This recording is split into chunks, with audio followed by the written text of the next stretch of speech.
Thank you for listening to this free audiobook created by Project Gutenberg and Microsoft AI. To learn more about the project or give feedback on the quality of a recording, please visit aka.ms/audiobook. Daughter of the Sun by Jackson Gregory. Daughter of the Sun. Chapter 1. In which a young American known as Headlong plays at dice with one in man's clothing who is not a man. Jim Kendrick had arrived and the border town knew it well. All who knew the man foresaw that he would come with a rush, tarry briefly for a bit of wild joy and leave with a rush for the Lord knew where and the Lord knew why. For such was ever the way of Jim Kendrick. A letter at the post office had been the means of advising the entire community of the coming of Kendrick. The letter was from Bruce West, down in Lower California, and scrawled across the flap were instructions to the postmaster to hold it for Jim Kendrick, who would arrive within a couple of weeks. Furthermore, the word urgent was not to be overlooked. Among the men drawn together in hourly expectation of the arrival of Kendrick, one remarked thoughtfully, "Jim's Mex friend is in town." "Ruiz Rios?" someone asked, a man from the outside. "Been here 3 days. Just sticking around and doing nothing but smoke cigarettes. Looks like he was waiting." "What for?" "Waiting for Jim, maybe?" was suggested. 2 or 3 laughed at that.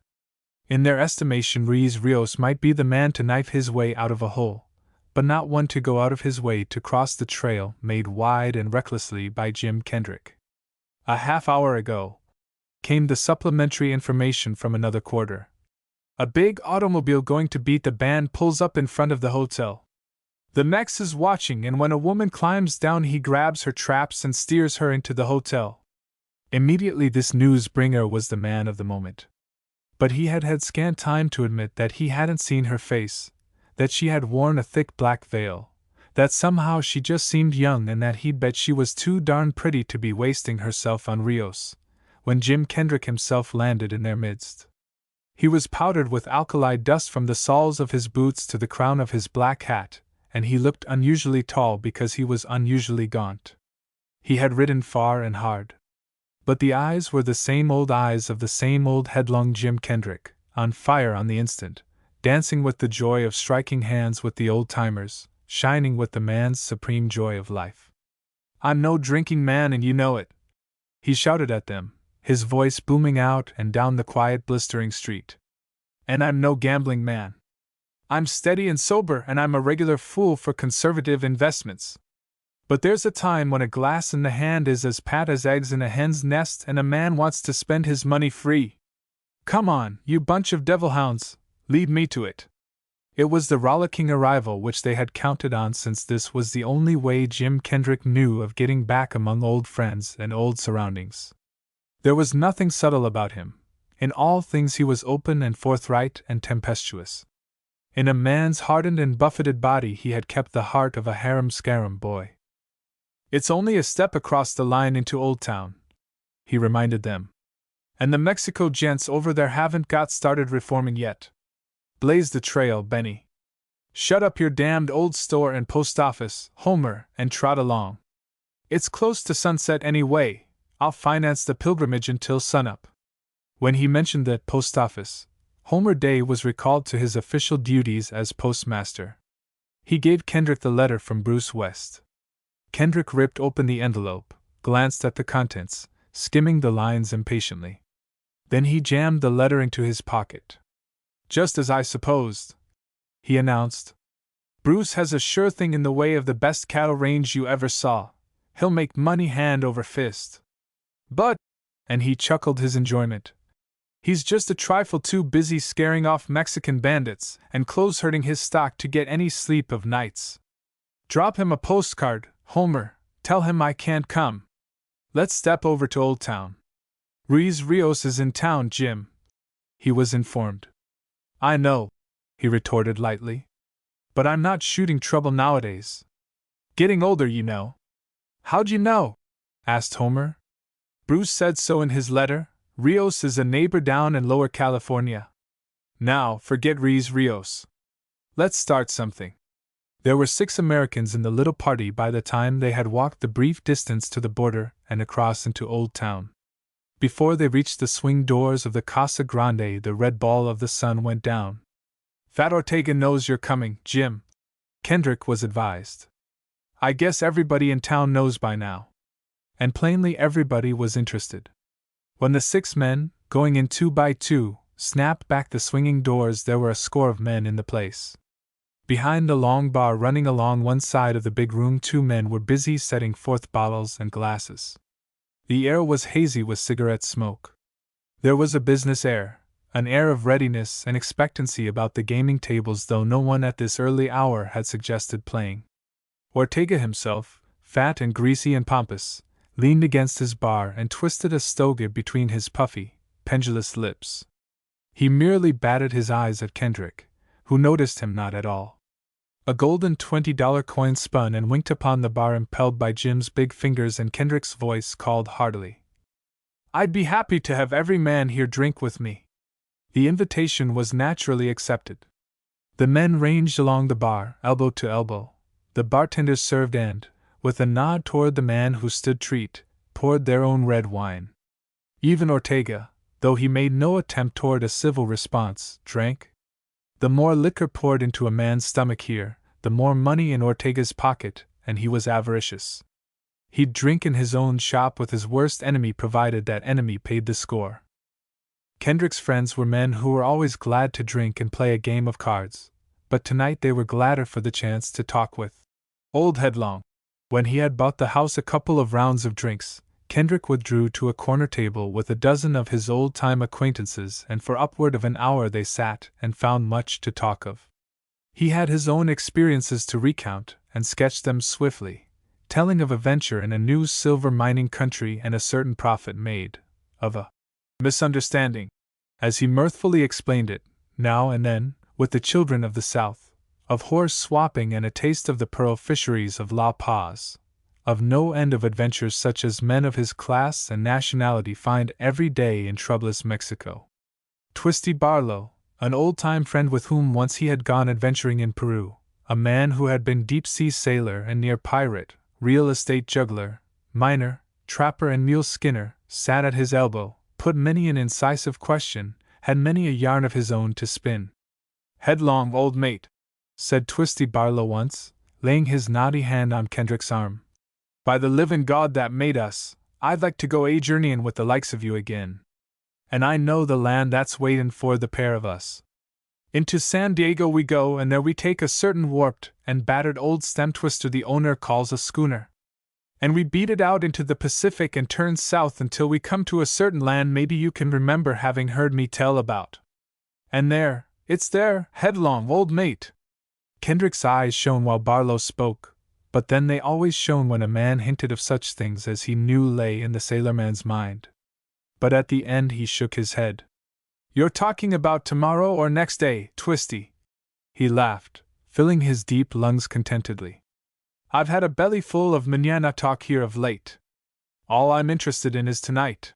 He rattled some loose coins in his pocket. "I've got money in my pocket, man!" he cried, jumping to his feet. "Come ahead. I stake every man jack of you to $10, and any man who wins treats the house."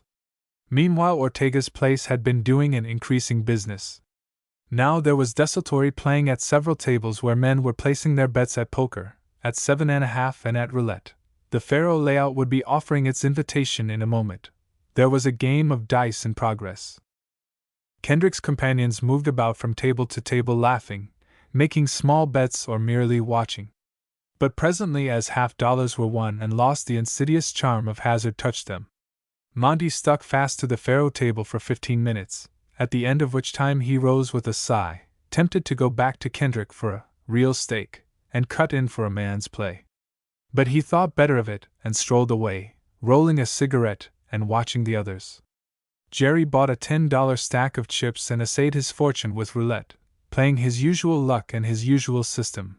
With every hazard lost, he lost his temper and doubled his bet. He was the first man to join Monty. For upward of an hour of play Kendrick was content with looking on, and had not hazarded a cent beyond the money flung down on the table to be played by his friends. But now at last he looked about the room eagerly, his head up, his eyes blazing with the upsurge of the spirit riding him. About his middle was a money belt, safely brought back across the border. In his wild heart was the imperative desire to play. Play high, and quick and hard. It was then that for the first time he noted Ruiz Rios. Evidently the Mexican had just now entered from the rear. At the far end of the room where the kerosene lamp light was none too good, Rios was standing with a solitary, slim-bodied companion. The companion, to call for all due consideration later, barely caught Jim's roving eye now. He saw Rios and he told himself that the gambler's goddess had whisked him in at the magic moment. For in one essential, as in no others, was Ruiz Rios a man after Jim Kendrick's own heart. The Mexican was a man to play for any stake and do no moralizing over the result. "Ortega!"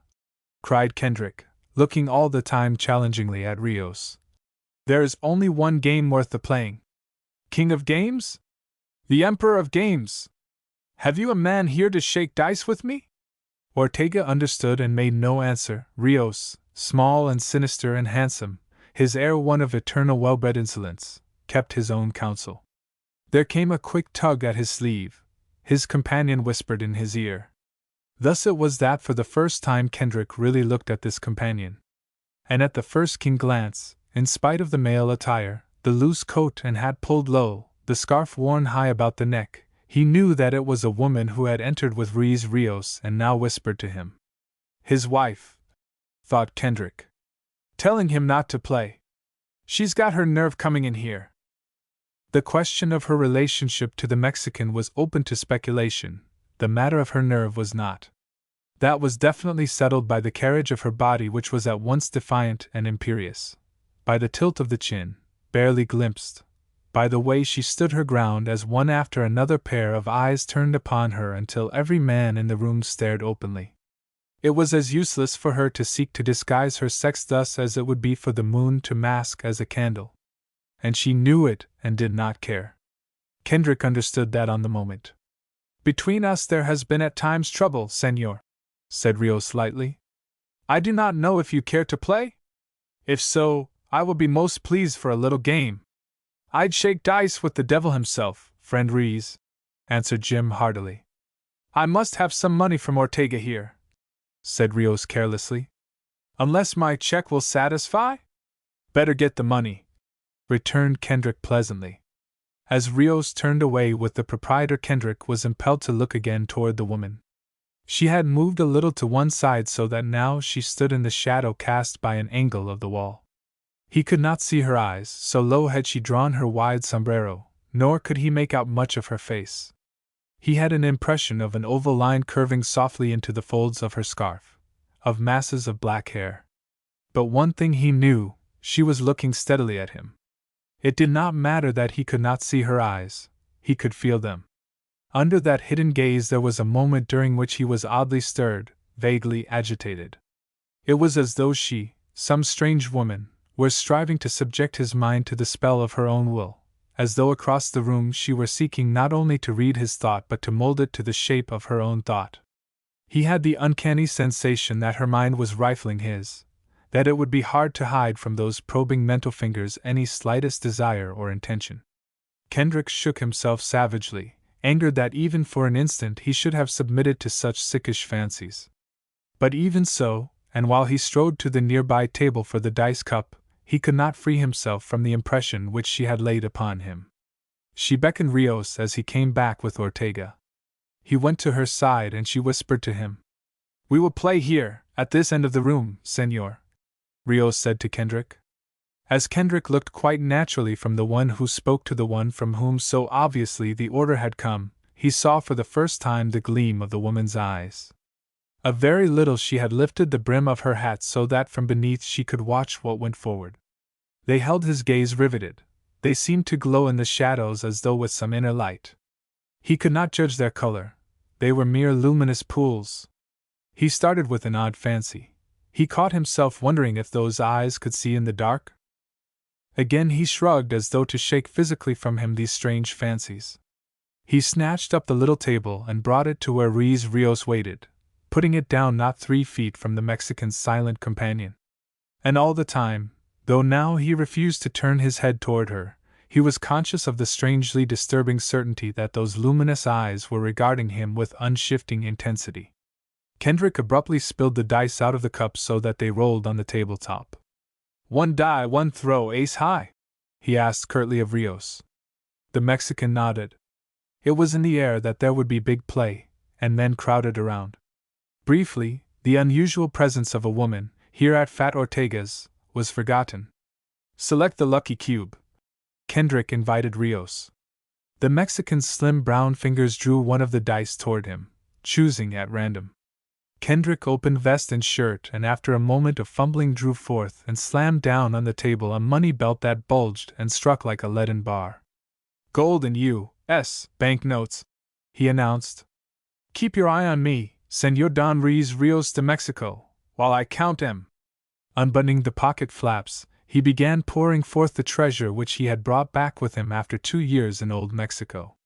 Boyish and gleeful, he enjoyed the expressions that came upon the faces about him as he counted aloud, and Rios watched with narrow, suspicious eyes. He sorted the gold, arranging in piles of 20s and 10s, all American minted. He smoothed out the banknotes and stacked them. And at the end, looking up smilingly, he announced, "An even $10,000, senor." "You damn fool!" cried out Twisty Barlow hysterically. "Why, man, with that pile me and you could sail back into San Diego like kings. Now that Dago will pick you clean and you know it."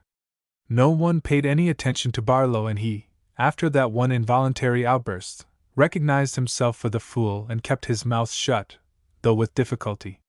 Ruiz Rios's dark face was almost oriental in its immobility. He did not even look interested. He merely considered after a dreamy, abstracted fashion.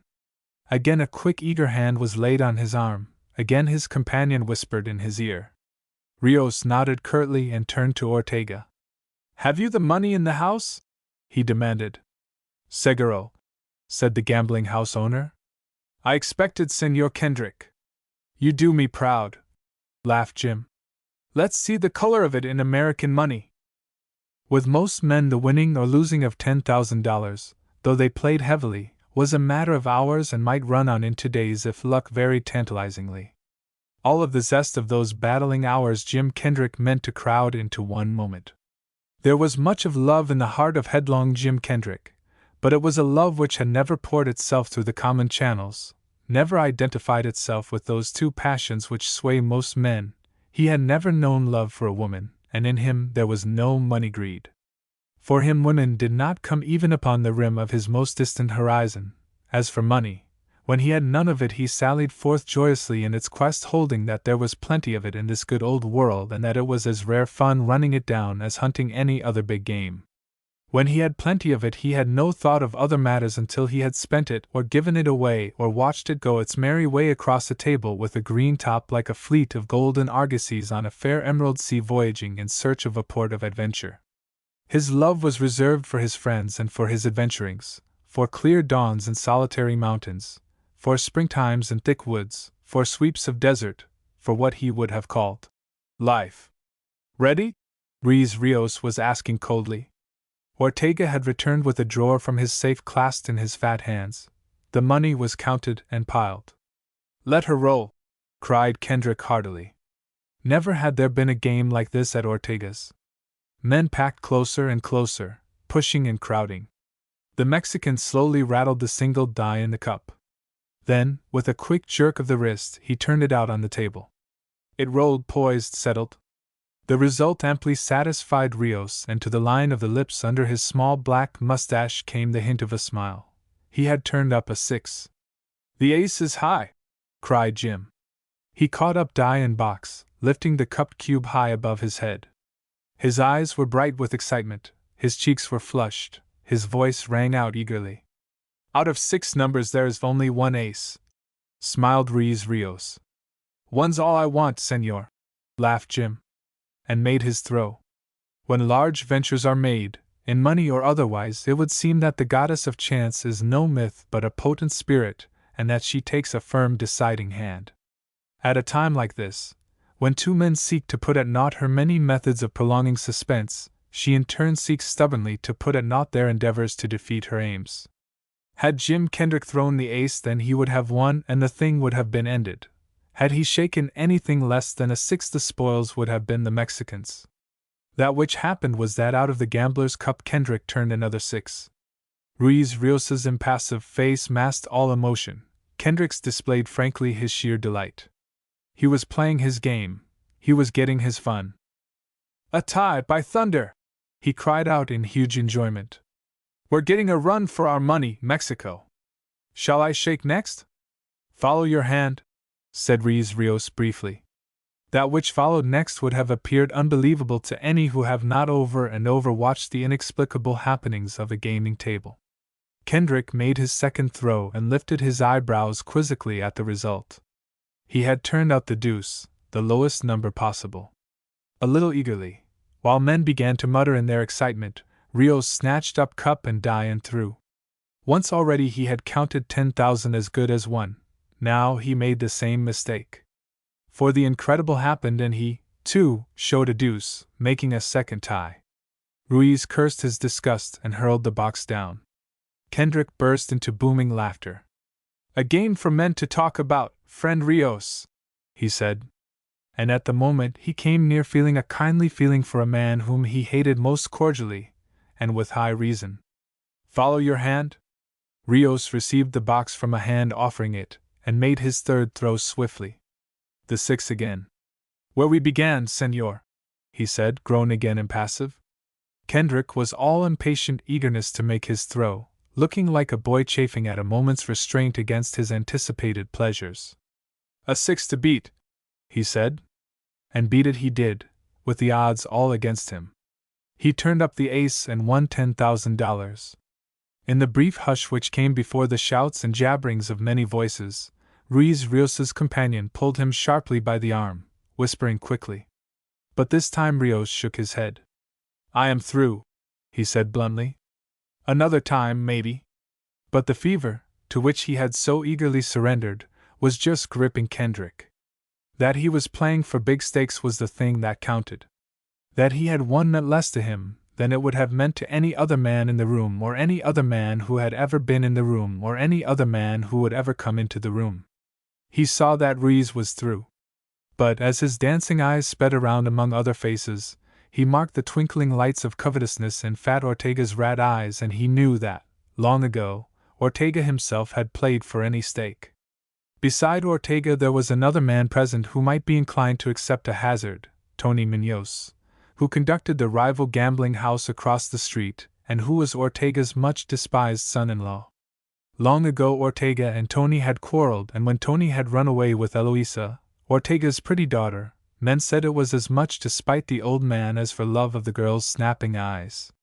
Tony might play, if Ortega refused. "One throw for the whole thing, Ortega?" challenged Kendrick. "You and me. Have I 20,000 pesos in my pocket?" jeered Ortega. "You make me the big gringo bluff." "Bluff? Call it then, man. That's what a bluff is for. And you don't need the money in the pocket. This house is yours. Your cellars are always full of expensive liquors. There is money in your till and something in your safe yet, I'll bet my hat. Put up the whole thing against my wad and I'll shake you for it." Plainly Ortega was tempted. And why not? There lay on the green table, winking up alluringly at him, $20,000. His, if simply a little cube with numbers on it turned in proper fashion. $20,000. He licked his fat pendulous lips. And to further tempt him, he estimated that his entire holding here, bar fixtures, tables, wines and cash, were worth not above 15,000. But then, this was all that he had in the world, and though he craved further gains until the craving was acute like a pain, still he clung avidly to the power, and the prestige, and the luxury that were his as owner of La Casa Grande. In brief, he was too much the moral coward to be such a gambler as Kendrick called for. "No!" he snapped angrily. "Look!" said Kendrick, smiling. He shook the die and threw it, inverting the cup over it so that it was hidden. "I do not know what I have thrown, Ortega, and you do not know. I will bet you $5,000 even money that it is a 6 or better." Here were odds, and Ortega jerked up his head. 5,000 to bet. "No," he said again. No, I don't play. You have devil's luck. With a flourish, Jim lifted the cup to see what he had thrown. Again his utterly mirthful laughter boomed out. It was the deuce, the low throw. Ortega strained forward, saw and flushed. Had he but been man enough to say, yes, to the odds offered him, he would have been $5,000 richer this instant. $5,000. He ran a flabby hand across a moist brow. Where's the luck in that throw? Demanded Kendrick, fully enjoying the play of expression on Ortega's face. The luck, grumbled Ortega, was that I did not bet you. If I had bet, it would have been a 6, no less. Tony Munoz, called Kendrick, turning. Will it be you? No, shouted Ortega, already angered in his grasping soul, ready to spew forth his wrath in any direction, always more than ready to rail at his son-in-law. Munoz has no business in my house. Who is boss here? It is me. Kendrick, seeing that Tony Munoz was contenting himself with sneering and certainly would not play, began gathering up the money on the table. It was then that for the first time he heard the voice of Ruiz Rios's companion. I will play, Señor Kendrick. The voice ran through the quiet of the room musically. The utterance was low, gentle, the accent was the soft, tender accent of old Spain with some subtle flavor of other alien races. No man in the room had ever heard such sweet, soothing music as was made by her slow words. After the sound died away, a hush remained, and through men's memories the cadences repeated themselves like lingering echoes. Kendrick himself stared at her wonderingly, not knowing why her hidden look stirred him so, not knowing why there should be a spell worked by 5 quiet words.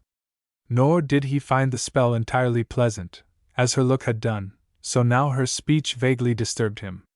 His emotion, though not outright irritation, was akin to it.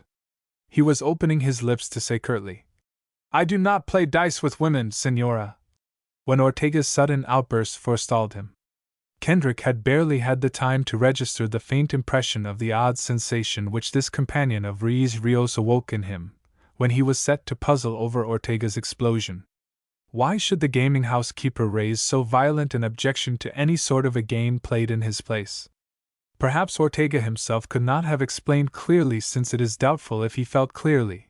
It is likely that a childishly blind anger had spurted up venomously in his heart when Kendrick had exposed the deuce and men had laughed, and Ortega felt as though he had lost $5,000. In such a case a man's wrath explodes readily, combustion breaking forth spontaneously like an oily rag in the sun. At any rate, his fat face grown hectic, he lifted hand and voice, shouting, I will have no women gambling here. This is my place, a place for men. You, and he leveled his forefinger at the slim figure. Go! She ignored him. Stepping forward quickly, she whipped off her left glove, and in the bare white fingers, blazing with red and green stones set in golden circlets, she caught up the dice cup. Even now little was seen of her face, for the other hand had drawn lower the wide hat, higher the scarf about the throat. One die, one throw for it all, Señor Kendrick? She asked. I tell you, no! Shouted Ortega. And no again! Then, when she stood unmoved, her air of insolence like Ruiz Rios's, but even more marked, Ortega burst forward between the men standing in his way, shoving them to right and left with the powerful sweep of his thick arms. His uplifted hand came down on her shoulder, thrusting her backward. Her ungloved hand, the left, as Kendrick marked while he watched interestedly, flashed to her bosom, and leaped out again, a thin-bladed knife in the grip of the bejeweled fingers. Ortega saw and feared and, grown nimble, sprang back from her.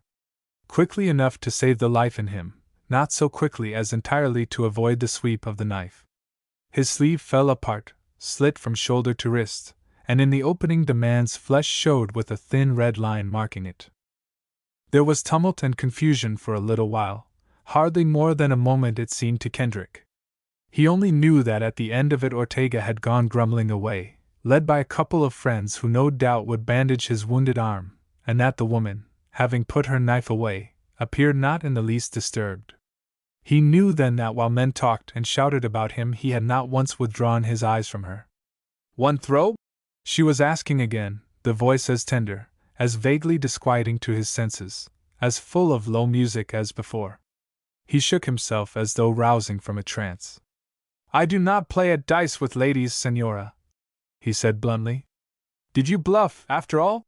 she asked curiously. She seemed sincere in her question. He fancied a note of disappointment in her tone.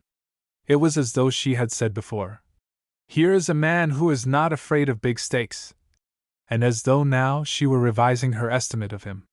"Men will call you Big Mouth," she added, "and I will laugh in your face." "Where is the money you would wager against mine?" demanded Jim, thinking he saw the short, easy way out. Already she was prepared for the question. In her gloved hand was a little handbag, a trifle in black leather the size of a man's purse. She opened it and spilled the contents on the table. Poured out into the mellow lamplight, a long, glorious string of pearls appeared, each separate lustrous gem glowing with its silvery sheen, satiny and tremulous with its shining loveliness. "Holy God!" gasped Twisty Barlow. "There is the worth of your money many times over," came the quiet assurance in the low voice like liquid music. "If they are real pearls," muttered Kendrick, "and not just imitations." She made no reply. He felt that from the shelter of the broad hat brim a pair of inscrutable eyes were smiling scornfully. "Can I tell real pearls like them when I see 'em?" cried Twisty Barlow excitedly. He leaned forward and caught the great necklace up in his eager hands. "What would I be wanting that steamer in San Diego Bay for if I didn't know?" He held them up to the lamplight. He fingered them one after the other. He put them down at the end reverently, and with a great sigh. "The worth of them, Headlong, my boy," he said shakily, "would make your pile look sick. And yet I'd bet 1,000 they're phony," burst from Kendrick. Then he caught himself up short. Suppose they were or were not? A woman was offering to play him and he was holding back. He was making excuses, the second already. In his own ears his words, sensible though they were, began to ring like the petty talk of a hedger. "Turn out the die, Senora," he said abruptly. "As you say, one throw and ace high." With her left hand she quietly shook the box, setting the white cube dancing therein. "You lose, Jim," said Monty at his elbow before the cast was made. "Look out for left-handers." Then she made her throw and turned up an ace. Kendrick caught up box and die and threw. And again he had turned the deuce, the lowest number on the die. He heard her laugh as she drew money and jewels toward her. All low music, ruining a man's blood, thrilling him after that strange perturbing fashion. Chapter 2. In which a spell is worked and an expedition is begun. For a moment she and Jim Kendrick stood facing each other with only the little table and its cargo of treasure separating them, engulfed in a great silence. He saw her eyes. They were like pools of lambent phosphorescence in the black shadow of her hair. He glimpsed in them an eloquence which mystified him. It was as though through her eyes her heart or her mind or her soul were reaching out toward his but speaking a tongue foreign to his understanding. Her gaze was steady and penetrating and held him motionless. Nor, though he did not at the time notice, did any man in the room stir until she, turning swiftly, at last broke the charm. She went out through the rear door, Rios at her heels. When the door closed after them, Kendrick chanced to note Twisty Barlow at his elbow. A queer expression was stamped on the rigid features of the sailor-man.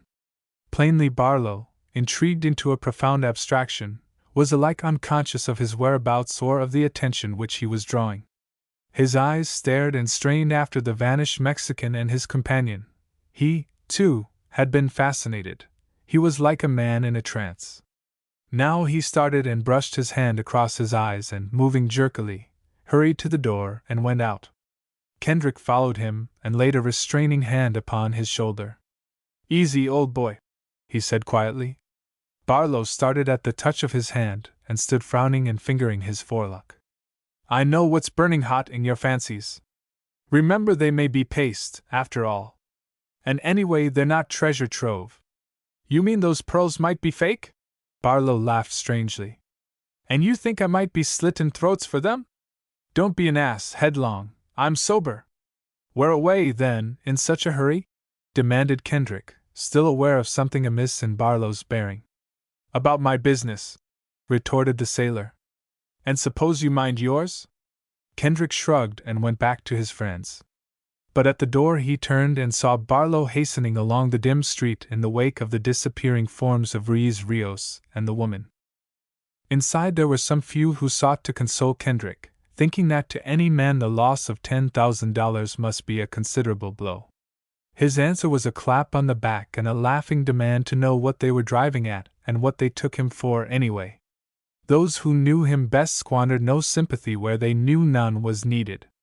To the discerning, though they had never known another man who won or lost with equal gusto in the game, who when he met fortune or misfortune, treated those two impostors just the same, Jim Kendrick was exactly what he appeared to be, a devil-may-care sort of fellow who had infinite faith in his tomorrow, and who had never learned to love money.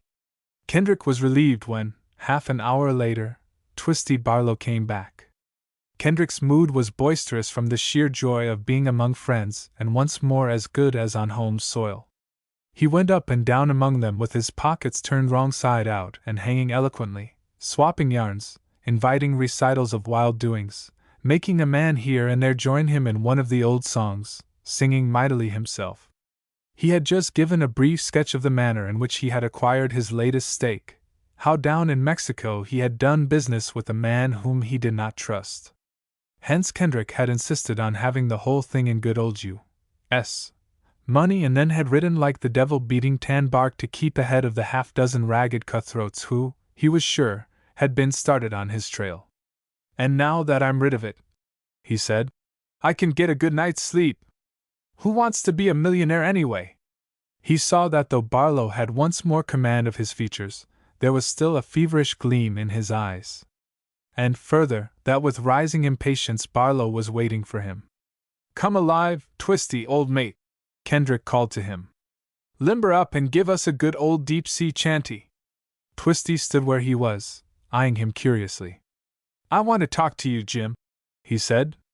His voice, like his look, told of excitement repressed.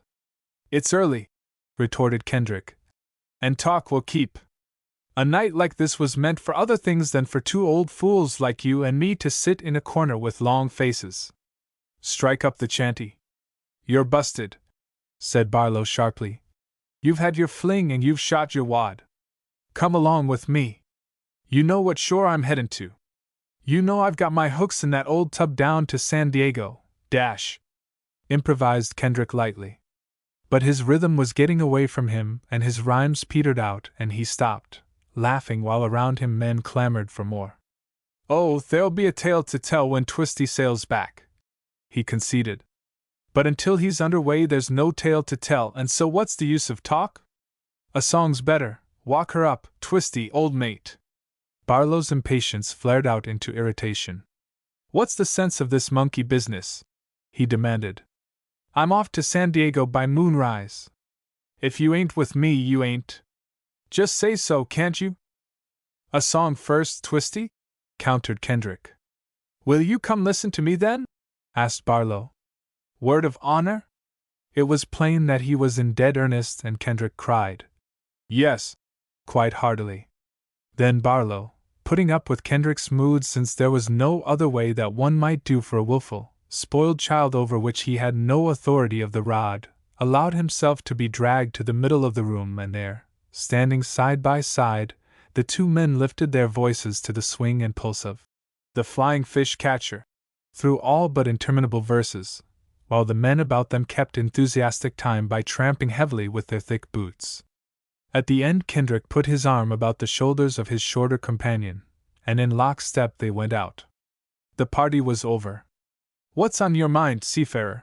asked Kendrick when they were outside. "Loot, mostly," said Barlow.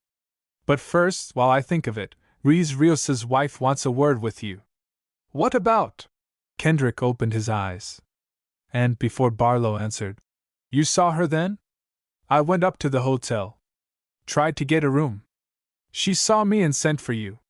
She didn't say what for." "Well, I'll not go," Kendrick told him.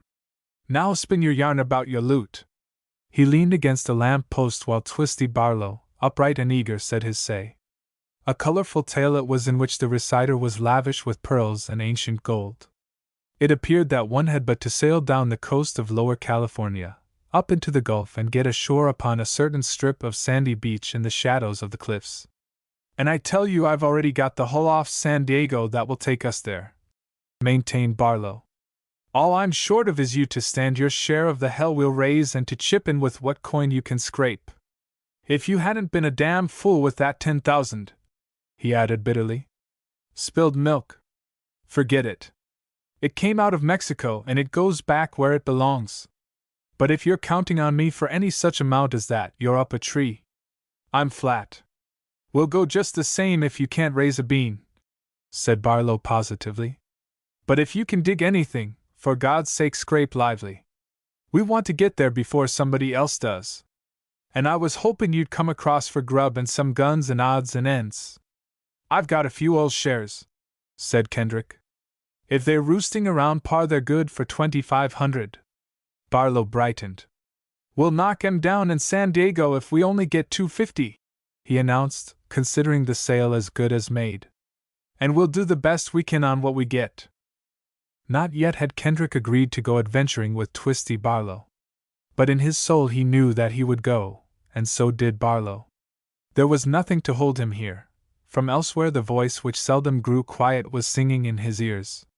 He knew something of the gulf into which Barlow meant to lead him, and of that defiant, legend-infested strip of little-known land which lay in a 700-mile strip along its edge. He knew that if a man found nothing else he would stand his chance of finding life running large. It was the last frontier, and as such it had the singing voice.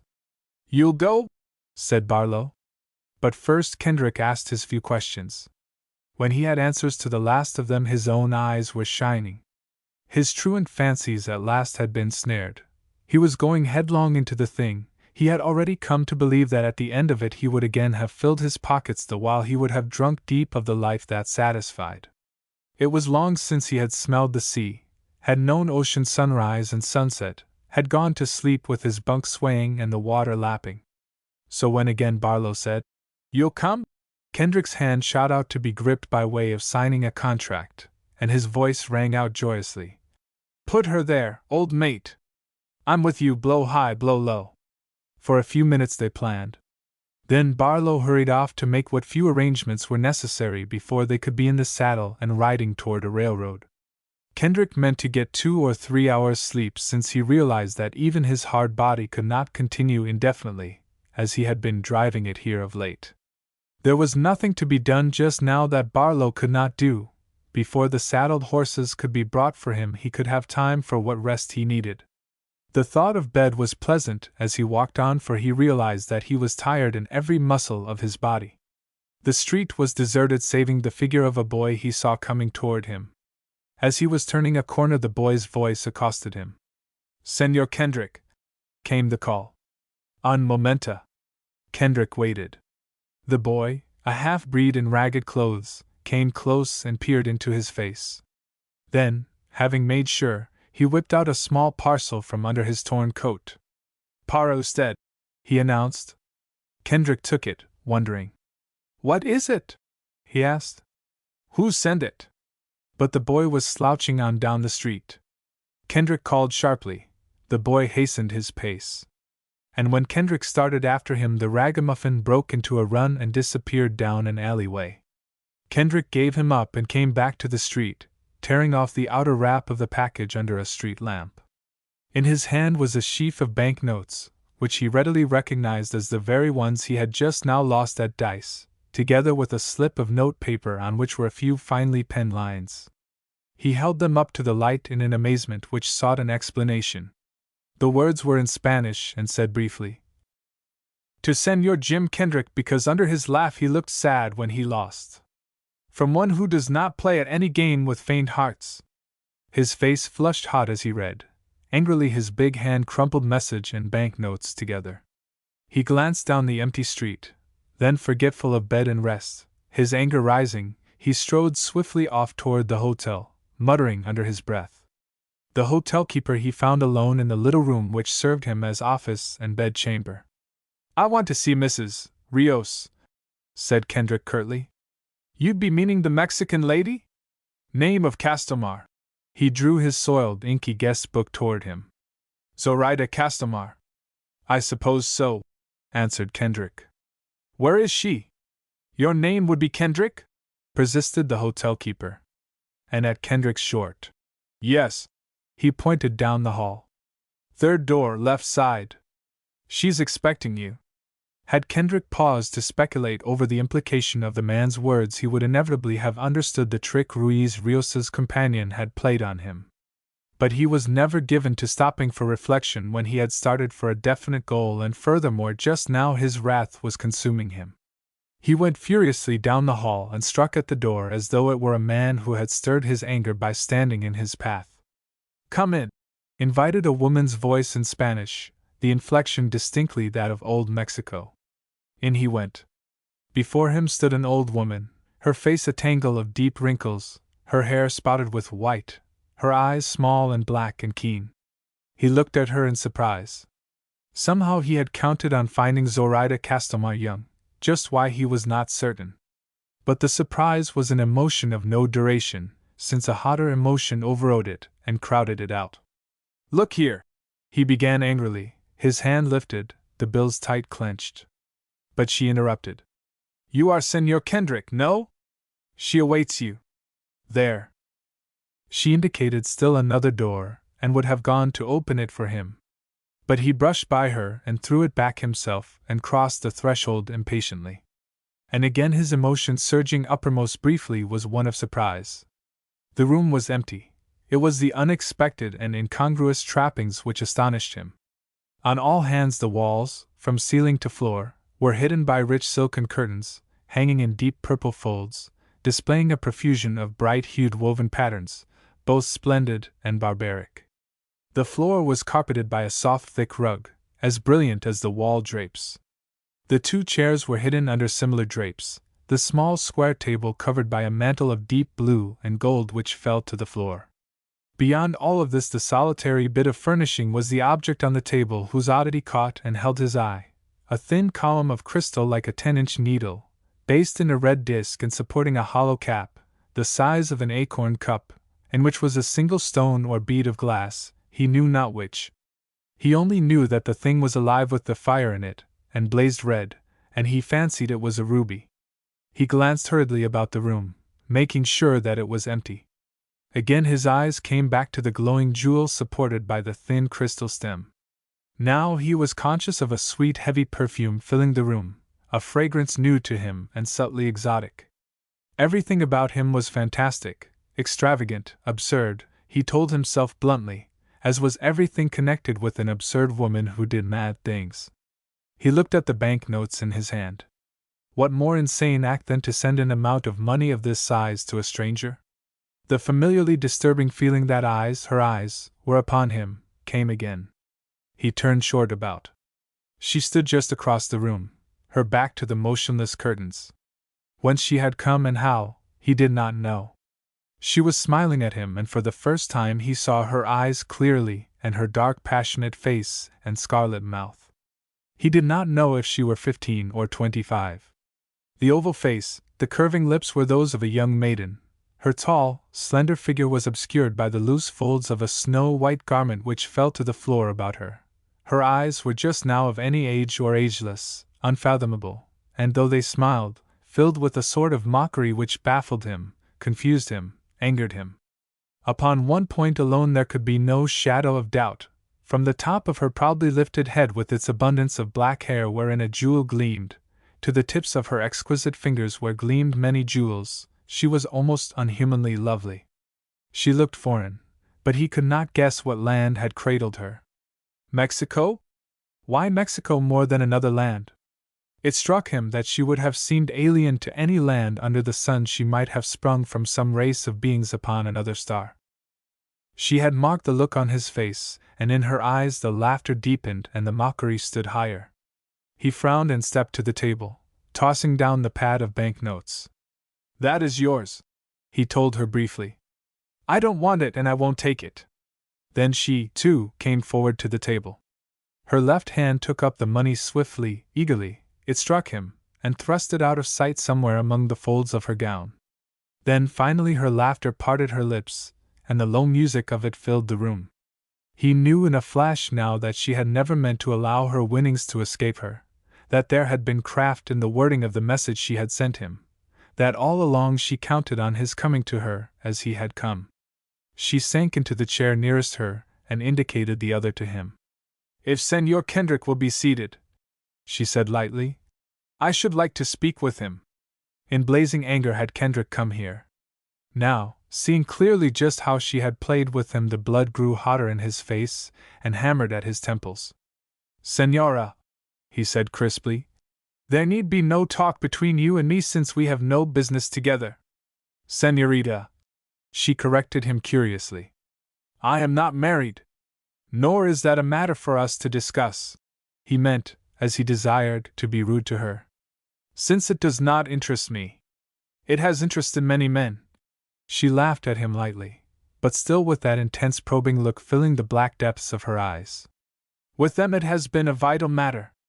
Before he had marked something peculiar about the eyes. Now he saw just what it was. They were oriental, slanting upward slightly toward the white temples. No wonder she had impressed him as foreign. He wondered if she were Persian or Arabian, if in her blood was a strain of Chinese even? He gave no sign of having heard her but groped for the door through which he had come. It now, like the rest of the walls, was hidden under the silken hangings which no doubt had fallen into place when the door had closed behind him.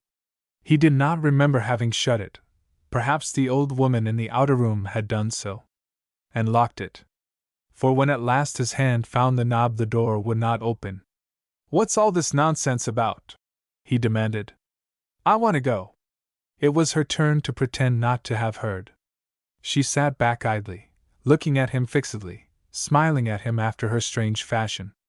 "I have heard of you," she said at last. "A great deal. I have even seen you once before tonight. I know the sort of man you are. I know how you made your money in Mexico, how you rode with it across the border. I have never known another man like you, Senor Jim Kendrick. Will you have the door unlocked?" he said. "Or shall I smash it off its hinges?" "A man with your look and your reputation," she said calmly, "was worth a woman's looking up. When that woman had need for a man." Her eyes were glittering now. She leaned forward, suddenly rigid and tense and breathing hard. "When I have found a man who stakes 10,000, 20,000 on one throw and is not moved, who returns 10,000 in rage because a word of pity goes with it, am I to let him go?" "I don't like the company you keep," said Kendrick. "And I don't like your ways of doing business. I guess you'll have to let me go." "You mean Ruiz Rios?" Her eyes flashed, and her two hands clenched. Then she sank back again, laughing. "When you learn to hate him as I do, senor, then will you know what hate means." He pressed a knee against the door, near the lock. The hangings getting in his way, he tore them aside. Zoraida Castelmar watched him half in amusement, half in mockery. "There is a heavy oak bar on the other side," she told him carelessly. "I have a notion," he flung at her, "to take that white throat of yours in my two hands and choke you." The words startled her, seemed to astound, bewilder. "You think that any man, could do that?" It was hardly more than a whisper full of incredulity. "Well, I don't suppose that I would anyway," he admitted. "But look here, I've got some riding ahead of me and I'm dog-tired and want a wink of sleep. Suppose we get this foolishness over with." "What do you want?" "I want you to go with me to my place where there are dangers to me, yes, even to me. I know the man you are and in what I could trust you and in what I could not. I would make your fortune for you." Again she looked curiously at him. "Under the hand of Zoraida Castelmar you could rise high, Senor Kendrick." He shook his head impatiently before she had done, and again at the end. "I am no woman's man," he told her steadily. "And I want no place as any woman's watchdog. Offer me what you please, $1,000 a day, and I'll say no." From its place under his left armpit he brought out a heavy caliber revolver, toying with it while he spoke. Her look ran from the black metal barrel to his face. "Do you think you can frighten me?" she demanded. "I don't mean to try. I'll shoot off the lock and the hinges, and if the door still stands up I'll keep on shooting until the hotel man comes and lets me out." He put the muzzle of the gun at the lock. Wait! She sprang to her feet. I will open for you. She brushed by him and rapped with her knuckles on the door. Beyond was a sound of a bolt being slipped, of a bar grinding in its sockets. One thing only and you can go. When you come before me again it may be you who begs for favors. And it will be I who grant or withhold as it may appear wise to me. Which are you? He jeered. A professional reader of fortunes? God knows you've got the place fixed up like it. Maybe, she returned serenely. I am more than which. Maybe I do read that which is hidden. Quien sabe, Señor Kendrick, scorner of ladies? At least, and again her laughter tantalized him. I knew where to find you tonight. I knew you would win from Ruiz Rios. I knew I would win from you. I knew you would refuse to come to me and then would come. All this I knew when you took your 10,000 from the bank down in Mexico and rode toward the border. Further, and he was baffled to know whether she meant what her words implied or whether she was merely making fun of him. I have put a charm and a spell over your life from which you are never going to be free. Put as many miles as it pleases you between you and Zoraida Castelmar. She will bring you back to her side at a time no more distant than the end of this same month. He gave her a contemptuous and angry silence for answer. In the street he looked up at the stars and filled his lungs with an expanding sigh of relief. This companion of Ruiz Rios, who paid passionate claim to an intense hatred of the man whom she allowed to escort her here and there, impressed him as no natural woman at all but as something of strange influences, a malign, powerful, implacable spirit encased in the fair body of a slender girl. He told himself fervently that he was glad to be beyond the reach of the black oblique eyes. 2 hours later he was in the saddle, riding knee to knee with Twisty Barlow, headed for San Diego Bay and a man's adventure. In which, praise be, he muttered under his breath, there is no room for women. And yet, since strong emotions, like the restless sea, leave their high watermarks when they subside, the image of the girl Zoraida held its place in his fancies, to return stubbornly when he banished it, even her words and her laughter echoing in his memory. I have put a spell and a charm over your life, she had told him. Claptrap of a charlatan, he growled under his breath. And when Barlow asked what he had said, he cried out eagerly, We can't get into your old tub and out to sea any too soon for me, old mate. Whereupon Barlow laughed contentedly. Chapter 3. Of the New Moon, a tale of Aztec treasure and a mystery. On board the schooner New Moon, standing crazily out to sea, with first port of call a nameless, cliff-sheltered sand beach which in his heart he christened from a far port adventure, Jim Kendrick was richly content. With huge satisfaction he looked upon the sparkling sea, the little vessel which schooned across it, his traveling mate, the big Negro and the half-wit Philippine cabin boy. If anything desirable lacked, Kendrick could not put the name to it. Few days had been lost getting under way. He had gone straight up to Los Angeles where he had sold his oil shares. They brought him $2,300 and he knocked them down merrily. Now with every step forward his lively interest increased. He bought the rifles and ammunition, shipping them down to Barlow in San Diego. And upon him fell the duty and delight of provisioning for the cruise. As Barlow had put it, the Lord alone knew how long they would be gone, and Jim Kendrick meant to take no unnecessary chances. No doubt they could get fish and some game in that land toward which their imaginings already had set full sail, but ham by the stack and bacon by the yard and countless tins of fruit and vegetables made a fair ballast. Kendrick spent lavishly and at the end was highly satisfied with the result. As the New Moon staggered out to sea under an offshore blow, he and Twisty Barlow foregathered in the cabin over the solitary, luckily smuggled bottle of champagne. The day is auspicious, said Kendrick, his rumpled hair on end, his eyes as bright as the dancing water slapping against their hull. With a hold full of the best in the land, treasure ahead of our bow, humdrum lost in our wake, and a 7-foot nigger hanging on to the wheel, what more could a man ask? It's a cinch, agreed Barlow. But drinking more slowly, he was altogether more thoughtful. If we get there on time, was his one worry. If we'd had that 10,000 of yours, we'd never have sailed in this antediluvian raft with the list to starboard like the Tower of Pisa. Don't growl at the hand that feeds you or the bottom that floats you, grinned Kendrick. It's bad luck. Nor was Barlow the man to find fault, regret fleetingly though he did. He was in luck to get his hands on any craft, and he knew it. The New Moon was an unlovely affair with a bad name among seamen who knew her, and no speed or up-to-date engines to brag about. But Barlow himself had leased her, and had no doubts of her seaworthiness. She was one of those floating relics of another epoch in shipbuilding which had lingered on until today, undergoing infrequent alterations under many hands.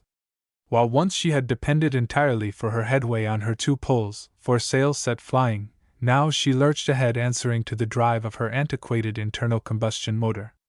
An essential part of her were Nigger Ben and Philippine Charlie. They knew her and her freakish ways. They were as much a portion of her lopsided anatomy as were propeller and wheel. Barlow chuckled as he explained the unwritten terms of his lease. Hank Sparley owns her, he said, and the day Hank paid real money for her is the first day the other man ever got up earlier than Hank, you can gamble on it. Now Hank gets busy getting square, and he's somehow got her insured for more'n she'll bring in the open market in many a day. Hank figures this deal either of two ways, either I run her nose into the San Diego slip again with a fat fee for him, or else it's Davy Jones for the New Moon and Hank quits with the insurance money. Know what barratry is, don't you? Demanded Kendrick. Sure I know. If I didn't, Hank would have told me. Barlow sipped his champagne pleasantly. But we'll bring her home, never you fret, headlong. And we'll pay the fee and live like lords on top of it. Hank ain't frettin'. I spun him the yarn, seein' I had to, and he'd have come along himself if he hadn't been sick. Which would have meant a three-way split, and I'm just as glad he didn't. Kendrick went out on deck and leaned against the wind and watched the water slip away as the schooner rose and settled and fought ahead. Then he strolled to the stern and took a turn at the wheel, joying in the grip of it after a long separation from the old life which had brought surging back into his memory. And while he reaccustomed himself to the work, Nigger Ben stood by, watching him jealously and at first with obvious suspicion. Nigger Ben, as Kendrick had intimated, was a man to be proud of on a cruise like this one. If not 7 feet tall, at least he had passed the halfway mark between that and 6, a hulking, full-blooded African with monster shoulders and half-naked chest and a skull showing under his close-cropped kinks like a gorilla's. He was an anomaly, all taken. He had a voice as high and sweet-toned as a woman singer's. He had an air of extreme brutality, and with the animals on board, a ship cat and a canary belonging to Philippine Charlie, he was all gentleness. He had by all odds the largest, flattest feet that Kendrick had ever seen attached to a man, and yet on them he moved quickly and lightly and not without grace. He held the New Moon in a sort of ghostly fear, his eyes all whites when he vowed she was haunted, and yet he loved her with all of the heart in his big black body. "Sho, she's haunted!" he proclaimed vigorously after a while, during which he had come to have confidence in the new steersman's knowledge and had been intrigued into conversation. "Don't I know? Black folks knows sooner'n white folks about hauntedness, Captain. Ain't I heerd all the happenin's dat's done been and gone and transcribed on dis here deck? Ain't I seen nothin'? Ain't I felt nothin'? Ain't I spectated when the har on Jezebel's back has riz straight up and when she's hunched her back up and spit when most folks wouldn't have saw nothin' tall? Sho, she's haunted, most ships is. But dem hauntedness and goin' bother me so long's I don't bother dem. Dat's gospel, Captain Jim, sho gospel." "It's a hand-picked crew, Twisty," conceded Kendrick mirthfully when Nigger Ben was again at the wheel and the two adventurers paced forward. "The kind to have at hand on a pirate cruise." For Nigger Ben offered both amusement during long hours and skillful service and no end of muscular strength, while, in his own way, Charlie was a jewel. A king of cooks and a man to keep his mouth shut. When left to himself, Charlie muttered incessantly under his breath, his muttering senseless jargon. When addressed, his invariable reply was, "Ah," properly inflected to suit the occasion. Thus, with a shake of the head, it meant no, with a nod, yes, with his beaming smile, anything duly enthusiastic. He was not the one to be looked to for treasons, stratagems, and spoils. His favorite diversion was whistling sacred tunes to his canary in the galley. As the new moon made her brief arc to clear the coast and sagged south through tranquil southern days and starry nights, Kendrick and Barlow did much planning and voiced countless surmises, all having to do with what they might or might not find. Barlow got out his maps and indicated as closely as he could the point where they would land, the other point some miles inland where the treasure was. "Wild land," he said. "Wild, Jim, every foot of it. I've seen what lies north of it, and I've seen what lies south of it, and it's the devil's own. And ours, if Escobar's fingers haven't crooked to the feel of it. And if they have, why then," and he looked fleetingly to the rifles on the cabin wall, "it belongs to the man who is man enough to walk away with it." More in detail than at any time before, Twisty Barlow told all that he knew of the rumor which they were running down. Escobar was one of the lawless captains of a revolutionary faction who, like his general, had been keeping to the mountainous, out-of-the-way places of Mexico for 2 years. In Lower California, together with half a dozen of his bandit following, he had been taking care of his own skin and at the same time lining his own pockets. It was a time of outlawry, and Fernando Escobar was a product of his time. He was never above cutting throats for small recompense, if he glimpsed safety to follow the deed, and knew all of the tricks of holding wealthy citizens of his own or another country for ransoms. Upon one of his recent excursions, the bandit captain had raided an old mission church for its candlesticks. With one companion, a lieutenant named Juarez, he had made so thorough a job of tearing things to pieces that the two had discovered a secret which had lain hidden from the passing eyes of worshipful padres for a matter of centuries. It was a secret vault in the adobe wall, masked by a canvas of the Virgin.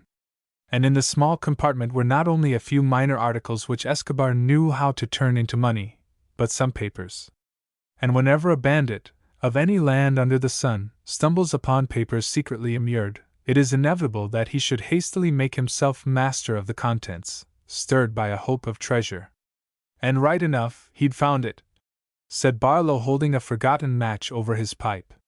"If there's any truth in it, 3 priests, way back in the 1500s, stumbled onto enough pagan swag to make a man cry to think about it.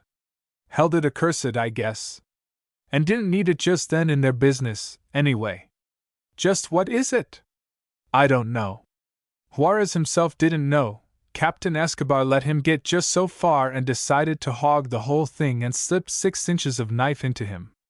How the poor devil lived to morning, I don't know, and I don't care to think about it. But live he did, and spilled me the yarn, praying to God every other gasp that I'd beat Fernando Escobar to it. He said he had seen names there to set any man dreaming, the name of Montezuma and Guatemala, of Cortez and others. He figured that there was Aztec gold in it, that the 3 old priests had somehow tumbled on to the hiding place, that they 3 planned to keep the knowledge among themselves and, when they devoutly judged the time was right, to pass the news on to the church in Spain. I wish Juarez had had time to read the whole works," meditated Barlow. "Anyway, he read enough and guessed enough on top of it for me to guess most of the rest while I've been milling around, getting going. 2 of the 3 priests died in a hurry at about the same time, leaving the other priest the one man in on the know. There was some sort of a plague got him. He was scared it was getting him, too. So he starts in making a long report to the home church, which if he had finished would have been as long as your arm and would have been packed off to Spain, and that would have been the last you and me ever heard of it. But it looks like, when he'd written as far as he got, he maybe felt rotten and put it away, intending to finish the job the next day. And the plague, smallpox or whatever it was, finished him first. Fishy enough, by the sound of it, isn't it?" mused Kendrick. "Fishy your hat. There's folks would say fishy to a man that stampeded in saying he found a gold mine. Me, while they guide him, I'd go take a look-see. And it didn't read fishy to Juarez, and it didn't to Fernando Escobar, else why the 6 inches of knife?" "Well," said Kendrick, "we'll know soon enough. If you can find your way to the place all right?" "Juarez had a noodle on him," grunted Barlow. "And he was as full of hate as a tick of dog's blood. From the steer he gave me I can find the place all right." Days and nights went by monotonously, routine merely varying to give place to pipe-in-mouth idleness. But the 3rd night out came an occurrence to break the placidity of the voyage for Kendrick, and both to startle him and set him puzzling. He was out on deck in a steamer chair which he had had the lazy forethought to bring, his feet cocked up on the rail, his eyes on the vague expanse about him. There was no moon, the sky was starlit. Barlow had said good night, half an hour before. Philippine Charlie was muttering over the wheel. Nigger Ben's voice was crooning from the galley where he was making a friendly call on the canary. The water slipped and slapped and splashed alongside, making pleasant music in the ears of a man who gave free rein to his fancies and let them soar across a handful of centuries, back into the golden day of the last of the Aztec emperors.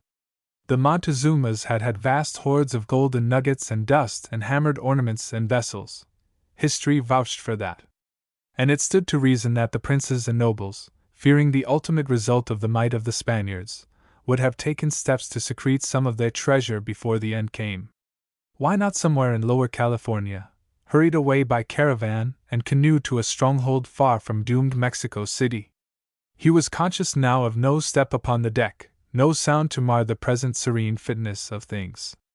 But out of his dreamings he was drawn back abruptly to the swinging deck of a crazy schooner by the odd, vague feeling that he was not alone. "Barlow!" he called quietly. "That you?" There was no answer, and yet, stronger than before, was the certainty that someone was near at hand, that a pair of eyes were regarding him through the obscurity of the night. So strong was the emotion, and so strongly did it recall the emotion of a few nights ago when he had felt the influence of a strange woman's eyes, that he leaped to his feet. On the instant he half expected to see Zoraida Castelmar standing at his elbow. What he saw, or thought that he saw, was a vague figure standing against the rail across the deck from him, beyond the corner of the cabin wall. A luminous pair of eyes, glowing through the dark. Kendrick was across the deck in a flash. No one was there. He raced sternward, whisked around the pile of freight cluttered about the mast, tripped over a coil of rope and ran forward again. When he still found no one, so strong was the impression made on him that someone had been standing looking at him, he made a stubborn search from prow to stern. Barlow was in bed and looked to be asleep. The Philippine was muttering over the wheel, and when Kendrick demanded to know if he had seen anything, said, "Ah," negatively. Nigger Ben had given over singing and was feeding the canary and freshening its water supply. Afterwards Kendrick realized that all the time while he was racing madly up and down, peering into cabin and galley and nook and corner, there had been a clear image standing uppermost in his mind. The picture of Zoraida Castelmar as she had stood and looked at him when she had said, "I have put a charm and a spell over your life." Now he simply knew that he had the mad thought that she was somewhere on board and that, hide as she would, he would find her. But when he gave up and went sullenly back to his toppled chair, he knew that all he had succeeded in was in making both Nigger Ben and Philippine Charlie marvel. Nigger Ben, he thought sullenly, had come close enough to understanding something of what was in his mind. For the giant African rolled his eyes whitely and said, "H.N.T.S., Captain Jim? You been seein' H.N.T.S. too?" "What makes you say that, Ben?" demanded Kendrick. "Did you see anything?" Nigger Ben looked fairly inflated with mysterious wisdom. But, thought Kendrick, what Negro who ever lived would have denied having seen something ghostly? Kendrick had searched thoroughly high and low. He had turned over big crates below deck, he had peered up the masts. Now, before settling himself back in his chair, he looked in on Barlow again. Twisty was turning over. His eyes were open. "I don't want any funny business," said Kendrick sternly. "Did you smuggle Zoraida Castelmar on board?" Barlow blinked at him. "Who the blazes is Zoraida Castelmar?" he countered. "The cat or the canary?" Kendrick grunted and went out, plumping himself down in his chair. He supposed that he had imagined the whole thing. He had not seen anything definitely. He had merely felt that eyes were watching him. What had seemed a figure across deck might have been the oil coat hanging on a peg or a curtain blowing out of a window. The more he thought over the matter, the more assured was he that he had allowed his imaginings to make a fool of him. And by the time the sun flooded the decks next morning, he was ready to forget the episode. They rounded San Lucas one morning, turned north into the Gulf, and steered into La Paz, where Barlow said he hoped to get a line on Escobar, and where they allowed custom officials an opportunity to assure themselves that no contraband in the way of much dreaded rifles and ammunition were being carried into restive Sonora. Loco gringos out after burro deer, was how the officials were led to judge them. Barlow, gone several hours, reported that Escobar had not turned up at the waterfront dives to which, according to the murdered Juarez, he reported now and then to keep in touch with his outlaw commander. Steering out again through the fishing craft and harbor boats, they pounded the new moon on toward Port Adventure. Then came at last the night when Barlow, looking hard-mouthed and eager, announced that in a few hours they would drop anchor and go ashore to see what they would see. Nigger Ben and Philippine Charlie were instructed gravely. They were to remain on board and were to maintain a suspicious reserve toward all strangers, denying them foothold on deck. The gents who'd be apt to make you a call, Barlow told them impressively, would cut your throats for a side of bacon. You boys keep watches day and night. When we get back into San Diego Bay, if you do your duties, you both get $50 on top of your wages. It was shortly before they hoisted the anchor overboard to wait for dawn that for the second time Kendrick felt again that oddly disturbing sense of hidden eyes spying at him. Again he was alone, standing forward, peering into the darkness, trying to make some sort of detail out of the black wall ahead which Barlow had told him was a long line of cliff. As before, Charlie was at the wheel, while Nigger Ben was listening to instructions from Barlow aft of the cabin. The voices came faint against the Gulf wind to Kendrick. The words he did not hear since all of his mental force was bent to determine what it was that gave him that uncanny feeling of eyes, the eyes of Zoraida Castelmar, in the dark. This time he was guarded in his actions. He stood still a moment, his jaw set, only his eyes turning to right and left. As he had asked himself countless times already, so now did he put the question again. How could a man feel a thing like that? At his age, was he developing nerves and insane fancies? At any rate, the sensation was strong, compelling. Making no sound, he turned and stared into the darkness on all sides. He saw no one. Suddenly, startling him so that his taut muscles jumped involuntarily, came an excited shout from Nigger Ben. "Yes, Captain Barlow! Oh my God, save me now! Looky dar! Looky dar! It's a Lady Gigi ghost! Oh my God, save me now!" Kendrick ran back. Nigger Ben was clutching wildly at Barlow's arm. "You superstitious old fool," growled Barlow. "It's only that piece of torn sail flappin' that Charlie was going to sew. Can't you see? I thought you weren't afraid of the new moon's yes anyway." Nigger Ben shifted his big feet uneasily and little by little crept forward to look at the flapping bit of sailcloth. Slowly his courage returned to him. He hadn't been afraid at all, he declared, but just sort of shook up, seeing the thing all of a sudden that way. Kendrick passed on as though nothing had happened, as he reasoned perhaps nothing had. But just the same he made his second quiet search, in the end finding nothing. But as he went back to his place up deck he turned the matter over and over in mind stubbornly. Coincidences were all right enough, but reasonable explanations lay back of them. If a man could only see just where the explanation lay. He sought to reason logically. If in truth someone had been standing looking at him, if Nigger Ben had seen something other than the flapping canvas, then that someone or something had gone aboard the new moon at San Diego, and had made the entire cruise with them. That could hardly have been done without Barlow's knowledge. 2 points struck him then. First, Barlow had demanded who Zoraida Castelmar was. Had not Barlow even learned the name of the girl of the pearls? Second, it recurred to him that Barlow had followed her to the hotel in the border town, had even had word with her, since he had brought Kendrick a message. Why had Barlow gone to the hotel at all? His explanation at the time had been reasonable enough. He had said that he had gone to get a room. But now Kendrick remembered how Barlow, on that same night, had expressed his determination to be riding by moonrise. What would he have done with a hotel room? But slowly the dawn was coming, the ragged shore was revealing itself, Barlow was calling for help with the small boat. Kendrick shrugged his shoulders and kept his mouth shut. Chapter 4.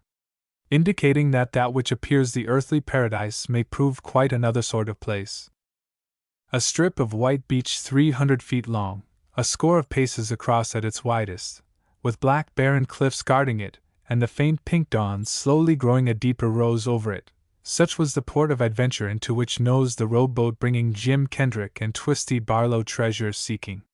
In the stern crouched Nigger Ben, come ashore in order to row the boat back to the new moon, his eyes bulging with wonderment that men should come all the way from San Diego to disembark upon so solitary a spot. The dinghy shoved its nose into the sand. Kendrick and Barlow, carrying their small packs and rifles, sprang out. Nigger Ben shook his head and pushed off again. "Up the cliff's the easiest way," cried Barlow, his eyes shining with excitement. "Up there I'll get my bearings and we'll steer a straight string line for what's ahead. Headlong, old mate! Step lively is the word now while it's cool. And by noon if we're in luck." He left the rest to any man's imagination and hastened across the sand and to the rock wall. But more forbidding than ever rose the cliffs against the path of men who did not know their every crevice, and it was full day and the sun was up before they came panting to the top. Down went Pax, with two heaving-chested, bright-eyed men atop of them, while Barlow, compass in hand, got his bearings. The Devil's Own he had named this country from afar. The Devil's Own it extended itself, naked and dry and desolate before their questing eyes, a weary land, sun-smitten, broken, looking deserted of God and man. As far as they could see there were no trees, little growth of any kind, no birds, no grazing beasts. Just swell after swell of arid lands, here and there cut by ancient gorges, tumbled over by heaps of black rocks, swept clean of dust on the high places by racing winds, piled high with sand and small stones in the depressions. Where growing things thrust up their heads, they were the harsh, fanged and envenomed growth of desert places. The place had an air of unholiness in the light of the new day. A thorn, as Barlow turned carelessly, tore the skin on the back of his hand painfully. The parent stem had an evil look and he cursed it as though it had been a conscious malign agent, and struck at it with his clubbed rifle. From the place where the branch was wrenched away exuded a slow red sticky ooze like coagulating blood. "There's our course," announced Barlow, pointing. "With half a dozen hours of damned unpleasant walking, according to poor old Juarez. See those three peaks, standing up together? We bear a little off to the south for a spell and then straight toward M. And never a spring until we get there. Look out you don't poke a hole in your canteen." "Ready," said Jim. "Let's go." They went on. Now that a new phase had come into their quest, with the days of distant speculation giving place to action on the ground, a certain difference of character was manifest in the two men. A growing taciturnity, accompanied by deep frowning thoughtfulness, locked Barlow's lips, while Kendrick, to whom any such experience was always primarily a lark, expanded and mounted steadily to fresh stages of light-heartedness. It mattered less to him than to his companion what might lie at the end of their journey. The journey itself was with Jim Kendrick the golden thing. He felt alive, jubilant, keenly in sympathy with the lure and zest of the expedition. He felt like singing, would no doubt have sung out in some wild border ballad or bit of deep-sea melody with a piratical swing to it, had he not been half the time fairly breathless from the pace they maintained over the broken country. In a couple of hours they left behind them the worst of the gorges and canyons, flinty peaks and ridges, and dropped down into a long crooked valley floored with dry sand ankle-deep and grown over with a gray shrub plainly akin to California sagebrush.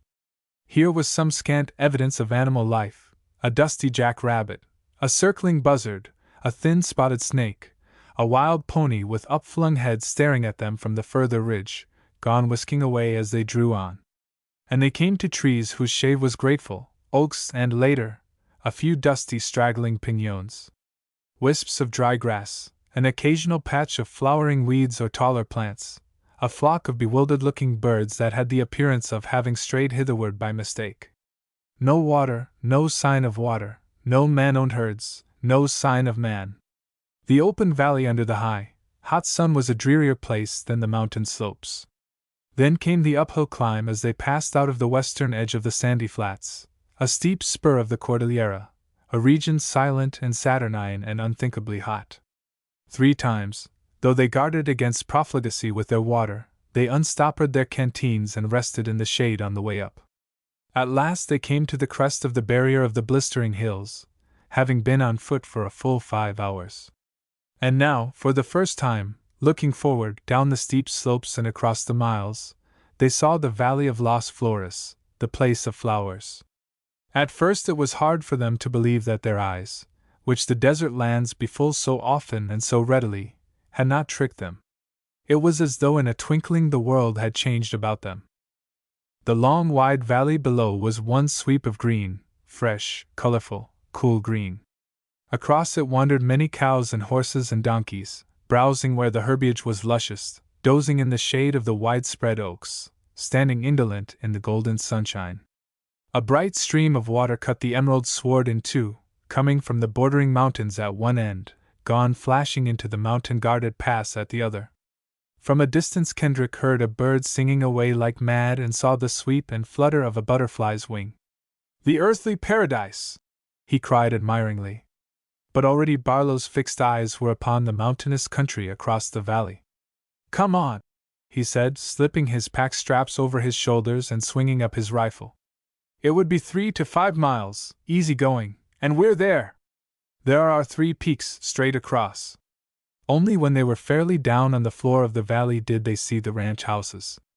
There were several, a big, rambling adobe with whitewashed walls, barns and smaller outbuildings, all making a sizable group. They stood in an oak grove at the opposite side of the valley, close to the common bases of Barlow's peaks. The two men stopped and looked, reflecting. "Neighbors," said Kendrick.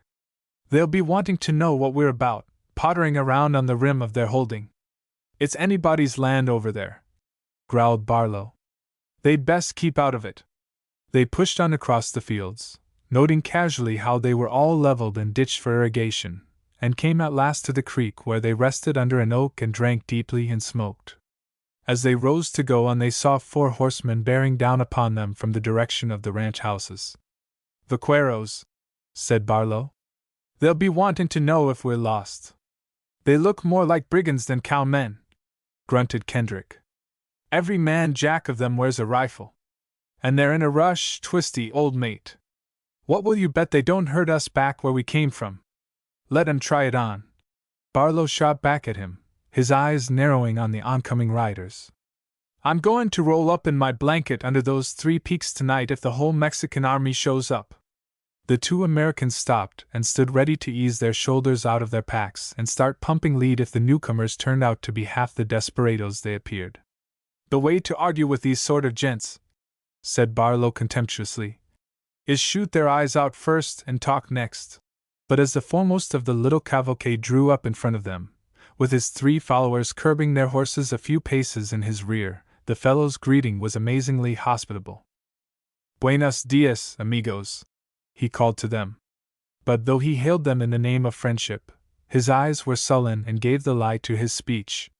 "You would be fatigued with walking across the cursed desert, you would be parched with thirst.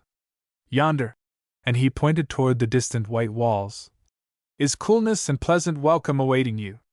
His followers were out-and-out ragamuffins, wild-looking fellows with their unshaven cheeks and tangled hair and fierce eyes. Their spokesman stood apart in appearance as well as in position, being somewhat extravagantly dressed, showing much ornamentation both on his own person and that of his mount in the way of silver buckles and spangles. He was the youngest of the crowd, not over 22 or 3 from the look of him, with a nicely groomed black mustache. The horse under him was a superb creature, a great savage fiery-eyed sorrel stallion. "Thanks," returned Barlow. "But my friend and I are on our way over there." He pointed. "We are students of entomology and are studying certain new butterflies." All along, until the very moment, he had fully intended explaining by saying they were on a hunting trip. But as he spoke it struck him that the slopes about his 3 peaks would not harbor a jack-rabbit, and furthermore on the instant a big golden butterfly went flapping by him, putting the idea into his head. The young Mexican nodded but insisted. "There will be time for butterfly catching tomorrow," he said carelessly. "Today you will honor us by riding back to the Hacienda Montezuma. You are expected, señors. Everything is prepared for you. Oh yes, Pedro, Juanito," turning in his saddle and addressing 2 of his men. Rope 2 horses and let Los Americanos have yours." And when both Pedro and Juanito frowned and hesitated, his eyes flashed, and he cried out angrily at them. "Pronto! It is commanded!" They rode away toward a herd of horses half a mile down the valley, their riatas soon in their hands and widening and swinging into great loops. Presently they were back, leading 2 captured ponies. Dismounting, they made impromptu hackamores of their ropes and mounted bareback, leaving their own saddles empty for Kendrick and Barlow. "Look here, amigo," said Kendrick then. "We're much obliged for the kind invitation. But you've got the wrong guests. If your outfit was expecting newcomers, it was someone else." The Mexican lifted his fine black brows. "Then are you not Señors Kendrick and Barlow?" he asked impudently. They stared wonderingly at him, then at each other. "You're some little guesser, stranger," grunted Barlow. "Who told you all you know?" "Go easy, Twisty," laughed Kendrick, his interest caught. Affably to the Mexican, he said, "You're right, Señor. And to complete the introductions, would you mind telling us who you are?" "I." He touched up his mustache and again his eyes flashed. Involuntarily, as he spoke his name, he laid his hand on the grip of the revolver bumping at his hip, giving the perfectly correct impression that the man who wore that name must ever stand ready to defend himself. "I am Fernando Escobar, at your service for what you please, Señor." Never a muscle of either Kendrick's face or Barlow's twitched at the information, though inwardly each man started. Before now, many times in the flood of their tumultuous lives, they had lived through moments when the thing to do was control all outward expression of emotion and think fast. "I'd say, Twisty," said Kendrick lightly, "that it is downright kind of Señor Escobar to extend so hearty an invitation. It would be the pleasant thing to rest up in the shade during the afternoon. Tomorrow, perhaps, it could be arranged that he would let us have a couple of horses to make our little trip into the hills butterfly catching?" But Barlow, fingering his forelock, looked anything but pleased. His eyes went swiftly to the 3 peaks across the valley, then frowning up the valley to the ranch houses. Obviously, he meant to go straight about his business, all the more eager to come to grips with the naked situation since Escobar was on the ground and had made himself known. He opened his lips to speak. On the instant Kendrick saw a swift, subtle change in his eyes, a look of surprise and of uncertainty. And then, abruptly, Barlow said, "Oh, all right. I'm tired hoofing it anyway," and swung up into the saddle on the nearest horse, pack and all. Escobar wheeled his horse, as though glad to have his errand done, and rode back toward the upper end of the valley, his Ragged following close at his heels, Kendrick and Barlow bringing up the rear. "What was it, Twisty?" demanded Kendrick softly. "What did you see? What made you change your mind all of a sudden?" "Look at the Cordillera just back of the ranch house, Jim," answered Barlow, guardedly. Kendrick looked and in a moment understood Barlow's perplexity. There again were 3 upstanding peaks, much in general outline and height like those across the valley. For the life of him Barlow did not know which was the group toward which he had been directed by Juarez to steer his course. Doubtless Escobar did know. And if Escobar were going up valley, it would be just as well to go with him. As they drew near the big adobe house, both men were interested. The building had once upon a time, perhaps 200 or 300 years ago, been a Spanish mission. So much was told eloquently by the lines of high adobe walls ringing the buildings and by the architecture of the main building itself. There were columns, arches, corridors after the old mission style. But it had all been made over, added to, so that it was now a residence of a score or more of rooms.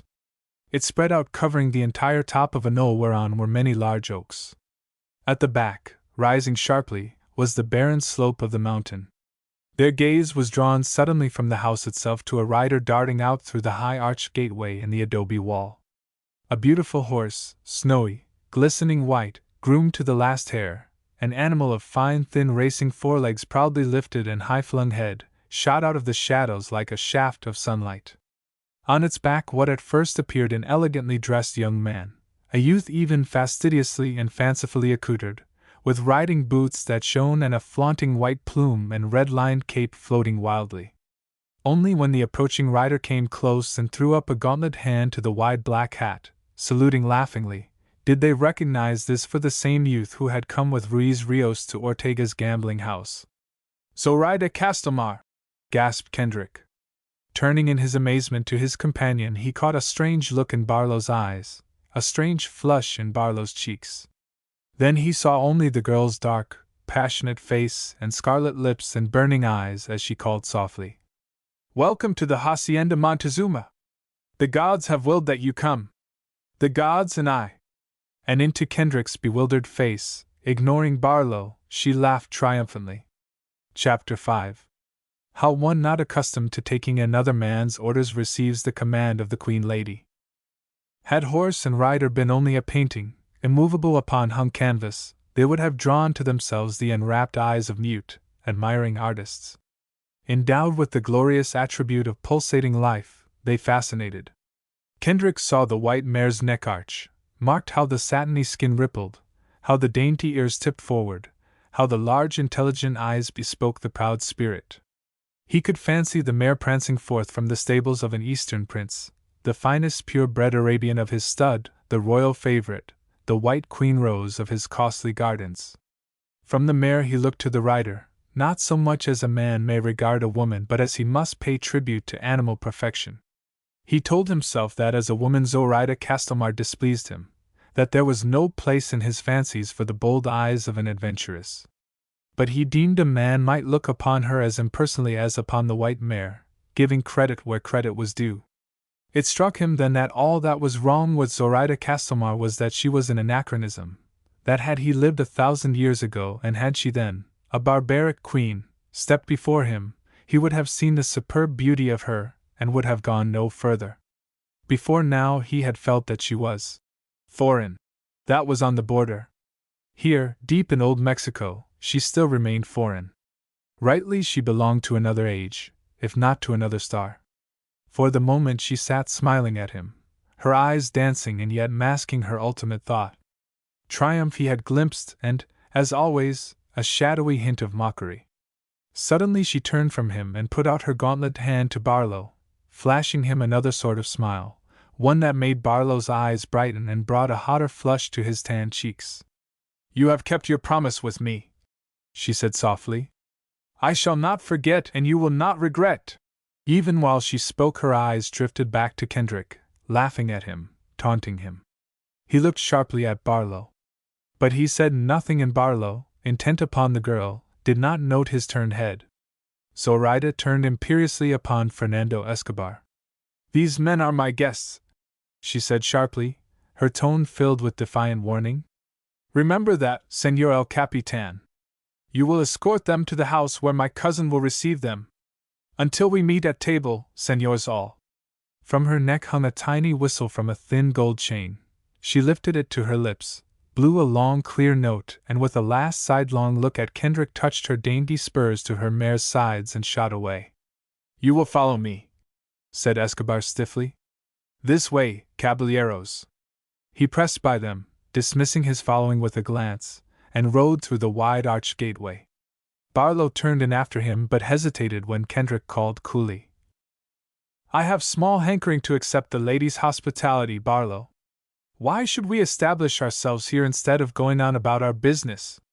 By the Lord, her invitation smacks to me too damned much of outright command." "No use startin' anything, Jim," said Barlow. "Come ahead." At them both Escobar smiled contemptuously. "Look," he said, pointing toward the adobe. "Judge if it be wise to hesitate when La Señorita Reina says enter." They saw graveled driveways and flower-bordered walks under the oaks, blossoming, fragrant shrubs welcoming countless birds, an expanse of velvet lawn with a marble-rimmed pool and fountain.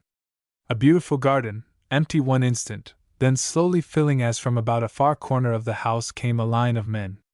Young men, every one of them, fine-looking, dark-skinned fellows dressed after the extravagant fashion of the land which mothered them, with tall conical hats and slashed trousers, broad sashes and glistening boots. They came on like military squads, silent, erect, eyes full ahead. Out in the driveway they halted, 50 of them. And like one man, they saluted. "Will you enter as a guest?" jeered Escobar. Kendrick's anger flared up. I'll tell you one thing, my fine friend Fernando Escobar, he said hotly. I don't like the cut of your sunny disposition. You and I are not going to mix well, and you may as well know it from the start. As for this guest business, just what do you mean? Escobar shrugged elaborately and half-veiled his insolent eyes with the long lashes. You mean, went on Kendrick stubbornly, your queen lady as you call her, has instructed her rabble to bring us in, willy-nilly? AI! Cried Escobar in mock surprise. El Americano reads the secret thought. Come ahead, Jim, urged Barlow anxiously. Don't I tell you there is no sense startin' a rumpus? Suppose you weeded out half of 'em, the other half would get you right. And haven't we got enough ahead of us without goin' out of our way, lookin' for a row? For answer Kendrick gave his horse the spur and dashed through the gate. If a man had to tie into 50 of a hard-looking lot of devils like those saturnine henchmen of Zoraida, it would at least be a scrimmage worth a man's going down in. But Barlow was right, and there was no doubt enough trouble coming without wandering afield for it. So, close behind Escobar, they rode under the oaks and to the house. Here was a quadrangle, flanked about with white columns. Through numerous arches one saw oaken doors set into the thick walls of the shaded building. The three men dismounted. 3 of the men in the driveway took the horses. Escobar stepped to the broad double door directly in front of them. As his spurred boot rang on the stone floor, the door opened and Rios opened to them. He bowed deeply, courteously, his manner cordial, his eyes inscrutable. At his invitation they entered.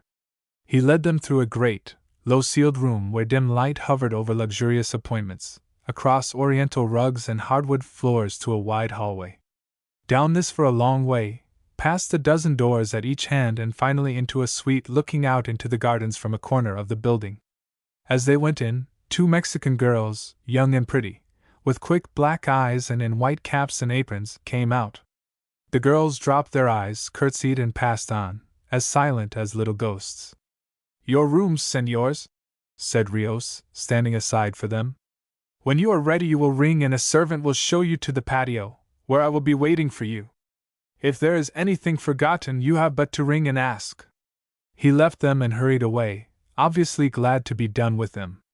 They went in and closed the door and looked about them. Here were big leather chairs, a mahogany table, cigars, smoking trays, cigarettes, a bottle of brandy and one of fine red wine standing forth hospitably. Through one door they saw an artistically and comfortably furnished bedroom, through another a tiled, glisteningly white bath, beyond the bath the second bedroom. All this they marked at a glance. Then Kendrick turned soberly to his companion. I've known you a good many years off and on, Twisty, he said bluntly. For the sort of man to name partner and friend. For half a dozen years, however, I've seen little of you. What have those half-dozen years done to you? What do you mean? Asked Barlow. I mean that for a mate on a crazy expedition like this I want a man I can tie to. That means a man that turns off every card from the top, straight as they come. A man that doesn't bury the ace. I haven't held out anything on you. What have you held out on me? Barlow looked troubled. He uncorked the brandy bottle and helped himself, sipping slowly. You've got in mind what she said outside? He asked. Yes. That and other things. If I had told you at the beginning, said Barlow, that you and me were comin' to a place, lookin' for treasure, that was right next door to where Zoraida Castelmar lived, would you have come? No, I don't think I would. Well, that's why I didn't tell you. And you promised her, just what? That I'd be showin' up down this way. And that you'd be comin' along with me. He finished off his brandy and set his glass down hard. Kendrick took a cigarette and wandered across the room, looking out into the gardens. The string of men who had appeared at Zoraida's whistle were filing off around the house again, going toward the nearby outbuildings. I'm not going to pump questions at you, Barlow, he said without turning. What you do is up to you. Only if you can't play the game straight with me, our trails fork for good and all. Now, let's get a bath and see the dance through. 5 minutes later Jim Kendrick, splashing mightily in a roomy tub, began to sing under his breath. After all, matters were well enough. Life was not dull but infinitely profligate of promise. He fancied that Rios was boiling inwardly with rage. The thought delighted him. His old zest flooded back full tide into his veins. His voice rose higher, his lively tune quickened. Barlow's face brightened at the sound and his lungs filled to a sigh of relief. Within half an hour a servant ushered them into the patio. There, under a grape arbor, their chairs drawn close up to the little fountain, were Rios and Escobar, talking quietly. Both men rose as they appeared, offering chairs. Both were all that was courteous, and yet it needed no guessing to understand that their courtesy was but like so much thin silken sheathing over steel. They were affable only because of a command. And that command Zoraida's? As far as they are concerned, mused Kendrick, she is absolutely the queen lady. Wonder how she works it? Wouldn't judge either one of them an easy gent to handle. The conversation was markedly impersonal. They spoke of stock raising, of the best breeds of beef cattle, of what had been done with irrigation, and of what Rios planned for another year. It became clear that Zoraida was the sole owner of several thousand fair acres here, and that Rios stood in the position of general manager to his cousin. That he envied her possessions, that it galled him to be her underling over these acres, was a fact which lay naked on top of many mere surmises. Once, with simulated carelessness, Escobar said, "The rancho would have been yours had there been no will, is it not so, amigo Rios?" And Rios flashed an angry look at him, knowing that the man taunted him. "It is called the Rancho Montezuma, isn't it?" put in Kendrick. "Why that name, Rios?" "It is the old name," said Rios lightly. "That is all I know." When a servant announced dinner, they went to an immense dining room wherein a prince might have taken his state meals. But Zoraida did not join them, sending word by one of the little Mexican maids that she would not appear. It was significant that no reason was offered. From the instant that they had set foot down at the hacienda, it was to be known that here Zoraida did as she pleased and accounted to none. Two tall fellows, looking purebred Yaqui Indians, served perfectly, soft-voiced, softer-footed, stony-eyed. During the meal Kendrick fell into the way of chatting with young Escobar, seeking to draw him out and failing, while Barlow and Rios talked together, Rios regarding Barlow intently. When they rose from table, Barlow accepted an invitation from Rios to look over the stables, while Kendrick was led by Escobar back to the patio. Even then Kendrick had the suspicion that the intention was to separate him from his friend, but he saw nothing to be done. He hardly looked for any sort of violence, and were such intended there was scant need to waste time over such trifles as separating two men who would have to stand against 20. "If you will pardon me a moment, senor," said Escobar briefly. He left Kendrick standing by the little fountain and disappeared. On the instant one of the little maids stole softly forward. "This way, senor," she said, looking at him curiously. "Where?" he demanded. "And why?" She smiled and shook her head. "It is commanded," she replied. "Will el senor Americano be so kind as to follow?" He had asked why and got no answer. Now he demanded of himself, "Why not?" He was playing the other fellow's game and might as well play straight on until he saw what was what. "Lead on," he said. "I'm with you." Chapter 6. Concerning that which lay in the eyes of Zoraida. Jim Kendrick guessed, before the last door was thrown open for him, that he was being led before Zoraida Castelmar. The serving maid flitted on ahead, out through a deep, shadow-filled doorway into the dusk, down a long corridor and into the house again at an end which Kendrick judged must be close to the flank of the mountain. Down a second hallway, to a heavy, nail-studded door which opened only when the little maid had knocked and called. This room was lighted by a swinging lamp and its rays showed its scanty but rich furnishings, and the one who had opened, a tall, evil-looking Yaqui who wore in his sash a long-barreled revolver on one side and a longer, curved knife at the other. The girl sidled about the doorkeeper and, safe behind his back, made a grimace of distaste at him, then hurried on. Again she knocked at a locked door. Again it was swung open only when she had added her voice to her rapping. Who opened this door Kendrick did not know, for it was pitch dark as soon as the door was shut after them and they stood in a room either windowless or darkened by thick curtains. But the girl hastened on before him and he followed the patter of her soft moccasins, albeit with a hand under his left armpit, All of this locking and unlocking of doors and the attendant mystery struck him as claptrap, and he set it down as further play for effect by the mistress of the place. But none the less he was ready to strike back if a wary arm struck at him through the dark. The girl had stopped before another door, Kendrick close behind her. This time she neither knocked nor called. He heard her fingers groping along the wall, then the silvery tinkle of a bell faintly heard through the thick oak panels. "You will wait," she whispered. And he knew that she was gone. He was not forced to wait long. Suddenly the door was opened.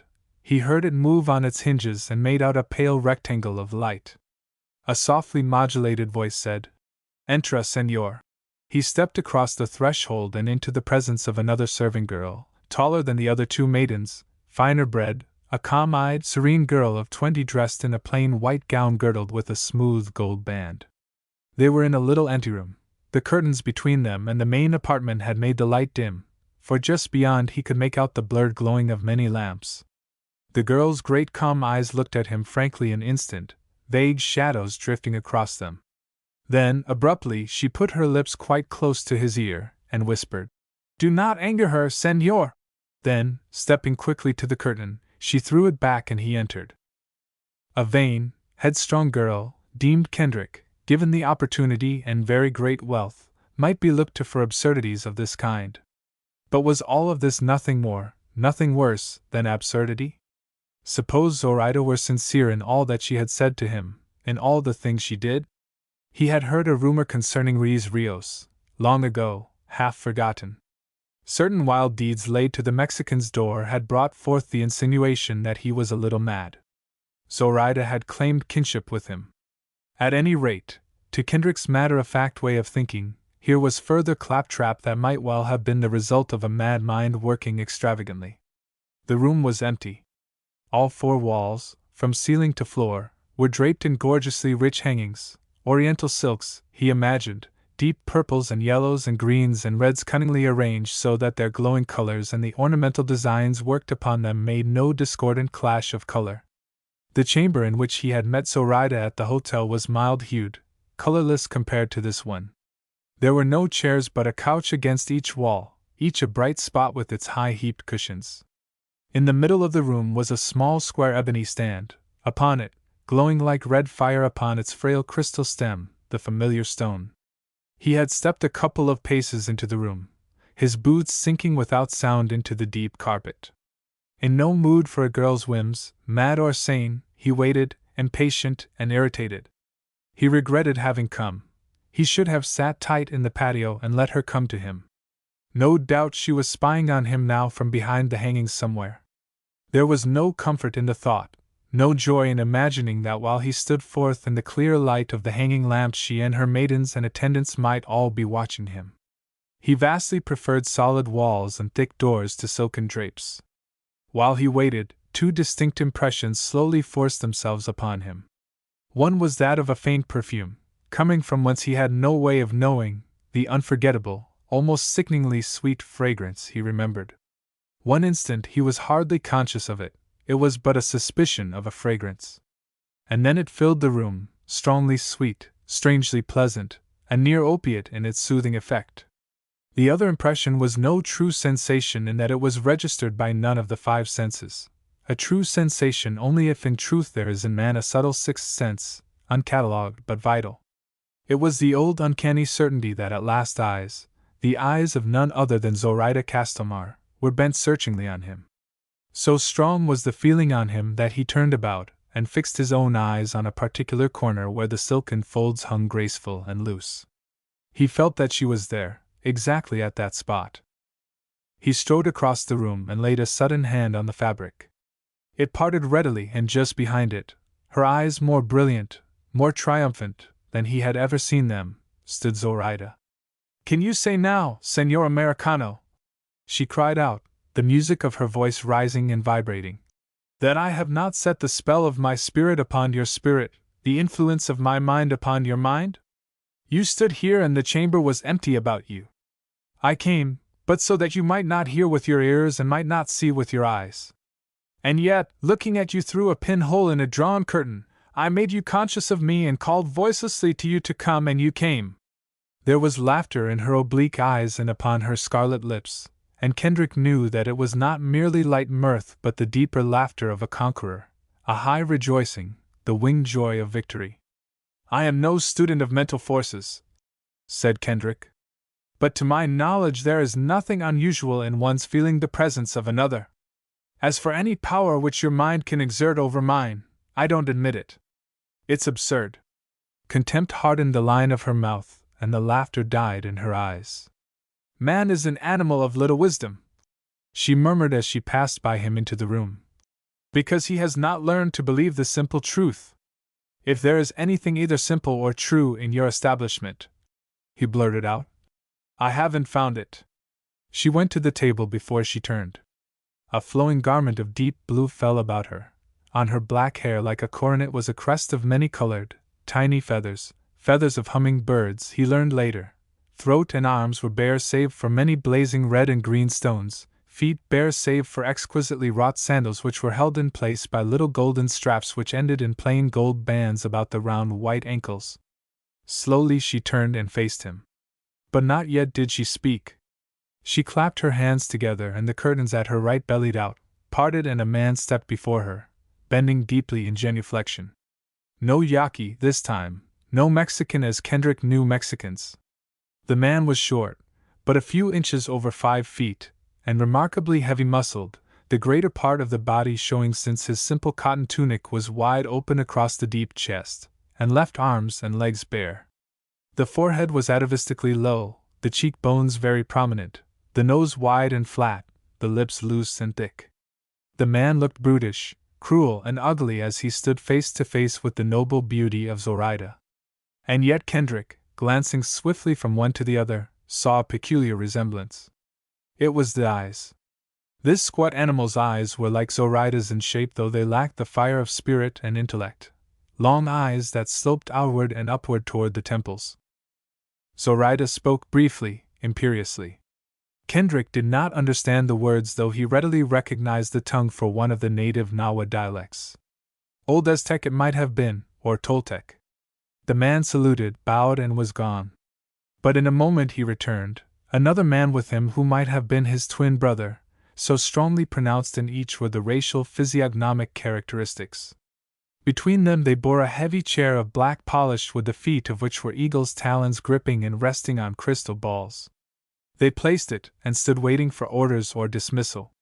She gave both, the first in a few low words in the same ancient tongue, the latter with a gesture. They bowed and disappeared. Zoraida, one hand resting upon the stand near the jewel glowing upon the transparent stem, sank gracefully into the seat. "All very imposing," muttered Kendrick. "But if you have anything to say to me, I am waiting." From somewhere in the room a parrot which he had not seen until now, and which had no doubt been released by one of her low-browed henchmen behind the curtains, flew by Kendrick's head and perched balancing upon an arm of her chair. Idly she put out her hand, stroking the bright feathers. From somewhere else, startling the man when he saw it gliding by him on its soft pads, a big puma ran forward, threw up its head, snarling, its tail jerking back and forth restlessly. Zoraida spoke quietly.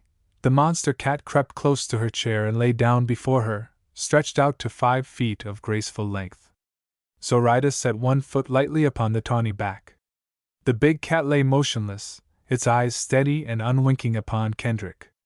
He felt himself strangely impressed, though he sought to argue with himself that here was but more absurdity from an empty-headed girl who had the money and the power to unleash her extravagant desires.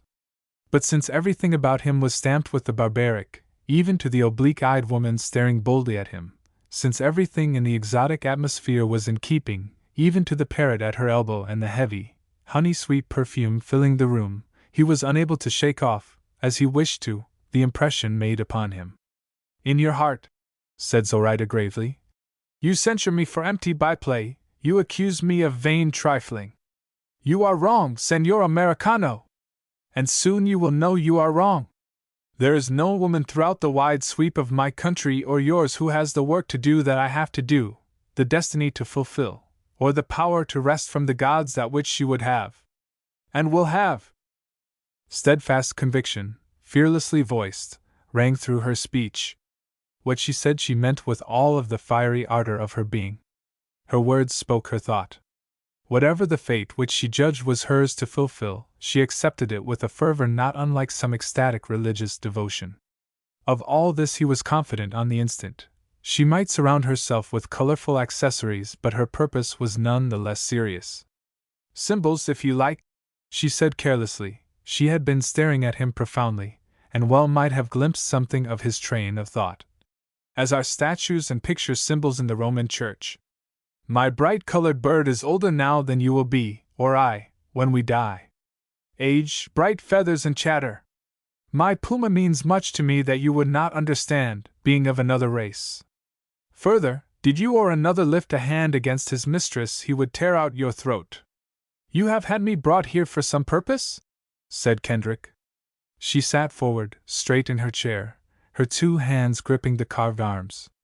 Did I not tell you when first we spoke together that I had use for you? Since then have I not sent myself into your thoughts many times? Did I not come to you, that you should remember, on the boat that brought you here? I am no man for mysteries, he said. Tell me, did you somehow get aboard the New Moon at San Diego? Or did my fancy play me a trick? You ask me questions, she mocked, when you would believe what pleased you, no matter what word I spoke. If I said that across the miles, over mountain and desert and water I sent my spirit to you, would you believe? No, not when there are other readier explanations. She raised a quick hand and pointed to the parrot. Chatter! Questions put when you do not expect an answer. 100 years of words and only a red and yellow bundle of feathers at the end. It is deeds we want, Señor Americano, you and I. He returned her look steadily. Then tell me what you want of me, he said. And in one word I'll give you yes or no. That is man talk, she cried. And yet, Señor Jim Kendrick, there come times even in a man's life when the yes or no is spoken for him. She paused for him to drink in all that her statement meant. Then, when he remained silent, his eyes hostile upon hers, she went on, her speech quick and passionate. There are great happenings on foot, American. There will be war and death. There will be tearing down and building up. And it is I who will direct, and it is you who will take my orders and make them law. And in the end I shall be a Zoraida whom the world shall know, and you shall be a mighty man, the man of Mexico. Fine words. It was his time to mock, his time to glance at the ancient bird. Yes, Jim Kendrick. Fine words and more, since they are great truths. Lest you think Zoraida Castelmar a girl of mad fancies, I will speak freely with you. Since all depends on me, and it is in my mind that much will depend on you. And why on you? Why have I put my hand out upon you, a foreigner?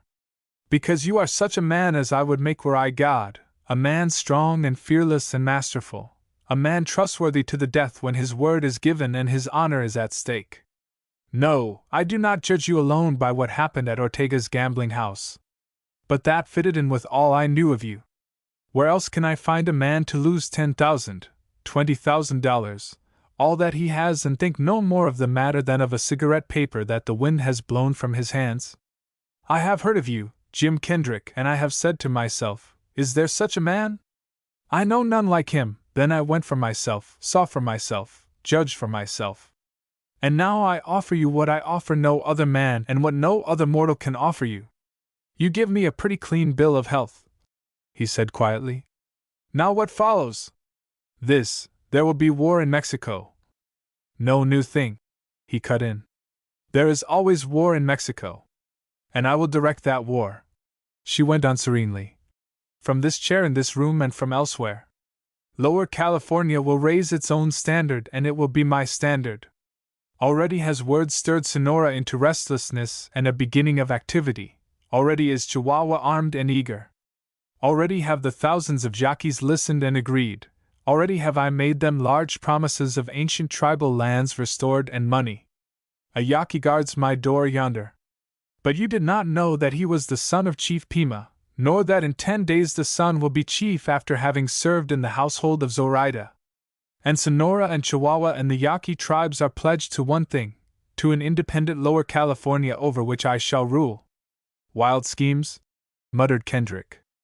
foredoomed, like other mad schemes in Mexico.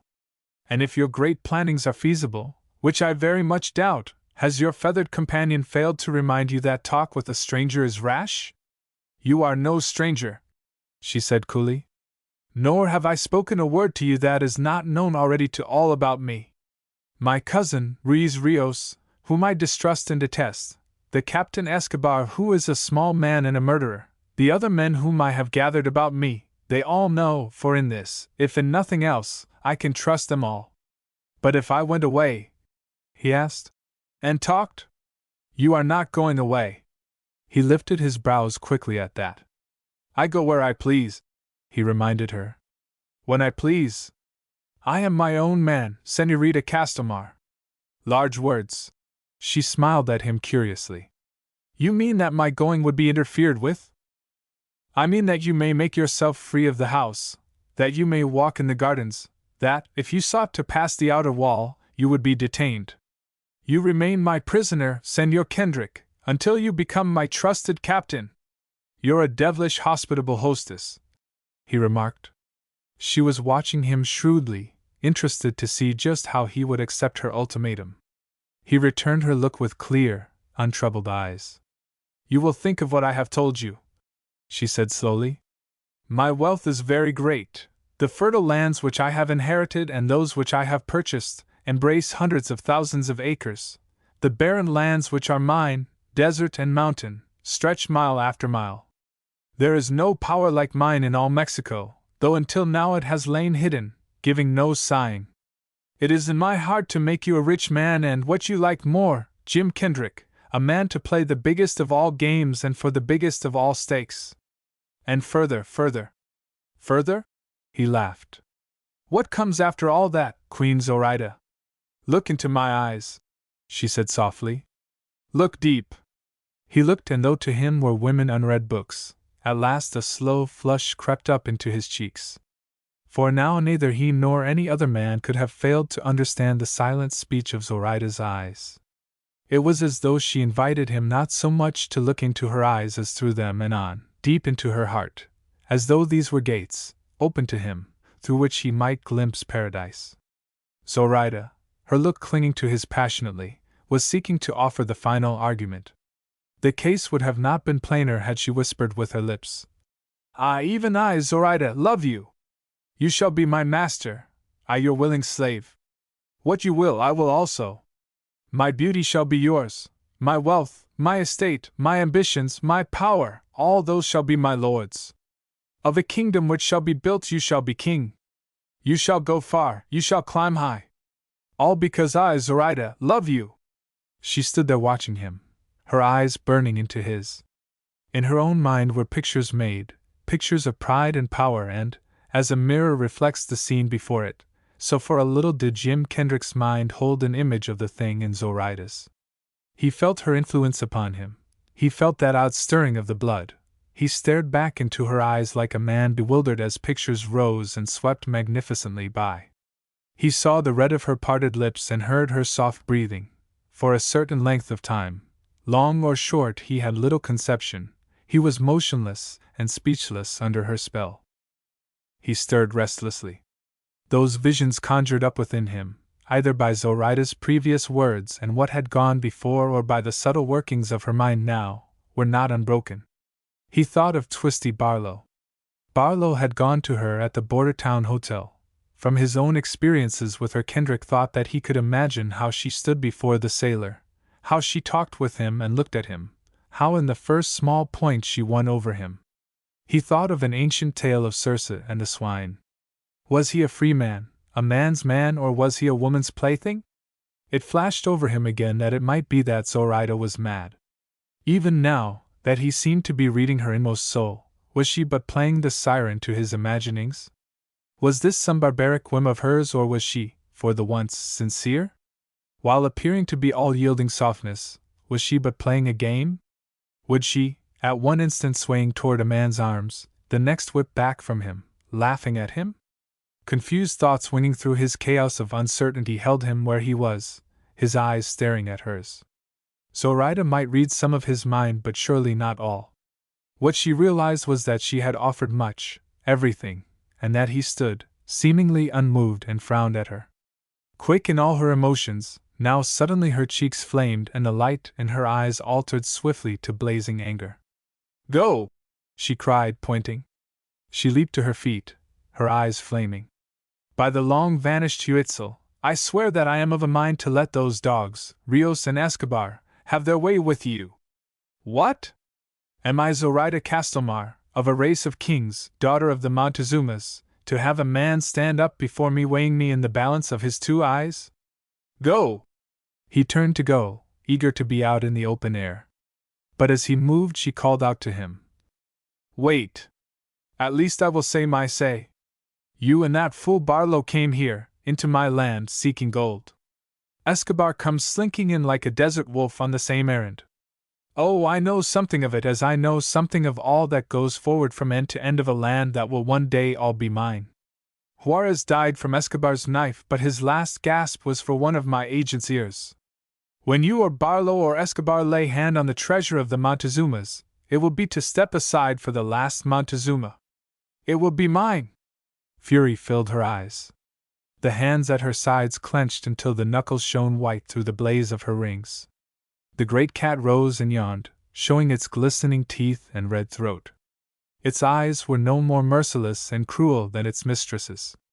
Kendrick felt queerly, as though he were looking back across dead centuries into ancient Mexico and upon the angry princess of the most cruel of all peoples, the bloodlusting Aztecs. "Go!" she panted. With one after another of the doors thrown open before him, Kendrick hurried away. Chapter 7. Of a girl held for ransom and of a toast drunk by one infatuated. Jim Kendrick returned straightway to the rooms allotted to him and Barlow, hoping to find his companion there. They must talk together, they must understand each the other, they must know, and know without delay, just in what and to what lengths friend could count on friend. To the uttermost, Kendrick would have said a week ago. Now he only pondered the matter, recalling that in some ways Barlow did not seem quite the old mate. He found the rooms empty and threw himself into one of the big chairs to wait. As he regarded the situation, it had little enough to recommend itself to a man of his stamp. He had not the least desire to meddle in any way with Mexican revolutionary politics. Upheavals would come and come again, no doubt, for thus would a great country in due time work out its own salvation. But it was no affair of his. This fomenting nucleus into which he and Barlow had come was, he estimated, foredoomed to failure and worse. One fine day Ruiz Rios and Fernando Escobar and their outlaw followings would find themselves with their backs to an adobe wall and their faces set toward a line of rifles. And Zoraida Castelmar had best think upon that, too. For turbulent times had borne women along with men to a quick undoing. All this was clear to him. But here clarity gave way to groping uncertainty. Less than anything else did he have a stomach for being bottled up in any house in the world, Zoraida's house least of all, and denied the freedom of the open. It looked as though he, who had never done another man's command, must now do a girl's.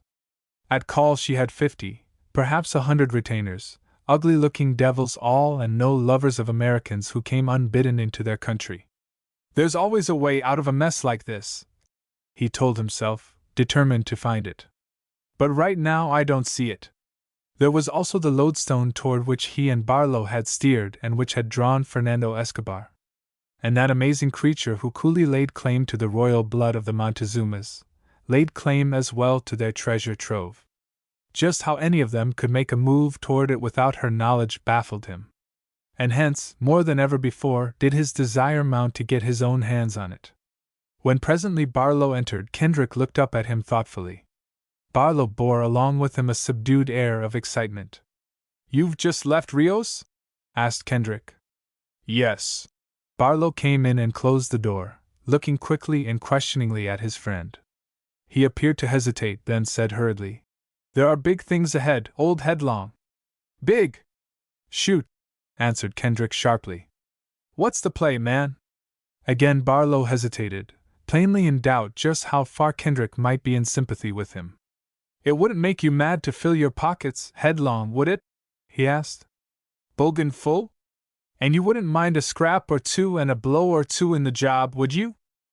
"Watch your step, twisty old-timer," said Kendrick. Rios has been talking revolution to you, has he? Sometimes an uprising down here is a nasty mess that it's easier to get into than out of again. And if we get our hooks on the loot that brought us down here, why should we want to mix it with the federal government? Barlow began tugging at his forelock. I'm up a tree, Jim, he muttered at last. Clean up a tree? Then look out you light on your feet instead of on your head when you decide to come down. It would be easy to make a mistake right now. Yes, easy, dead easy. Old headlong counseling caution. Barlow laughed, but with little genuine mirth. I want a straight talk with you, Twisty, said Kendrick soberly.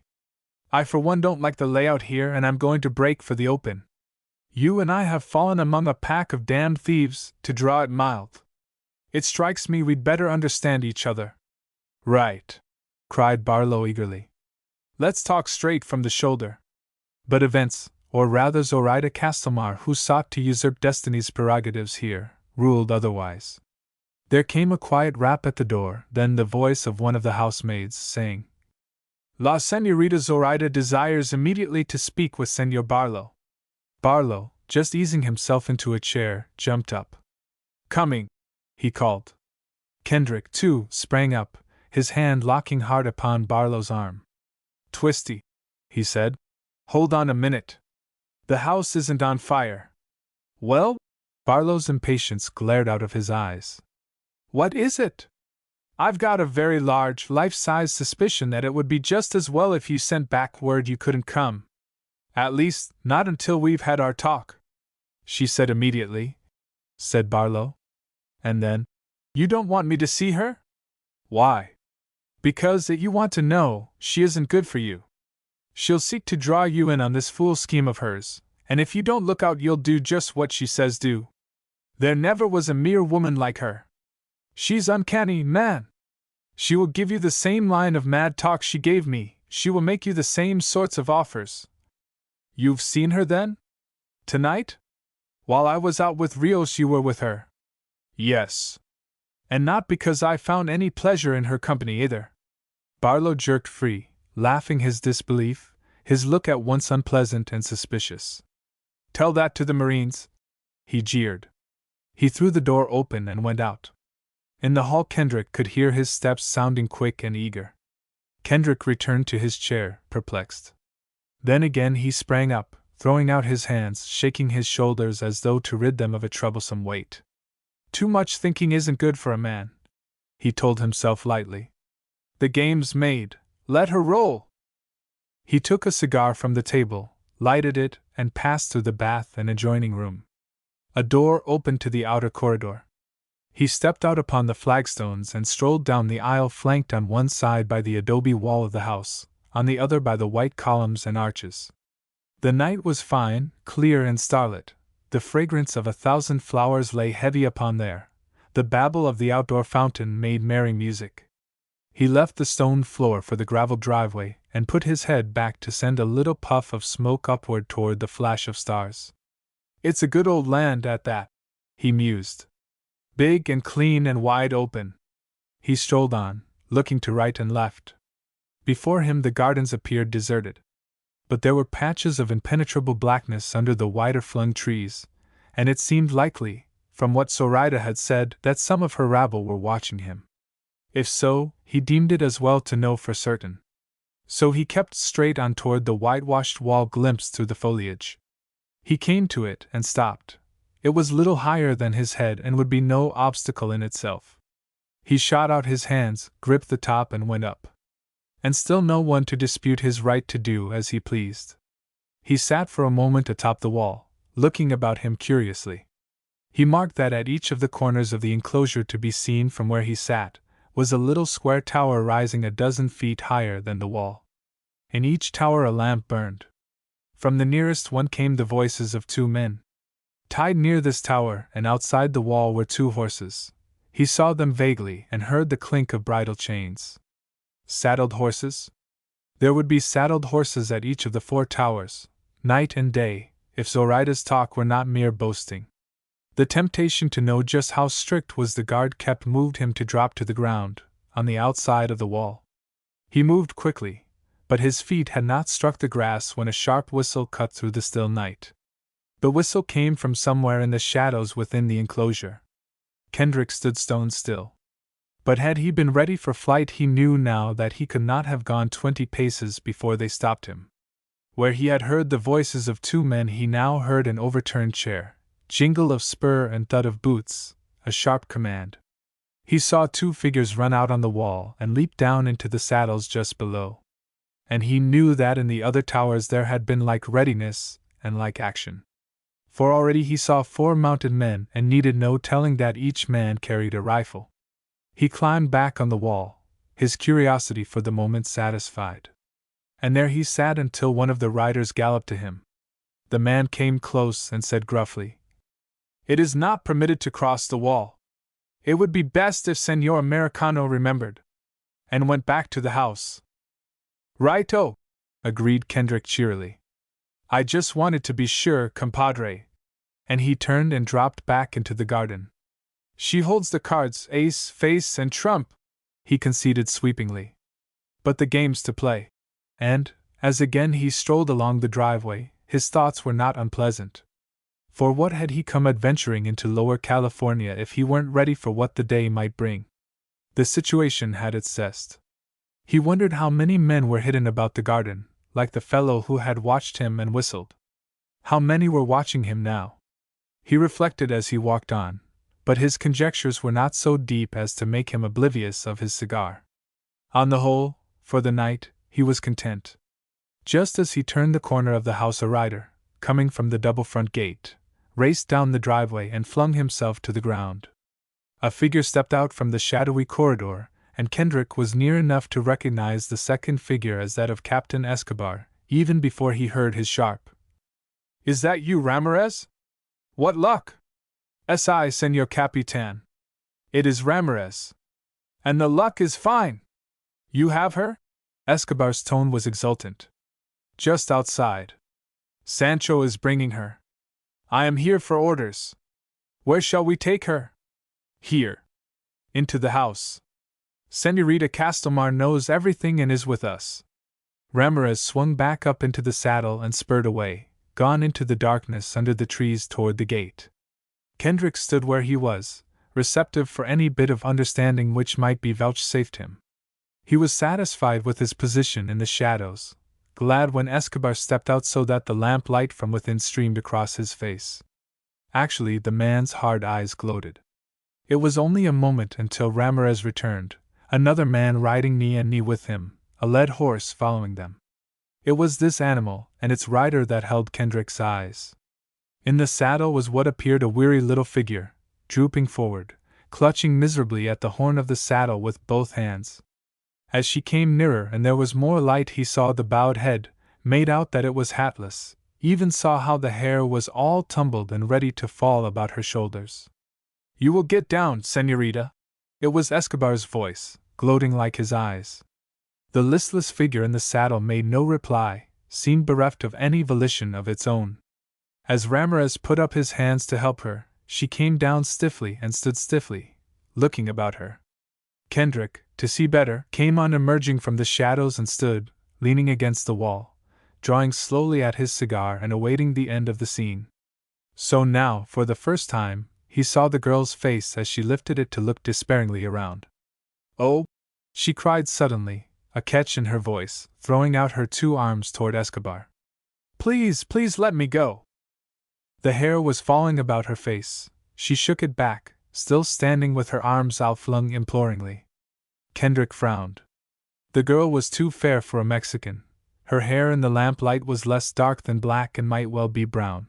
Her speech was the speech of one of his own country. "An American girl!" he marveled. "These dirty devils have laid their hands on an American girl. And just a kid at that." With her hair down, with a trembling "please" upon her lips, she did not look 16. "I am so tired," she begged. "I am so frightened. Won't you let me go? Please?"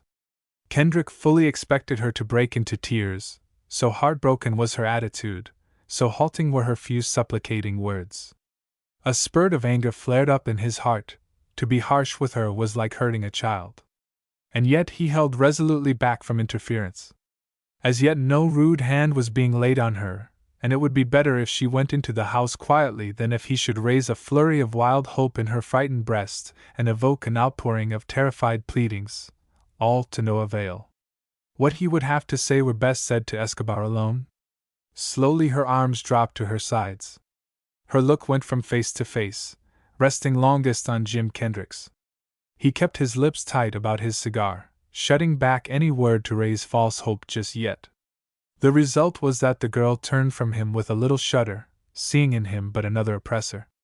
She sighed wearily and, walking stiffly, passed to the door flung open by Ramirez and into the house. Escobar was following her when Kendrick called to him. The bandit captain muttered but came back into the yard. "Well, senor?" he demanded impudently. "What have you to say to me?" "Who is that girl?" asked Kendrick. "And what are you doing with her?" Escobar laughed his open insolence. "So you are interested? Pretty like a flower, no? Well, she is not for you, Señor Americano, though she is of your own country. She is the daughter of a rich gentleman named Gordon, if you would know. Her papa calls her Betty and is very fond of her. Him I have let go back to the United States, that he may send me $25,000 for Señorita Betty. Are there other questions, Señor?" "You've got a cursed high hand, Captain Escobar," muttered Kendrick. "But let me tell you something. If you touch a hair of that poor little kid's head, I'll shoot 6 holes square through your dirty heart." And he passed by Escobar and went into the house. He meant to tell the daughter of Gordon that he, too, was an American, that Barlow, another American, was on the job, that, somehow, they would see her through. But he was given only a fleeting glimpse of her as she passed out through a door across the room, escorted by the grave-eyed young woman who an hour ago had warned him not to anger Zoraida. He saw Betty Gordon's face distinctly now. She was fair, her hair was brown, he thought her eyes were gray. But before he could call to her she was gone, clinging to the arm of Zoraida's maid. "Poor little kid," muttered Kendrick, staring after her. "I'd give my hat to have her on a horse, scooting for the new moon. All alone among these pirates, with her dad the Lord knows where trying to dig up $25,000 for her. At least she was no doubt well enough off for the night. She looked too tired to lie awake long, no matter what her distress." He returned to his rooms and sat down to wait again for Barlow. When at last Barlow came, Kendrick knew on the instant what success Zoraida had had with him. Twisty's eyes were shining, his head was up, he walked briskly like a man with his plans made and his heart in them. "You poor boob," muttered Kendrick disgustedly. "Once you let a woman get her knife in your heart, you're done for." Barlow swept up the brandy bottle and filled a glass brimful. "To Zoraida, Queen of Lower California!" he cried ringingly. He drank and smashed the glass upon the floor. Kendrick sighed and shook his head hopelessly. And thanked God that he had never been the man to go mad over a pretty face. Chapter 8. How a man may carry a message and not know himself to be a messenger. "There's no call for bad blood between you and me, Jim," said Barlow, plainly ill at his ease. "We've always been friends, let's stay friends. If we can't pull together in the deal that's comin', why, let's just split our trail 2 ways and let it go at that." "Fair enough," cried Kendrick heartily. His companion thrust out a hand. Kendrick took it warmly. Barlow looked relieved. "And," continued the sailor, "there's no sense forgettin' what we ran into this port for in the first place. There's the loot, no matter how or when we come at it, both together or single, we split it even." "Fair again." The old-time Barlow talking. "All I've held out on you, Jim, is the exact location, so far as I know it. I'll spill that to you now best I can. Then you can play out your string your way and I can play it out my way. As far as tipped me off, you've got 3 peaks to sail by, whether it's the 3 we saw first or the ones right off here, back of the house, I don't know any more than you do. But it ought to be easy tellin' when a man's on the spot. The middle peak ought to be a good 50 feet higher than the others and flat lookin' on top. In a ravine, between the tall boy and the one at the left, Juarez said there was a lot of scrub trees and brush. He said plow through the brush, keepin' to the up edge when you can get to it, until you come to about the middle of the patch. There a man would find a lot of loose rock, boulders that looked like they'd slid off the mountain. This rock, and the Lord knows how much of it there is, covers the hole that the old priests write and said that loot was in. And that's the yarn, every damn word of it. If it's the place back of the house, said Kendrick, it'll be a night job, all of it. It's not a half-mile off in plain sight from here. Now, what's the likelihood of Escobar having been there ahead of us? Escobar's out of the running. Barlow's eyes glinted with his satisfaction. He's corked up here tighter than a fly in a bottle. He isn't allowed to stick nose outside the walls after dark, and he isn't allowed to ride out of sight in the daytime. Those are little Escobar's orders. And, by cracky, I'll bet he minds them. Who told you all that? She did. What's she close-hurting him for? Doesn't trust him. Can you blame her? She's taking her chances, and she knows it, plannin' the big things ahead. And she's not missin' a bet. And more, remarked Kendrick drily. She hankers for the loot herself? She wouldn't know a thing about it, protested Barlow. Escobar would keep his mouth shut. He's wise hog enough for that. But she does know, Twisty. She knows that Escobar knifed Juarez. She knows why. She knows pretty nearly as much about the thing as we know. She knows a lot of things, mused Barlow. But he shook his head. She's shootin' high, headlong, no penny ante game for her. Not that what we're lookin' for sounds little, but it ain't in her path, and she's not tinnin' aside for anything. And she's the richest lady in Mexico right now. Those pearls of hers, man, are worth over $100,000, or I'm a fool. I saw them again tonight. She let me have them in my hands. And that ruby, did you see it? Why, kings can't sport stones like that in their best Sunday crowns. She contends that she is a descendant of the old Mexican kings, offered Kendrick coolly. And any treasure left by the Montezumas, she claims by right of inheritance. She couldn't get across with a claim like that, could she? Not in any law court, Jim? Not unless the jurors were all men and she could get them off alone, one at a time, and whisper in their ears, grunted Kendrick. Barlow laughed, and they dropped the subject. Kendrick told Barlow what he had learned during the evening, how the walls were sentineled and how at the present moment under the same roof with them was an American girl, held for ransom. And, according to Escobar, he concluded, watching his old friend's face, the trick is put over with the connivance of Miss Castamar. This would seem to be one of the headquarters of the great national game. Well, snapped the sailor. What of it? If you can get away with a game like that, it pays big and fast. And who the devil sent you and me down this way to preach righteousness? It's their business, but cutthroat cur that little bandit Hop o' my thumb is, I don't believe a word he says. And if you did believe, it would be just the same? There was a queer note in his voice. Well, Twisty, old mate, I guess you've said it. Our trail forks. Good night. Good night, growled Barlow. Each went into his own bedroom, the doors closed after them. For a couple of hours Kendrick sat in the dark by his window, staring out into the gardens, pondering. Of two things he was certain. He was not going to remain shut up in the Hacienda Montezuma if there was a way to break for the open, and he was not going to leave Lower California without his share of the buried treasure, or at least without knowing that the tale was a lie. And little by little, a third consideration forced itself in with its place with these matters. He could not get out of his mind the picture of the poor little kid of a girl in Escobar's hands. Like any other strong man, Kendrick had a quick sympathy and pity for the weak and abused. Never, he thought, had he seen an individual less equipped to contend with such forces than was the little American girl. What I'd like, he thought longingly, would be to make a break for the border, to round up about 20 of the boys and to swoop down on this place like a gale out of hell. Clean 'em for fair, pick the little Gordon girl up and race back to the border with her. If it wasn't so blamed far.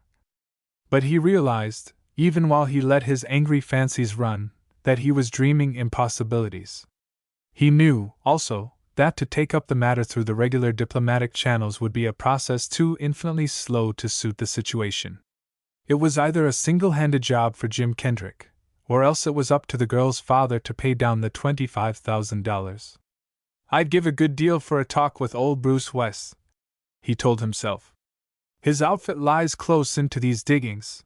Wonder if he has any American boys working for him? Why, a dozen of us, or a half dozen, would stand this place on end. Yes, I'd like to see Bruce. A score of reasons flocked to him why it was desirable to see young West. The boy was a friend, and it would be a joy just to grip him by the hand again after 3 years. Bruce had written to him to come, and now that events had led him so near, he should grant the request. Bruce was having his own troubles, no doubt against the lawlessness of Escobar, Rios, and the rest. And finally, he and Bruce might work things together so that both should derive benefit. Bruce might be in a position to befriend Gordon's little daughter. So much did Kendrick dwell on the subject that night that it claimed his first thoughts when he woke in the early dawn. And therefore, when Zoraida's message was handed to him at the breakfast table, he stared at it with puzzled eyes, asking himself if the amazing creature had read his thoughts through thick walls of adobe. The message was typewritten, even to the signature. It said, "No doubt Senor Kendrick would like to see his old friend Senor West. If he will only set his signature below what follows, he will be given a horse, permission to ride, and instructions as to direction. Zoraida." And below were the words, with date and a dotted line for him to sign. "I pledge my word, as a gentleman, to Zoraida Castelmar, that I will return to her at Hacienda Montezuma not later than daybreak 24 hours from now. A take or leave proposition, clean cut," he comprehended promptly. And as promptly he decided to take it. The maid who had brought him the paper was offering pen and ink. He accepted and wrote swiftly. "Jim Kendrick." "Has Barlow breakfasted yet?" he asked, returning to his coffee. "An hour ago, senor." "He has gone out." "Alone?" "No, senor. With La Senorita Zoraida." Said Kendrick. "And Rios? And Escobar?" "Senor Rios went to bed late. It is his custom, senor." The girl looked as though she could tell him more, but, with a quick glance over her shoulder, contented herself with saying only, "Senor Escobar is with the men outside." "And the American girl? Miss Gordon?" "Asleep still, senor." "Has Escobar been near her?" "No, senor. She has been alone except for me and Rosita. La pobrecita," she added, almost in a whisper. "She is so frightened." "Be kind to her," said Kendrick. He, too, looked over his shoulder. In his pocket were the few $50 bills left to him from his oil shares. "What is your name?" "Juanita," she told him. "All right, Juanita, take this." He slipped a bill along the tablecloth toward her. "Give Rosita half, you keep half. And be kind to Miss Gordon." "Oh, senor!" she cried, as in protest. But she took the banknote. Kendrick felt better for the transaction. He finished his breakfast with rare appetite. "Now," he cried, jumping up. "For the horse. Is it ready?" Juanita, the folded paper in her hands, went with him to the door. "The horse is ready, Senor Americano," she told him. "It remains only for me to tell the boy that you have promised to return." Sure enough, pawing the gravel in front of the house, half jerking off his feet, the mestizo holding it, was a tall, rangy sorrel horse looking as fine an animal as any man in a hurry could wish. "Senor Kendrick will ride Pedro," called Juanita. "Give him the horse." Pedro gave the reins over to Kendrick and turned away toward the stables. Kendrick swung up into the saddle and for a moment curbed the big sorrel's dash toward the gates, to say meditatively to Juanita, "If I took that paper away from you and made a run for it, what then?" A look of fear leaped into the girl's dark eyes and she drew hastily back, clutching the paper to her breast. "Senor!" she cried, breathless and aghast. "You would not! She would kill me!" "She would what?" he scowled. "She would give me to her cat, her terrible, terrible cat, to play with." Juanita shivered, and drew still further back. "With my life I must guard this paper until it goes from my hand into her hand." He laughed his disbelief and gave his horse his head at last. They shot away through the shrubbery. The horse slid to a standstill before the closed gate. of the man smoking a cigarette before it. Kendrick said curtly. You are to let me through. And direct me to Bruce West's ranch. Si, senor. The man opened the gate. It is yonder, up the valley. The trail will carry you up over the mountain. There are piled stones to mark the way to the pass.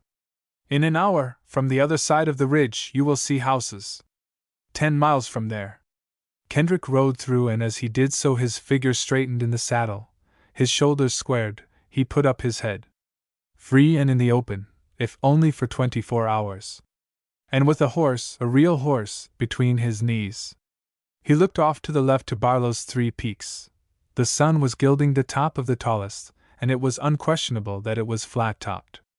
But he did not dwell long upon buried gold nor yet on the query which suggested itself.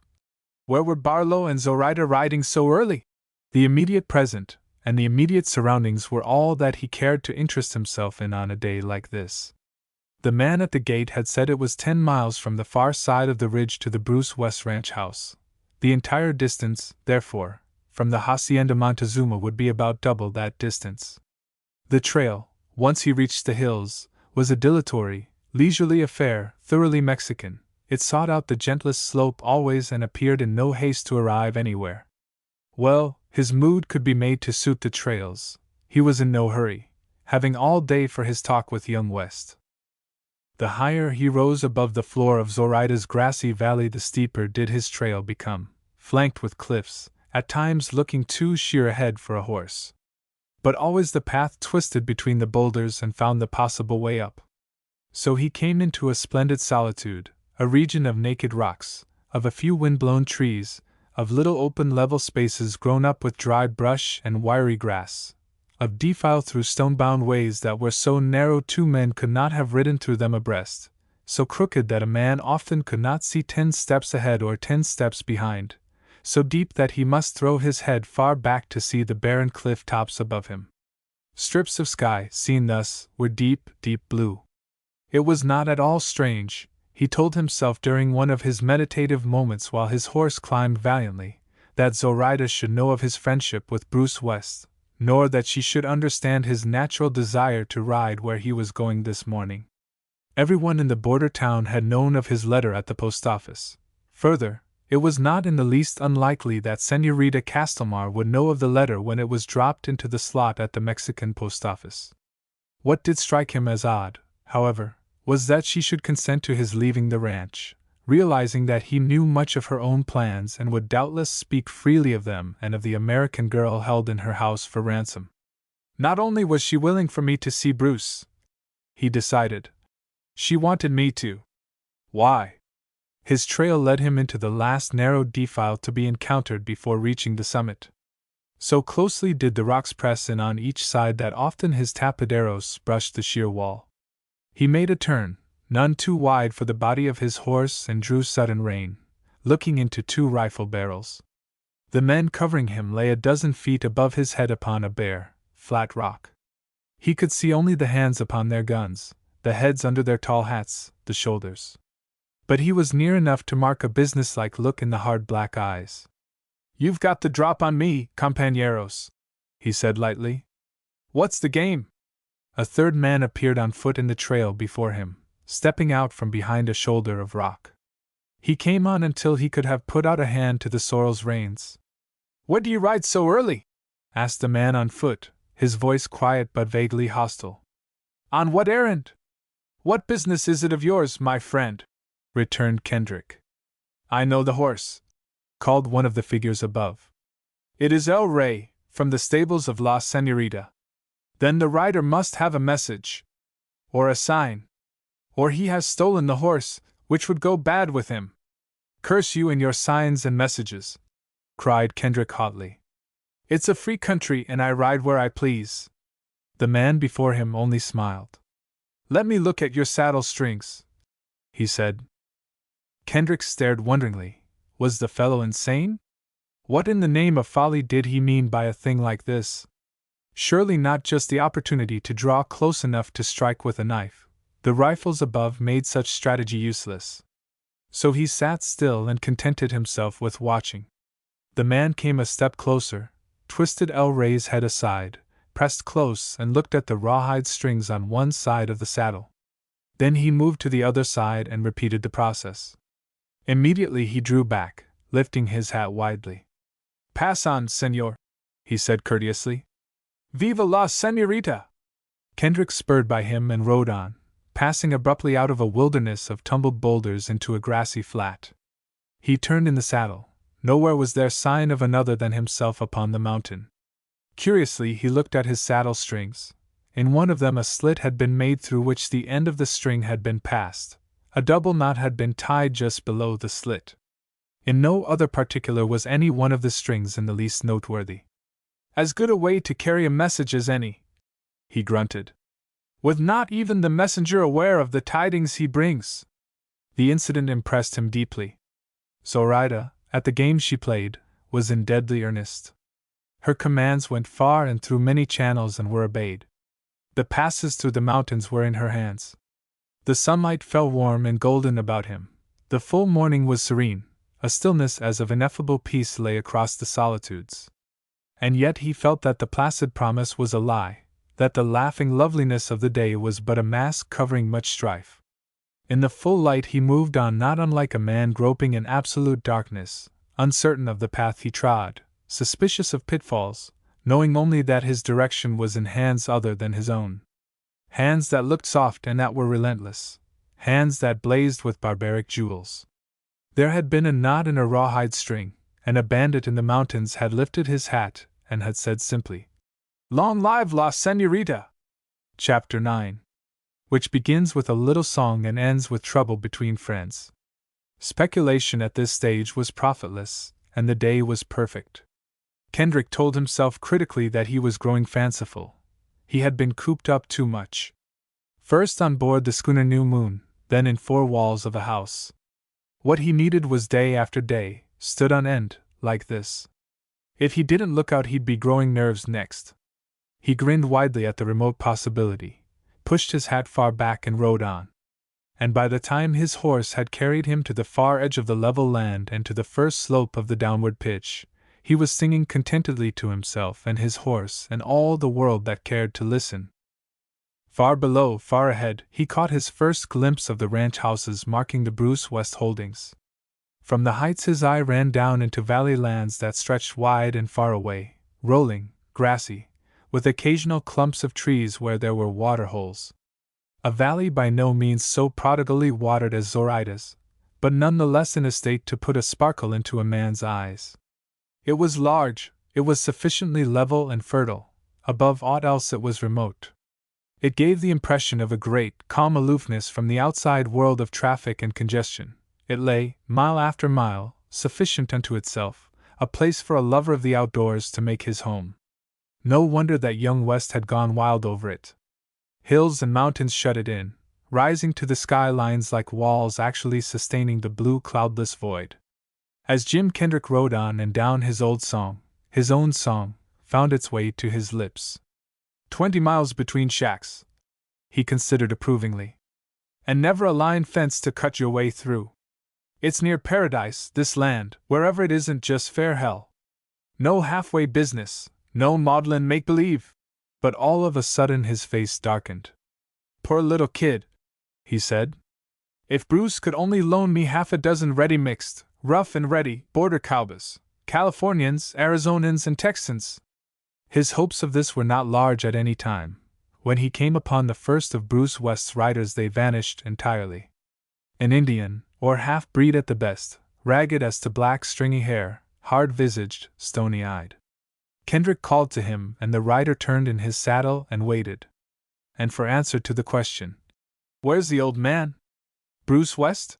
the answer was a hand lifted lazily to point up valley and silence. "Gracias, amigo," laughed Kendrick and rode on. There was not a more amazed man in all Lower California when Jim Kendrick rode up to him. Bruce West was out with two of his men driving a herd of young, wild-looking horses down toward the corrals beyond the house. For an instant his blue eyes stared incredulously, then they filled with shining joy. He swept off his broad hat to wave it wildly about his head. He came swooping down on Kendrick as though he had a suspicion that his visitor had it in his head to whirl and make a bolt for the mountains. he whooped gleefully. "Old Jim Kendrick!" he shouted. "Old headlong Jim! Old Aaron, Terran, Ramblin', Rovin', helpful leather Kendrick! Oh, Mama! Man, I'm glad to see you!" Only a youngster was Bruce West, but manly for all that, who wore his heart on his sleeve, his honesty in his eyes, and who would rather frolic than fight, but would rather fight than do nothing. When last Kendrick had seen him, Bruce was nursing his first mustache and glorying in the triumphant fact that soon he would be old enough to vote. Now, barely past 23, he looked a trifle thinner than his former 190 pounds, but never a second older.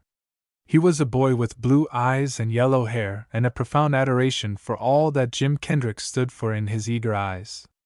"Why all the war paint, baby blue eyes?" Kendrick asked as they shook hands. For under Bruce's knee was strapped a rifle, and a big army revolver rode at his saddle horn. Bruce laughed, his mood having no place for frowns. "Not just for ornament, old joy-bringer," he retorted. "Using 'em every now and then. I'm in deep here, Jim, with every cent I've got and every hope of big things. Times, a man has to shoot his way out into the clear or go to the wall. Hey, Gaucho!" he called, turning in his saddle. "You and Tony haze the ponies into the corrals. And tell Castro we've got the King of Spain with us for grub and to put on the best on the ranch. We'll blow in about noon. Come ahead, Jim. I'll show you the finest layout of a cow outfit you ever trailed your eye across." They rode, saw everything, both acreage and water and stock, and talked. For the most part Bruce did the talking, speaking with quick enthusiasm of what he had done, what he meant to accomplish, yet in spite of obstacles. He had bought outright some 6,000 acres, expending for them and what low-bred stock they fed all of his inherited capital.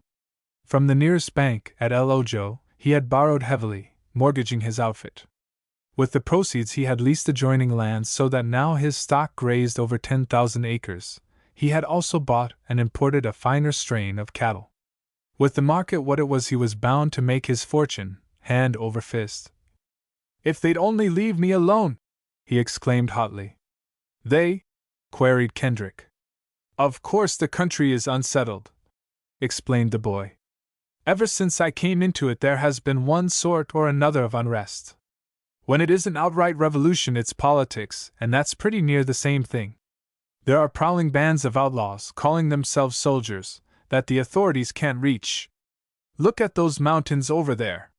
What government that has to give half its time or more to watching its own step, can manage to ferret out every nest of highwaymen in every cannon? Those boys are my big trouble, Jim. A raid from them is always on the books, and there are times when I'm pretty near ready to throw up the sponge and drift. But it's a great land, a great land. And now you're with me." His eyes shone. "I'll make you any sort of a proposition you call for, Jim, and together we'll make history. Not to mention barrels of money." Kendrick's ever-ready imagination was snared. But he was in no position to forget that he had other fish to fry. "What do you know of your neighbors?" he asked. "Not much," admitted Bruce. "And yet enough to sabe what you're driving at. The nearest are 20 miles away, at the Montezuma Ranch. The boss of the outfit is your old friend Ruiz Rios. I told you that in my letter. I haven't the dead wood on him, but it's open and shut that he'd as soon chip in on a cattle-stealing deal as anything else." "He doesn't own the Montezuma," said Kendrick. "It's the same thing. The owner is a woman, his cousin, I believe. But she's away most of the time, and Rios does as he pleases." "You don't know the lady, then?" "Never saw her. Don't want to, since she's got Rios blood in her." "Let's get down and roll a smoke and talk," offered Kendrick. They were on a grassy knoll. There were oaks and shade and grass for the horses. Bruce looked at him sharply, catching the sober note. But he said nothing until they were lying stretched out under the oaks, holding the tie ropes at the ends of which their horses browsed. "Cut her loose, Jim," he said then. "What's the story?" Kendrick told him, of his quest with Twisty Barlow, of Zoraida Castlemar and her ambitions, of his own situation in the household, a prisoner with today granted him only in exchange for his word to return by dawn, and finally of Betty Gordon. "Good God!" gasped Bruce. They're going it that strong? Out in the open, too? And laying their paws on an American girl. Phew! Kendrick added briefly an account of his being stopped in the pass. It's a fair bet, he concluded, that your raiders get their words straight from the Montezuma Ranch. Which means straight from the lips of Zoraida Castlemar. Bruce fell to plucking at the dry grass, frowning. Funny thing, it strikes me, Jim, that if you're right she should give you the chance to tip me off. How do you figure that out? I haven't figured it out. Here's what we do know. When I was a dozen miles from her place and naturally would suppose that, if I chose, I was free to play out my own hand, up popped those three men, a reminder, as plain as your hat, that through their eyes I was still under the eyes of Zoraida Castlemar. Further, as innocent as a fool, I carried a message to them in a cut and tied saddle string. A message that was a passport for me. What other significance it carried, quien sabe? There's a red tassel on my horse's bridle. That might be another sign, as far as you and I know. The cord at my saddle horn, the chains in my bridle, the saddle itself or the folds of the saddle blanket. How do we know they don't all carry her word? An easy matter, if only the signal is prearranged. The fine craft of the Latin mind, muttered Bruce. Rather the subtlety of the old Aztecs, suggested Kendrick. But all this could have been done as well, and taking no chances, by one of the Montezuma riders. Of course. Hence, the one thing clear is that it was desired that I should see you. Since it was obvious that I'd tell you what I knew, that's the odd part of it. Why, it's madness, man! It gives us the chance, if no other, to get word back home about the little Gordon girl. I'd thought of that. Just how would we do it? A letter in the nearest post office? You mean that the postmaster would be on the watch for it? And would play into her hands? Well, suppose we took the trouble to send a cowboy to some other, further post office? Or, by golly, to send him all the way to the border? Or if I should go with the word myself? Answer. If you sent an Indian, how much would you bet that he did not circle back to the Montezuma Ranch with the letter? If you went yourself, how far do you suppose you'd ever get? Bruce's eyes widened. Do you suppose they're going that strong, Jim? I don't know, Bruce. But tell me, if it seemed the wise thing to do, could you drop everything here and make a try to get through with the word? Bruce looked worried. It's my hunch, he answered, that it would be a cheaper play for me to pay the $25,000 ransom and be done with it. You don't know how bad things are here, Jim. If I went and came back it would be to find that I'd been cleaned. No, I'm not exaggerating. And with the mortgage on the place, the next thing I would know was that it was foreclosed, and in the end I'd lose everything I've got. From which I gather you don't put a whole lot of confidence in your cowboys? That's the plain hell of it. Not only have I got to sleep with one eye on my stock, I've got to keep the other peeled on the men that are taking my pay. I never know what other man's pay they're taking at the same time. Or what woman's. Well, I imagine Miss Castlemar knows conditions as well as we do, if not a good deal better. So it looks as though she were taking no chances in letting me ride over to see you, and it remains possible that by so doing I am furthering her purpose. Though just how, is another thing I don't know. She must be some corker of a female, muttered Bruce. What does she look like, Jim? Tall. Young and not bad looking. Vain as a peacock and high and mighty. That kind of a girl makes me sick, was young Bruce's quick decision. Let's ride back, Jim. It'll be time to eat. As they rode slowly down toward the ranch house, Bruce pointed out how, living in constant expectation of the operations of cattle and horse thieves, he took what precautions he could. The pick of his saddle horses, a dozen of them, were grazed during the day in the fields near the house and at night were brought in and stabled. A number of the finest cattle, including a thoroughbred Hereford bull and 40 beautiful Hereford cows, recently purchased, were driven each evening into the nearest fields where from dark to daylight they were herded by a night rider. I've got to take it for granted, explained West, that at least some of my vaqueros are on the level. I pick my best men for jobs like this. And I've always got night riders out, making their rounds from one end of the valley to the other. On top of all that I've got my dogs. Look, here they come to meet us. There were 10 of them, big tan and white collies, vying with one another to come first to their master. Splendid animals all of them, but at the fore ran the most splendid of them all, the father and patriarch of his flock. It was his keen nostril and eye that was wont first to know who came. His superb strength and speed carried him well in the lead, and he guarded his supremacy jealously. His sharp teeth snapped viciously when a hardy son ran close at his side, and the youngster, though he snarled and bristled, swerved widely and thus fell back. They barked as they swept on, the sharp, staccato bark of their breed. "There's something I can trust," said Bruce proudly. "No hand but mine feeds them. If I catch a man caressing one of them, he draws his pay and quits. And I go to sleep of nights reasonably sure that their din will wake me if an outsider sets foot near the home corrals. Hi! Monarch! Jump for it!" From his pocket he brought out a bit of dried beef, the jerky of the Southwest. He held it out arm's length, sending his horse racing forward with a sudden touch of his spur. The big dog barked eagerly and launched his sinewy body into the air. The sunlight flashed back a moment from the bared sharp teeth. Monarch dropped softly back to earth with the dried beef already bolted. Bruce laughed. At the house, like Zoraida's in the matters of age and thick, cool walls, but much smaller, they found an excellent meal awaiting them. They ate under a leafy grape arbor on the shady side of the house, half a dozen of Bruce's men sitting at table with them. Kendrick regarded the men with interest, feeling that their scrutiny of him was no less painstaking. They were swarthy Indians and half-breeds, and little else did he make of them. Their eyes met his, steady and unwinking, but gave no clue to what thoughts might lie back of them. "I'll bet Bruce sleeps with a gun under his pillow," was Kendrick's thought at the end of the meal. By the well, under some shade trees in the yard, the two friends sat and smoked, watching the men laze away to the stables. Thereafter they spoke quietly of the captive in the Hacienda Montezuma. "It's not to be thought of," said Bruce, "that a scared little kid like her is to be held that way, and we sit like two bumps on a log. Looks like her troubles were up to you and me, Jim." In the end they agreed that at least it was unthinkable that Betty Gordon would suffer any bodily injury in the same house with Zoraida and her girls. Further, that the greatest access of terror had no doubt passed. One grew accustomed to pretty nearly everything.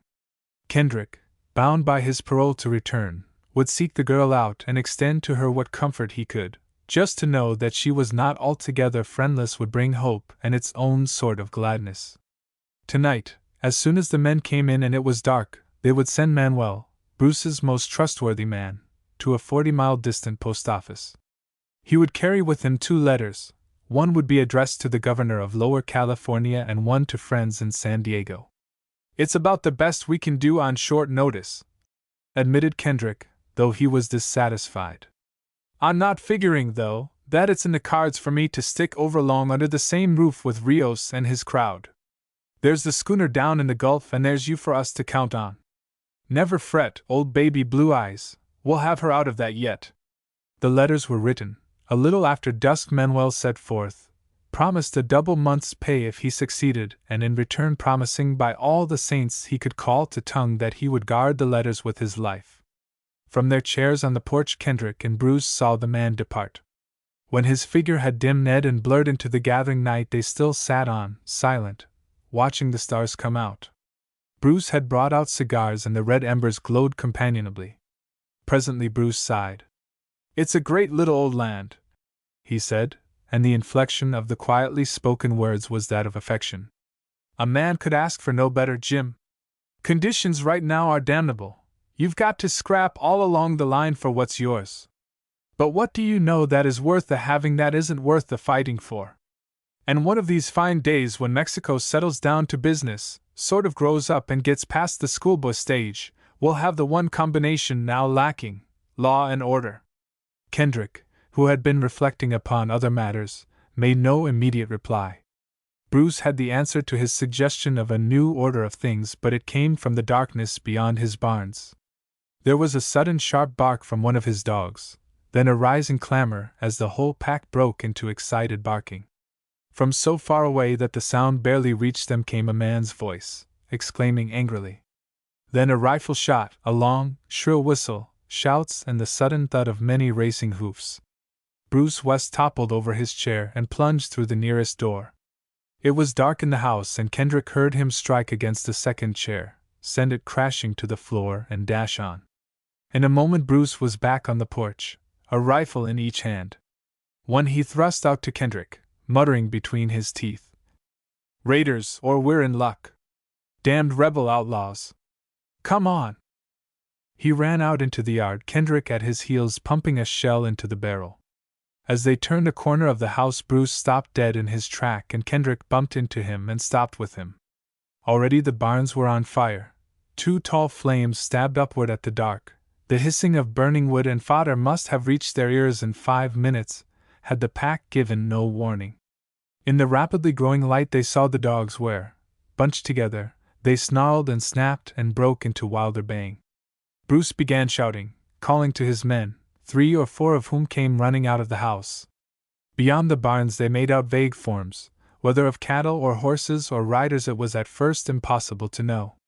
Again they ran forward. From somewhere in the direction of the corrals came several rifle reports.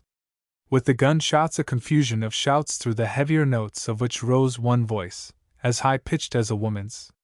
In the barn lofts the flames were spreading in 1,000 directions, each dry stalk serving as a duct of destruction. The fires shot upward and the roof blossomed in red flames. Bruce groaned and cursed and prayed wildly for a glimpse of one of the devils who had done this for him. Big clouds of smoke drifted upward across the stars, shot through with flying sparks. Swiftly the lurid light spread until the white walls of the house stood out distinctly, and the forms near the corrals were no longer vague. They were running cattle, Bruce's choice 40 cows. Kendrick saw the fine-bred Hereford bull's horns glint, heard the snort of fear and rage, made out the big bulk crushing away to the fore among his terrified companions. There were horses, too, running wild, the animals from the stables and the near corral. And behind them, shouting and now and then firing into the air to hasten the laggards, were many horsemen. How many it was impossible to estimate, a dozen at the least, perhaps 50. As the black mass of frightened beasts gathered forward headway and shot through the area of light, Kendrick saw one horseman clearly. On the instant he threw up his rifle. Already his finger was crooking to the trigger when, with a mutter of rage, he lowered his arm. There was no mistaking that great white horse, and he thought that there was as little mistaking its rider, a slender, upright figure leading the rush of the raiders, calling out sharp orders in the clear ringing voice, sweeping on recklessly. He cursed her, but he held back his fire. Of women he knew little enough, and for women there had been no place reserved in his life. But for all that and all that Zoraida Castlemar might be and might do, he had not learned to lift his hand against her sex. But there was nothing in what Bruce saw to restrain him. He fired while his rifle was rising to his shoulder, and again with the stock against his cheek. "Damn the light!" he growled, and fired again. Through the tumult Kendrick heard her laughter. None other than Zoraida could laugh like that. Again the suspicion flashed into his quickened brain that the girl was mad. He heard several shots behind him. Bruce's men were taking a hand. Then, close behind the white mare came a second horseman, and Kendrick thanked God for a man for a target, and fired at it. Luck if he hit it, he told himself, at that distance and running and in that flickering light. But he fired again, ran in closer, and fired the third time. And just as the white mare passed on through the illumined area and was lost in the dark with its rider, he saw his man pitch forward and plunge to the ground. Other forms swept by, other shots were fired both from the outlaws and toward them. The darkness accepted them all, and no other man fell. Shouts floated back to them above the hammering thud of the fleeing cows and horses. Into the darkness after them Bruce and Kendrick and Bruce's men sent many questing bullets, while now and then an answering leaden pellet screamed over their heads. Swiftly the clamor of the receding hoofbeats lessened, no voices returned to them, no wild rider was to be seen. The night pulsed only to the barks of the dogs and the roar of the devastating flames. Bruce was calling loudly to his men to get to horse and follow. But while he spoke he broke off, hopelessly realizing that not a horse was left to him. Before he and his herders could get into saddle they must wait for daylight, and must waste hours in driving in horses from the distant pastures, wild brutes for the most part that a man could never get near enough on foot to rope. He threw out his arms in a wide gesture of despair. Thereafter he stood, silent and moody, watching his hay-filled barns burn.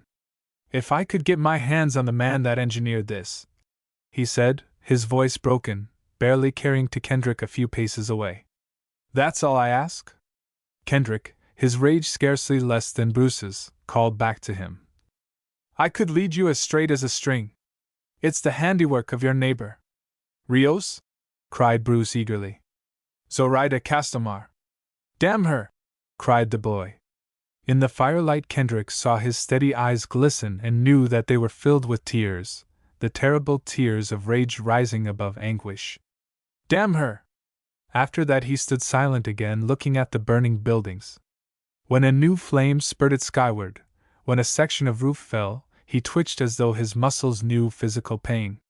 At last he turned away, and Kendrick saw a face that it was hard to recognize as the boyish face of blue-eyed Bruce West. "This beats me," said Bruce quietly. "Best stock gone, new barns and hay turned to cinders. $10,000 wiped out in an hour. Yes, done for, Jim, old man.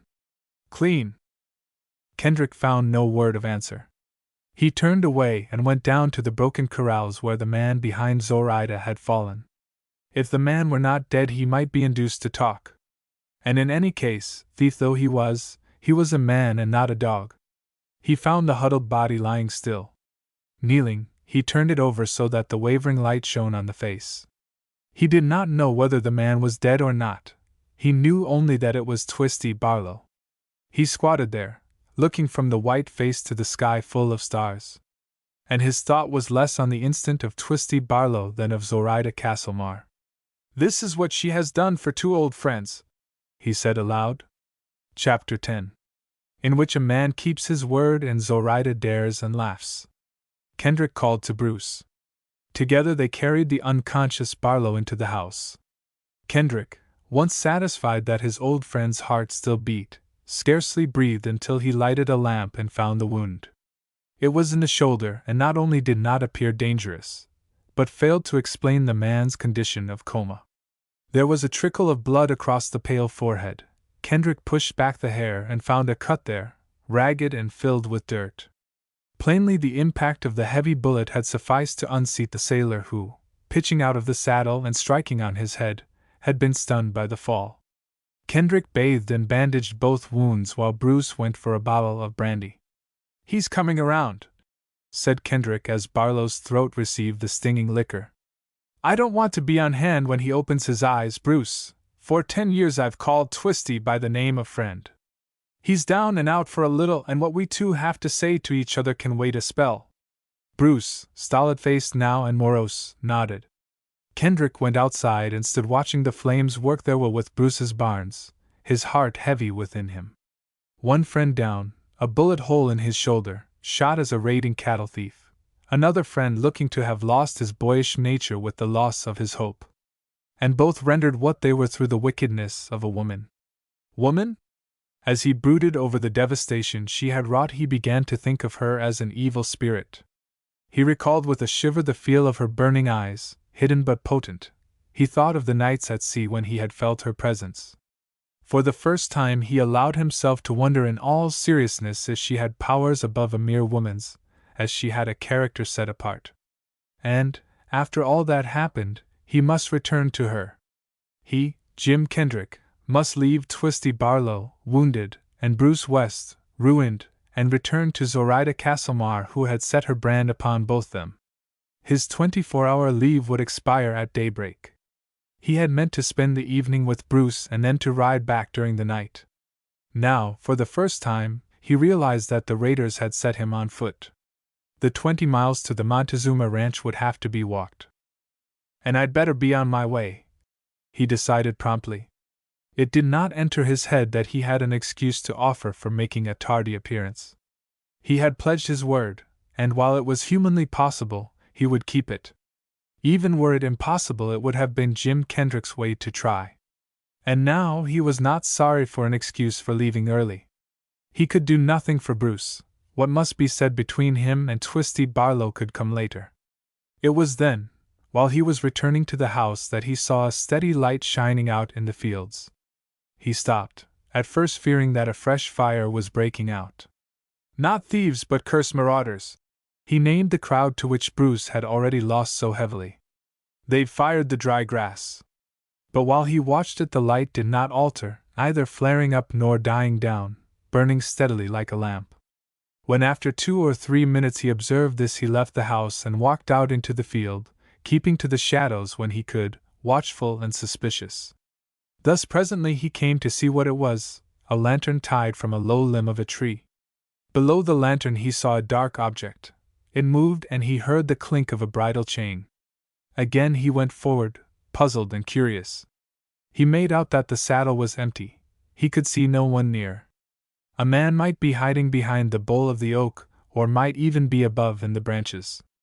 Inwardly Kendrick prayed that he was. He was ready for a meeting with any loiterer of Zoraida's following. His pulses stirred as he thought that it might even be Rios or Escobar.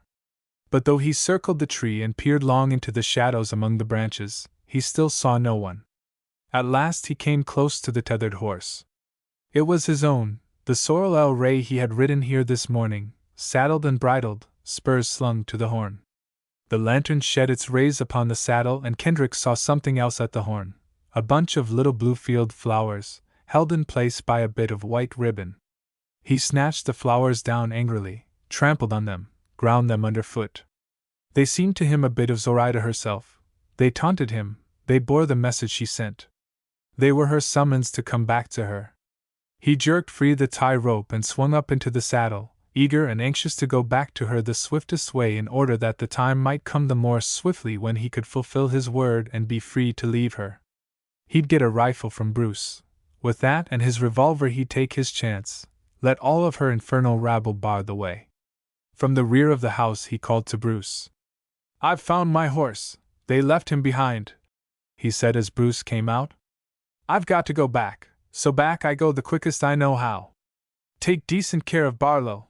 He was a real man once and may be again, if he can shake that damned woman off. Lend me a rifle if you can spare it. I'll see you again as soon as the Lord lets me. So long." "So long, Jim," returned Bruce drearily. He brought out a rifle, holding it out wordlessly. And Kendrick rode away into the night. In the mountains, though in another narrow pass, he was stopped as he had been this morning. A lantern was flashed in his face and over his horse. Then he was allowed to go on, while from the darkness a voice cried after him, "Viva la señorita!" From afar he saw lights burning down in the valley, and recognized them as the lamps in the 4-wall towers. The gates were closed, but at his call a man appeared from the shadows and opened to him. He rode in. Dismounting, he let the rifle slip into a hiding place in the shrubbery. Another man at the front corridor took his horse. At about midnight he again entered the old adobe building. The main hall into which he stepped through the front door was still brightly lighted with its several lamps. Through open doors he saw that nowhere in the house were lights out. Yet it was very quiet. He heard neither voice nor step. He knew where Zoraida was. No doubt Rios and Escobar were with her. He had kept his word and returned to his prison like a good dog. What reason why he should not take advantage of what appeared an unusual opportunity, and make his attempt at escape? Zoraida would not have counted on his returning so early. He carried a revolver under his armpit, and hidden in the garden was a rifle. To be sure, there were risks to be run, but now, if ever, struck him as the time to run them. If he could only find where Betty Gordon slept. He must give her a word of hope before he left her here among these devils, assuring her that he would return for her and bring the law with him. Or if she had the nerve and the desire to attempt escape with him now, that was her right, and he would go as far as a man could to bring her through to safety. Noiselessly he crossed the room.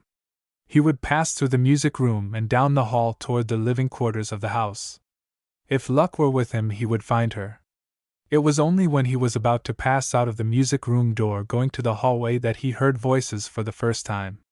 They came from a distance, dulled and deadened by the oak doors, but he knew them for the voices of men, raised in anger. A louder word now and then brought him recognition of Rios's voice. A sharp answer might have been from Escobar. He stopped and considered. If these men quarreled, how would it affect him? quarrel they would, soon or late, he knew.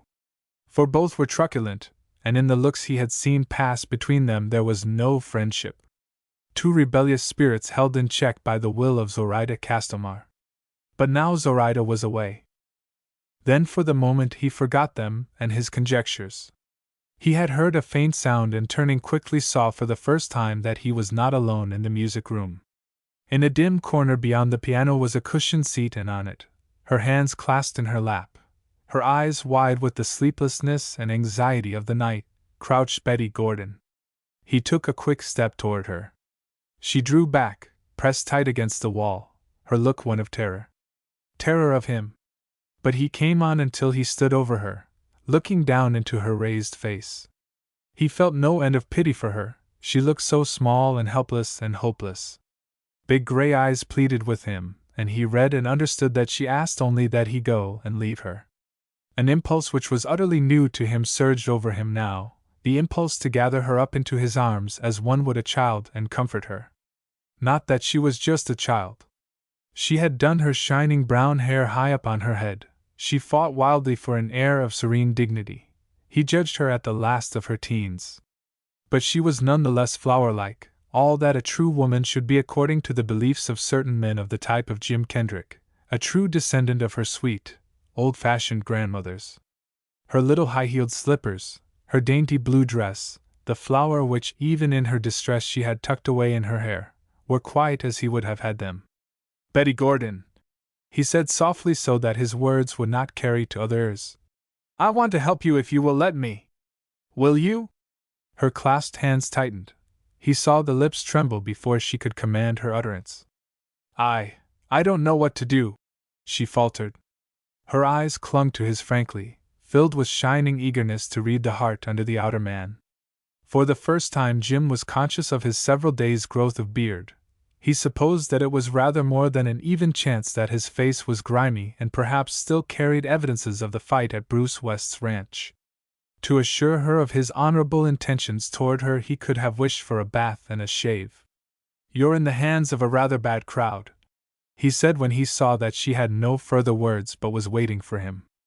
"I thought that at least it would be a relief to know that you had one friend on the job. And an American at that," he concluded heartily. "How am I to know who is a friend?" She shivered and pressed tight against the wall. "That terrible man named Escobar spoke to me of friendship, and he is the one who gave orders to bring me here. And the other man, Rios, he spoke words that did not go with the look in his eyes. And you… Well? What about me? You are one of them. I find you staying in their house. You are the lover of Señorita Castelmar and she is terrible. Oh, I don't know what to do." "Who told you that?" he demanded sharply. "That I was Zoraida's lover?" "One of the maids, Rosita. She told me that Zoraida is mad about you. And that you are a great adventurer and have killed many men and are a professional gambler." Rosita lied. "I am just a prisoner here, like you." Sheer disbelief shone in Betty's eyes. "You rode away, alone, this morning," she said. "I saw you through my window. You come in alone tonight. You are not a prisoner. I was allowed to leave the house only when I promised to come back. Can't you tell when a man is speaking the truth? Good Lord, why should I want to lie to you?" Betty hesitated a long time, her hands nervous, her eyes unfaltering on his. She looked at once drawn and repelled, fascinated like a little bird fluttering under the baleful eyes of a snake. "What do you want me to do?" she asked finally. "I, for one," he retorted, "refuse to squat here like a fool because I'm told. I'm going to make a break for it. You can take the chance with me or you may remain here and know that I'll do what can be done outside." Betty shook her head, sighing. "I don't know what to do," she said miserably. Jim pondered and frowned. Then he shrugged his shoulders. "It's up to you, Betty Gordon," he said. "You're old enough to think for yourself. I can't decide for you. But if you were mine, my sister for instance, I'd grab you up and make a bolt for it. A clean bullet is a damned sight more to my liking than the dirty paws of such as Rios and Escobar and their following. They've got a guard around the house which they seem to think sufficient." Again he shrugged. I've got my notion we can slip through and make the mountains at the rear. If I only knew I could trust you," moaned Betty. A glint of anger shone in Jim's eyes. "Suit yourself," he told her curtly. "I can promise you it will be a lot easier for me in a scrimmage and a getaway without a woman to look out for." Immediately he was ashamed of having been brusque with her. For she was only a little slip of a girl after all, and obviously one who had never been thrown out into the current of life where it ran strongest. More than ever she made him think of the girl of olden times, the girl hard to find in our modern world. All of her life she had had others to turn to, men whom she loved to lean upon. Her father, her brothers would have done everything for her. She would have done her purely feminine part in making home homey. That was what she was born for, the lot of the sweet tender girl who is quite content to let other girls wear mannish clothing and do mannish work. Kendrick knew instinctively that Betty Gordon could have made the daintiest thing imaginable in dresses, that she would tirelessly and cheerfully nurse a sick man, that she would fight every inch of the way for his life, that she would stand by a father driven to the wall, broken financially, that she would put hope into him and bear up bravely and with a tender smile under adversity, but that she would call to a man to kill a spider for her. God had not fashioned her to direct a military campaign. And thinking thus of her, he thought also of Zoraida. Betty Gordon, just as she was infinitely more to his liking. "I can only give you my word of honor, my dear," he said gently, and again he felt as though he were addressing a poor little kid of a girl in short dresses, "that I wouldn't harm a hair of your head for all Mexico." Betty, though this was her first rude experience with outlaws, was not without both discernment and intuition. Perhaps the maid Rosita had lied to her, carried away by a natural relish in telling all that she knew and more. A look of brightening hope surged up in Betty's gray eyes. Her pretty lips were parting when a rude interruption made her forget to say the words which were just forming. Fitfully voices had come to them from the patio where Ruiz Rios and the rebel captain were arguing, but Jim and Betty, with their own problem occupying their minds, had paid scant attention. Now a sudden exclamation arrested both words and thought, a sharp cry of bitter anger and more than anger. There was rage and menace in the intonation. And then came the shot, a revolver no doubt, but sounding louder as it echoed through the rooms. Betty started up in terror, both hands grasping Kendrick's arm. His own hand had gone its swift way to the gun slung under his coat. They waited a moment, both tense. Then Jim patted her hand reassuringly, removed it from his sleeve and said quietly, "Wait a second. I'll see which one it was." But before he could cross the room, the door was thrown open and Ruiz Rios stood looking in on them queerly. "Señor Escobar has shot himself," he said. "Through the heart." Betty fell back from him, step by step, her eyes staring, her face white. Then she looked pleadingly to Kendrick. When he went to her side, she whispered, "Take me away! Let's try to go now. Now!" Ruiz Rios's eyes glittered, his mouth hardened. He closed the door behind him, watching them keenly. "It is in my mind to do you a kindness, Señor Kendrick," he said, speaking evenly and emotionlessly. "You are a murderous cur," rapped out Kendrick. "I'd do a clean job if I shot you dead in your tracks." Rios smiled. "Let us speak business, amigo," he said. "Moralizing is nice when there is plenty of time and nothing else to be done. You are kept here against your will. It might not fit in ill with my plans to see you go." "I will have a look at Escobar first," said Kendrick. Rios stepped aside and again threw open the door. But he did not stir from the spot, awaiting Kendrick's return. Nor did Kendrick tarry long. Escobar was dead already, shot through the heart, as Rios had said. A revolver lay on the ground, close to his right hand. "You ought to hang for that," said Kendrick as he came back into the room. "But from the way you're going, you won't last long enough for the law to get you. Now, what have you to say to me?" "A part one have said," returned Ruiz Rios. "I can guess much that my fair cousin has said to you. I know her desires and I know my own." His eyes flashed. "More, you appear interested in the charming Miss Betty Gordon. If you would like to go yourself, if you would like to take her with you, I think I can arrange matters. At a price, of course." Naturally. And the price? Escobar asked $25,000. Surely she is worth that and more? Well, what you came to Lower California to find may be worth as much, may be worth nothing. The risk is mine. Tell me where the place is and I will arrange that you and Miss Betty have horses and an open trail. Rios, began Jim, speaking slowly. But it was Betty who answered. No, she cried. No and no and no. You are a terrible man, Señor Rios, and some day God will bring you to a terrible end. Be sure I would be happy to see the last of you and your cousin and your kind. But the thing you ask is impossible. Why should Jim Kendrick, to whom I am only a bothersome stranger, pay you a sum like that for me? You are crazy! Jim himself was perplexed. He had no desire to put Rios in the way of appropriating that which had brought both himself and Barlow here. More than that, the secret was not solely his to give away, were he so minded. Barlow had a claim to half, and he knew there would be nothing left for Barlow once Rios scented it. Of these matters he thought, and also of Betty. Her quick vehemence had surprised him. Until now he would have thought her eager to consent to anything to ensure her immediate departure. Fine words, señorita, said Rios, his lips twitching so that the white teeth showed. But you had best think. Many things might happen to a girl, a pretty girl like you, which are not pleasant for her to experience. You had better throw your arms about your countryman's neck and beg him to pay the price for you. Betty shook her head violently, so violently that the white flower fell from her hair. Rios was going on angrily, when there came into the yard a clatter of hoofs. It is Zoraida, he said sharply. Now be quick, is it yes or no? No, cried Betty. Little fool, muttered Rios. Under his glare she drew back. Before again such help is offered you, you will wish you were dead. Outside they heard Zoraida's laughter, low and rich with its music.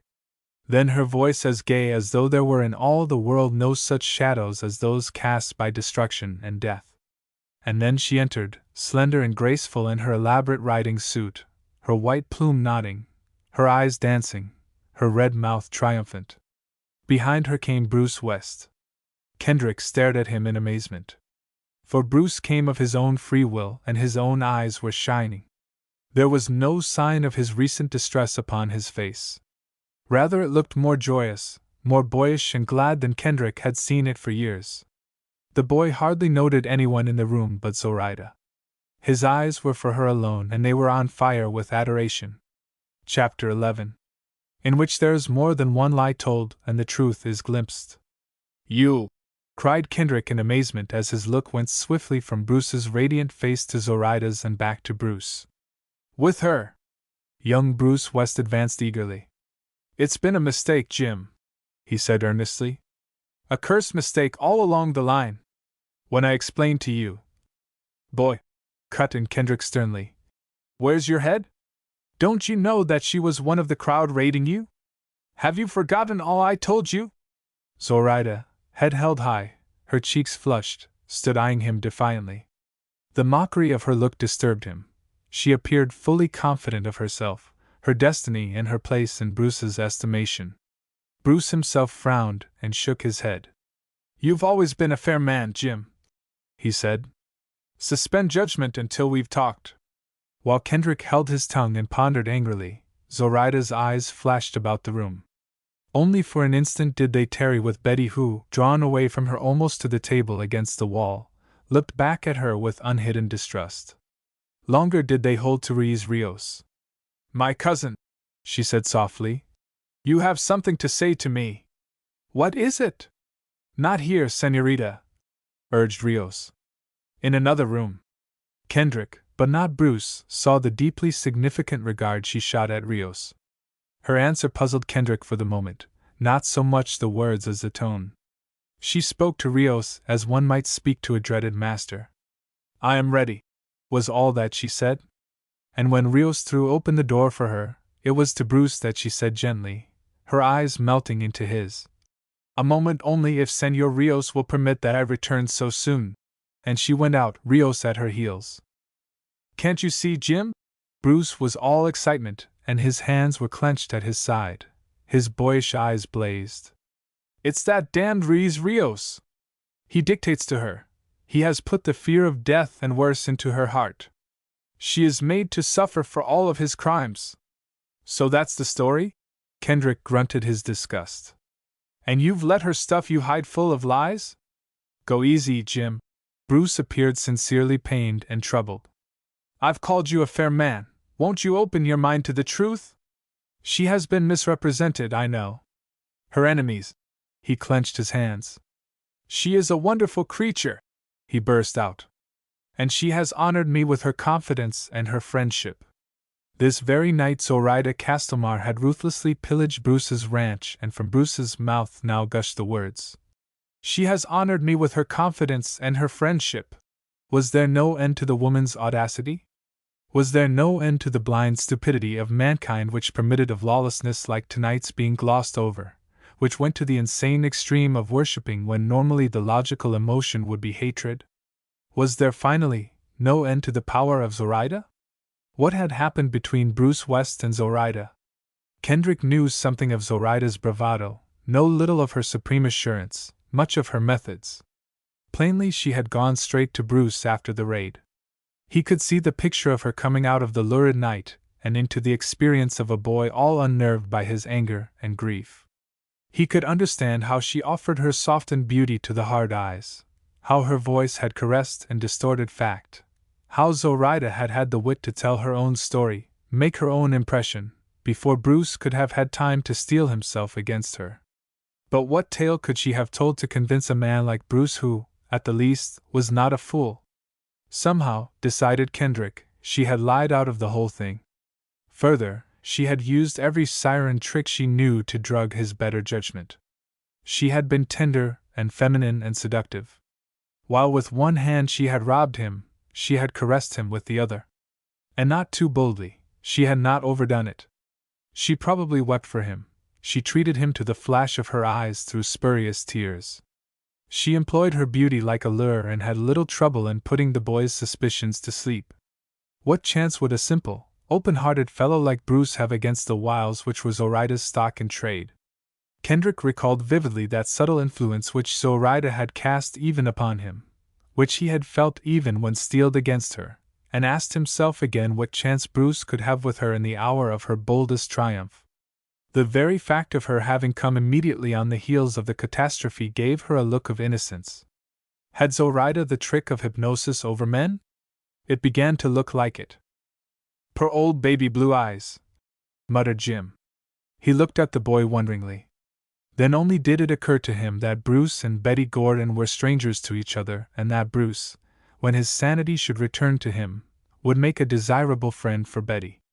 So he said, turning toward the girl, "Miss Gordon, this is an old friend of mine, another American too, Bruce West." Betty looked her frank interest upon Bruce, and her speculation was obvious. Among so many men whom she feared and distrusted, she wondered if here was one of whom any girl might be sure. She put out her hand, even smiled. But Bruce held stiffly back, his eyes full of accusing light. "I have heard of Miss Gordon," he said coolly. "She is also known as Pansy Blossom, I believe, over in Sonora." Kendrick failed to understand and looked to Betty. Her eyes widened. Then her cheeks crimsoned. "Oh!" she gasped. "Mr. West, what do you mean?" "I have heard of her, everyone has. She is the most terrible creature." She shuddered. "What made you say that?" Bruce laughed his disbelief of her words and attitude. "Jim, here, doesn't seem to remember," he said brusquely. "If you'd been down in Sonora lately, Jim, you'd know all about Pansy Blossom. She sings rather well, I hear, and dances. It would seem that she has the makings of a highly successful actress," he concluded meaningly. Kendrick stared at him. "You mean that Betty Gordon here is some sort of an adventuress?" he demanded. For answer Bruce shrugged elaborately and returned Kendrick's stare. Jim looked to Betty again. Her face was stamped in the image of shocked amazement. She scarcely breathed through her slightly parted lips. "You're talking nonsense, Bruce," Jim said emphatically. "Sheer rot. She's just Betty Gordon and in a peck of trouble." It's up to you and me, being countrymen of hers, to see her through instead of hurting her feelings. Bruce regarded him somberly. Old headlong, he said slowly. You're just a man to mistake a woman. You've judged Zoraida Castlemar wrong. You're making a mistake with Miss Pansy Blossom. You fool! Cried Jim angrily. Where the devil have your wits gone? You call this child an adventuress? Why, man alive, can't you see she's just baby? Pansy Blossom's record, began Bruce. Deuce take Pansy Blossom! We're talking about Betty Gordon, this poor little lost kid here. Who told you that she was the same as that dancing woman? Bruce made no answer. Was it Zoraida Castlemar? Demanded Kendrick. Tell me. Is that what Zoraida Castlemar had to say about her? Well? Challenged Bruce. Suppose it was. What else did she tell you? Jim had him by the arm now and his eyes were blazing. Spit it out, boy. What other rot? It's not rot, Jim. If you'll keep your eyes open and think a little, you'll know as much as I know. Kendrick groaned. There's a game on foot that has a bad look to it. Escobar is in it and Rios and your young lady friend. If you'll give me a few minutes presently, I'll explain. Escobar and Betty Gordon. Why, there's nothing between them but fear and hatred. Or rather, that's all there was. Escobar's lying dead out there now. Ruiz Rios plugged him square through the heart just now. And now he's taking your lady friend out to tell her about it. Betty is their captive, held for ransom, as I told you. Or appears to be? Bruce jerked his arm away and began moving restlessly up and down, looking always toward the door through which Zoraida had gone. Kendrick turned toward Betty. She had not stirred. Her cheeks were still burning. Apparently she had heard a very great deal of unsavory report of the lady Bruce mistook her for. Only the expression in her eyes and about her lips had changed. Now it was one of passionate anger. The look surprised him. He began to think of Betty in altered terms. She wasn't just a baby he had named her, and she wasn't just the little kid of 16 he had at first taken her to be. During the interview with Ruiz Rios he had learned that she had a mind of her own. To her other possessions he now saw added an American girl's fiery temper. Then Zoraida and Rios returned. Before a word was spoken, Kendrick knew that he was to be treated to some more play-acting. Zoraida had elected to look frightened and uncertain. The glance she cast toward her cousin spoke of terror as well as loathing.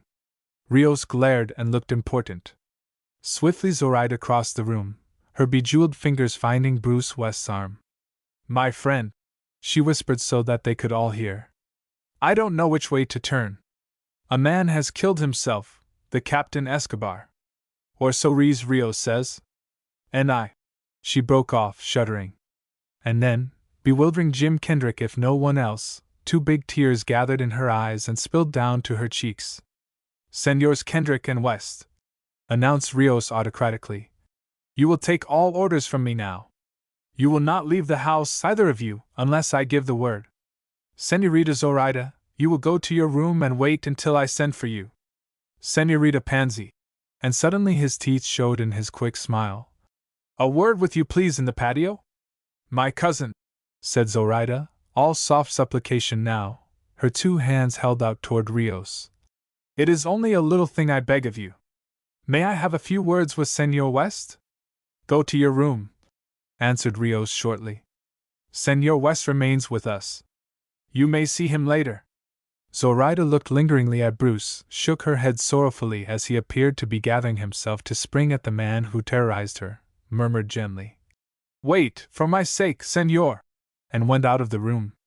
Out of the corners of her oblique eyes, when her back was to Bruce, she mocked Jim Kendrick. Rios held the door open for Betty. Will you come to the patio with me, senorita? He asked. No, cried Betty. You terrible man. No. Rios, though not the actor Zoraida was, managed to appear startled that she should speak so. Then, as he looked from her to Jim and Bruce, he smiled as though in comprehension. There is no need to pretend further, Senorita Pansy, he said. They know. There is a great deal we know, Ruiz Rios, broke out Bruce. You hold the upper hand just now, but there's a new deal coming. Will you come, Senorita Pansy? Rios grew truculent. Or shall I call for a dozen men to escort you? Rios, snapped Kendrick. I'm getting damn tired of this foolishness. Betty Gordon is a friend of mine and I'm going to see her through. She goes nowhere she does not want to. If you want to take me on, I'm ready for you. Ready and waiting. No, said Betty again. Mr. Kendrick, I will go with him as far as the patio. She took a step forward, then whipped back at a sudden thought. He is lying out there, dead, she whispered. The unfortunate Captain Escobar, Rios told her equably, has been removed to another part of the house. And if you like, we will speak together in the dining room. Betty came to Jim Kendrick then. She looked up into his eyes and said gently, I do trust you. You are the only one I trust. I can look to no one else. If I want you, I will call. And you will come to me, won't you? Come to you? Why, bless your heart, I'd come running.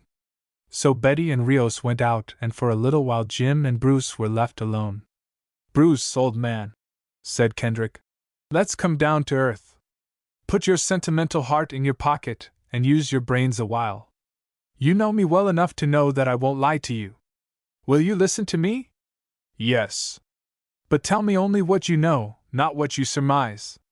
What do you know against Zoraida Castelmar? I know she is an adventuress, playing for big stakes, stakes so big that in the end they are bound to crush her.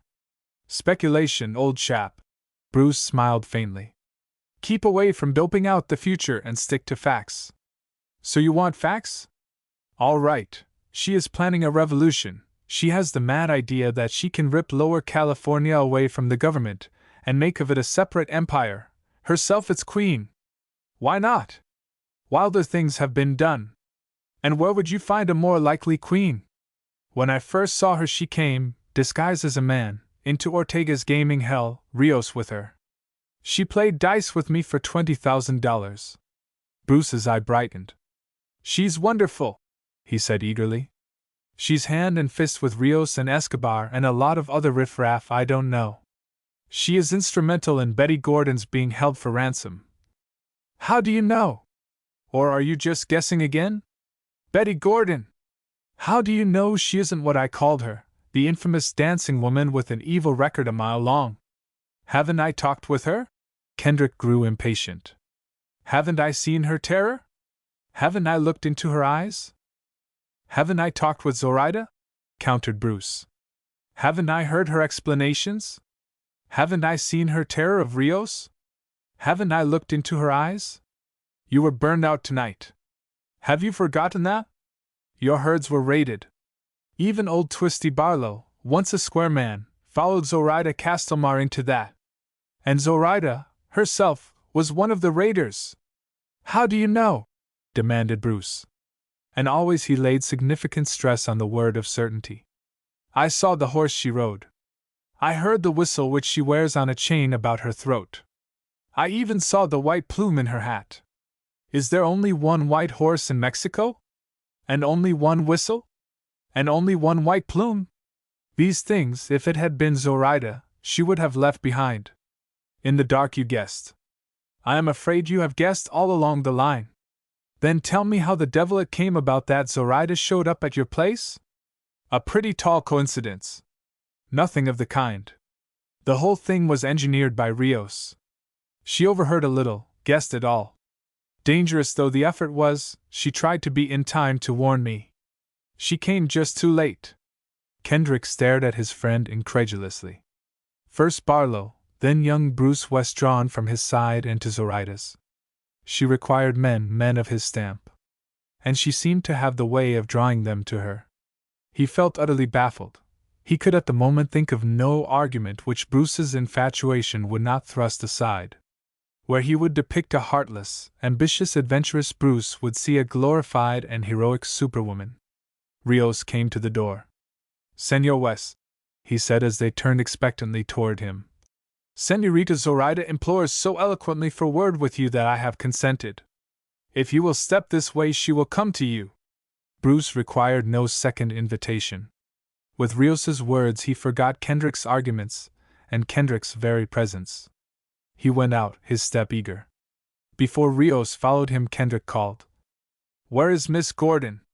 "Gone to her room, senor." "If you will look at your watch, you will note that it is time." It was well after midnight, and Kendrick thought that for all the good he could do, he, too, might as well go to bed. But he was too stubborn a man to give up his friends so easily, and he hoped that since Bruce was not a fool he would come in time to see the real Zoraida under the mask she had donned for his benefit.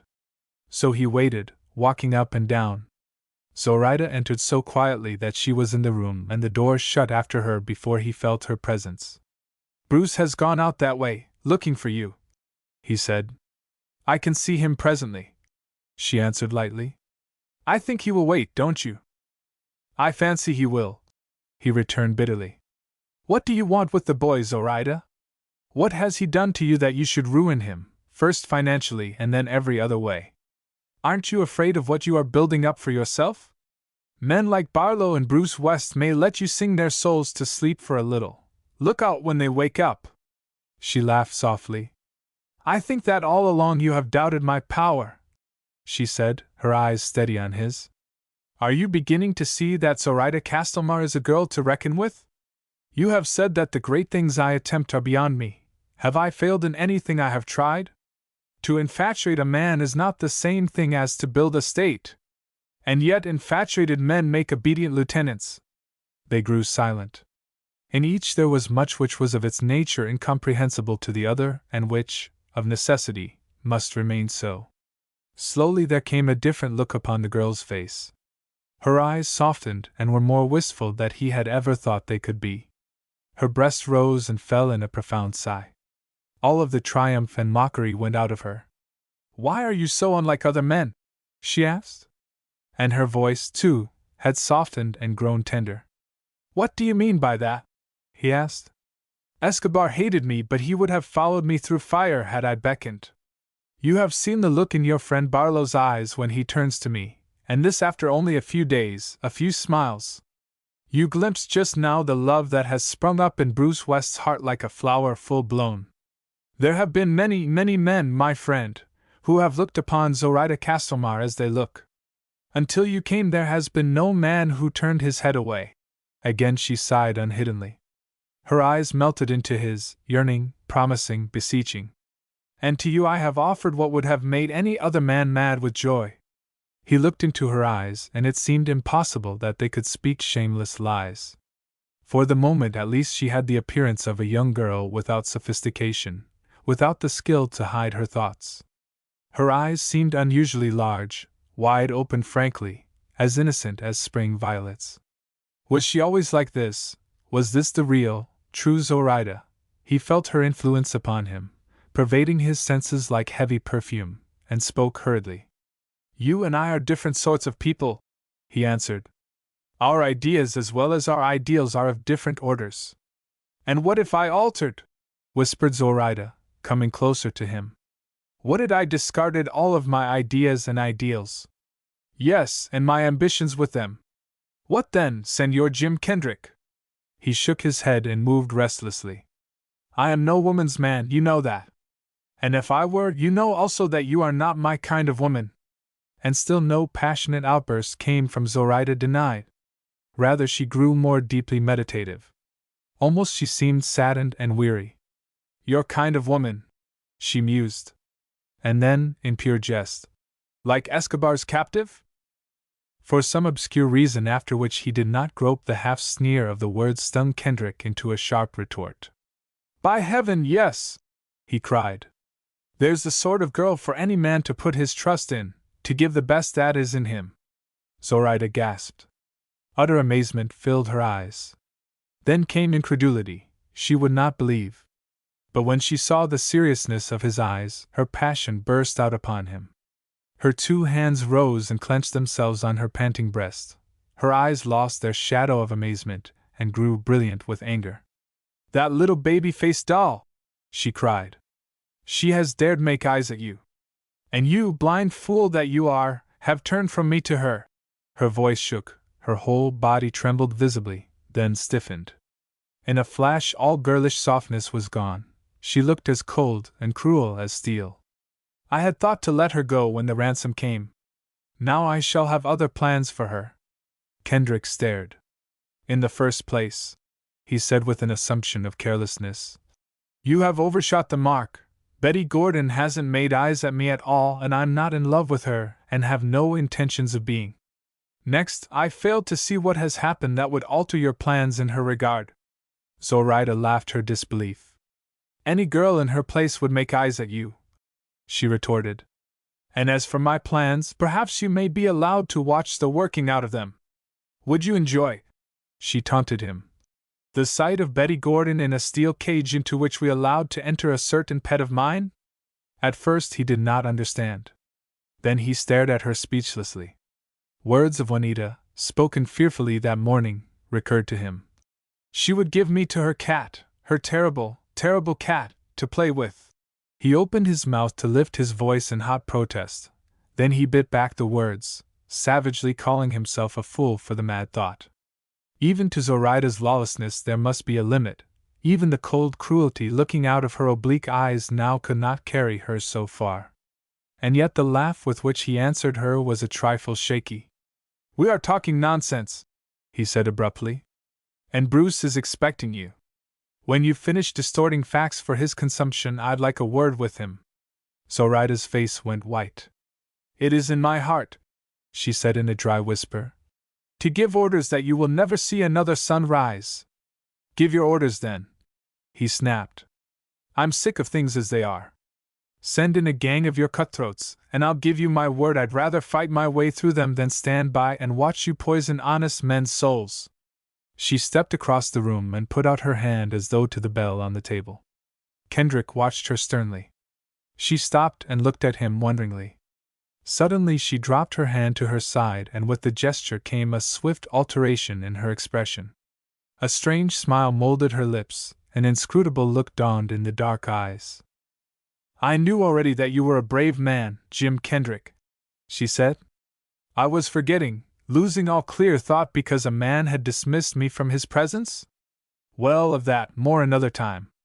But brave men I need, brave men I must have in that which comes soon. If there is not one way, then there will be another to draw you to my side. She was going out but stopped as they heard horses in the yard. She stood still, waiting. Presently there came an unsteady step at the front door. A hand fumbled, the door opened and Twisty Barlow entered. His arm was in a sling, a bandage bound his forehead, his eyes shone feverishly. He stopped on the threshold and stared at them. Kendrick spoke quickly. Twisty, he said, do you know who shot you? Barlow merely shook his head. I did. I was at Bruce's. I did not know you, but you'd have shot just the same anyway, grunted Barlow. You got yourself into damned bad company, Barlow. But that's your affair. Just tell me one thing, was it not at Zoraida Castlemar's orders that you went? Barlow's look shifted for an instant to Zoraida's half-smiling face. But his hesitation was brief. No, he said shortly. An hour later Kendrick gave up waiting for Bruce and went off to his bedroom. On his table were 2 letters in their envelopes. They were the letters he and Bruce had written, telling of Betty Gordon's captivity. Chapter 12, in which an overture is made, an answer is postponed, and a door is locked. In his bedroom Jim Kendrick sat for a long time pondering that night. What had appeared to him the simplest, most straightaway errand in the world had brought him down here, just a time-honored search for treasure. In all particulars the adventure had seemed the usual one, 2 men undertaking to share whatever lay ahead, expense, danger, or loot. And through no fault of his own Kendrick saw simplicity altered into complexity. There were Barlow's changed attitude, the desires and ambitions of Zoraida, the absurdity of Bruce West's infatuation, the interference of Rhys Rios, and finally the situation in which Betty Gordon found herself. I came down this way to get my hands on buried treasure, if it exists, Kendrick at last told himself irritably. Not to work out the salvations of half the souls in Mexico. If the issue becomes complex, it is because I am getting turned away from the main thing. What Barlow and Bruce do is up to them. Barlow, for one, ought to know better, and Bruce has got to cut his eye teeth sooner or later. It's up to me to be on my way. which did not entirely dispose of all matters, since it ignored Zoraida and made no place for Betty. The latter, however, he did not bar from his thoughts or even from his plannings. If she said the word and would take the chance with him, he'd find the way to get her safely out of this house of intrigue. He was constitutionally optimistic enough to decide that. Among the bushes out in the garden a rifle was hidden. Slung under his left armpit was a dependable friend, and in his heart he was spoiling for a row. Such was his mood, an hour after he had gone to his room, when a rap discreetly announced a soft-footed somebody at his door. He rose eagerly, thinking it would be Bruce or perhaps Barlow. But when he opened the door it was Ruiz Rios who slipped noiselessly into the room, swiftly closing and locking the door after him. "Not in bed yet, my friend?" smiled Rios. "It is well. I have something to say to you." Kendrick went back to his chair from which he eyed Rios narrowly. The Mexican's look was full of craft. "Let's have it, Rios." "What now?" "What I said to you earlier in the evening came from the heart," said Rios. "That without my help you cannot leave, that you may have that help. For a price." His utterance was incisive, his voice, eager and quick, filled the room. Evidently he had no fear of eavesdroppers. Kendrick stared at him curiously. "For a double-dealing gentleman you have considerable assurance," he grunted. "You don't seem to care who hears." Rios waved an impatient hand. "I know what I am about," he retorted. "La Señorita Zoraida is in her own rooms where she entertains one of your friends while the other cools his heels in her anteroom. I have assurance, yes, because just now I am the man of the hour. Your destiny and that of your compatriot, Miss Betty, as well as the destinies of your two friends and perchance of yet others, lies in my hand." "You talk big when Zoraida's eyes are not on you," said Kendrick. Rios stared insolently, then shrugged and made for himself a tiny white paper cigarita. "I talk big because I can, as you say north of the border, deliver the goods. Do you wish to go free?" "Since you ask it," said Kendrick drily. "Yes. I've got no stomach for your crowd here." "And you would like to take with you the pretty little Betty?" Rios's eyes were full of insinuation. Kendrick felt an impulsive desire to kick him but for the time kept his head and withheld his boot. "Speak on, Senor Man of the Hour," he jeered. "Somehow I'm not particularly sleepy yet. If you've really got anything to say, let's have it. It is this: the treasure you have come so far to find will never be yours. Mine it may be, if not mine, then Zoraida's. On my honor it will never go into your hands or those of Barlow." "Your honor," laughed Kendrick, "fits well in your mouth, Ruiz Rios, but rides light in the scales." "You mean you would want proof?" Rios was imperturbable. "It may be given you in due time, but only when it is too late for you to make any stock out of it. Now, for what you know, I offer you your own safety and that of Miss Betty. Have I not marked how you look at her?" He laughed in his turn. "If this is all you have to say," answered Kendrick, "suppose you shut the door from the outside?" For just now, while he had thought of other matters, he had pondered on this one also. Even were he disposed to treat with Rios, the secret was not his to give. Further, once Rios had the knowledge he sought, he would no doubt fail to keep his word. And in any case there was always the possibility of getting away without the Mexican's aid, and if there was treasure, as Rios so plainly believed, it should be worth many times the $25,000 which had been demanded of Betty's father. On top of all this, it was sheer nonsense to plan on what Betty might have to say until her word was spoken. Hence Jim was no little pleased to baffle Rios. "You are thinking of yourself," said Rios sharply. "Not of the girl. Can you not imagine that it might be unpleasant for her, left here over long?" Then Kendrick sought to be as crafty as his visitor. "Am I responsible for all wandering damsels in distress?" he asked coldly. "But Miss Betty—" "Exactly. What the devil is Miss Betty to me? I never saw her until a few hours ago." "But," insisted Rios, "in some soils some flowers bloom quickly. Love comes when it comes, in a year, in a day, in a moment." "Love!" Jim's surprise was not altogether feigned. Then he laughed and remembered his craft. He was thinking that already Zoraida suspected him of being too warmly interested. He did not know but that Rios was here now on Zoraida's errand, making pretenses the while he sought to ferret out real emotions. And so for Zoraida's sake should the words be carried to her, he cried as though in high amusement. Love? What are you thinking of, man? He saw that he had puzzled Rios.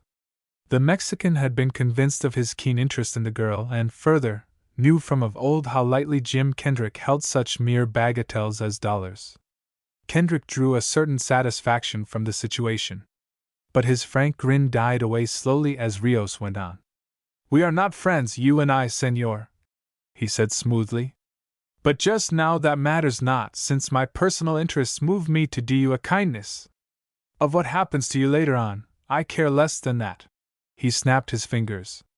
Perhaps you do not fully understand either your own case or that of Miss Betty. You are to be held here indefinitely, unless you decide to throw your lot in with La Señorita Zoraida's and become her man, body and soul. There will come a time, suddenly, when her patience will die and her wrath rise and you will die too. And for Miss Betty, there remains always the Puma. Rios spoke with every sign of sincerity. Kendrick, with what he knew of Zoraida to guide his thoughts to a conclusion, was more than half convinced that the man was telling the truth. Rios himself was not above murder. Hardly now had the body of Escobar stiffened when he seemed to have forgotten the rebel captain and the deed of violence. And Zoraida was Rios's blood cousin. You appear to be sure that there is treasure? Kendrick said. Yes. There is no question. Again was Rios unusually frank. I could lie to you, but there is no need. The treasure is beyond your reach. It may fall to my hand. Yes, I am sure. What do you know of it? What makes you so confident? Rios smiled. Again, there is no need to lie to you. You have marked that my cousin is a very rich woman? There is no richer in all Mexico. And why? Because she has long been in possession of a portion of the hidden wealth of the Montezumas. A portion, mark you?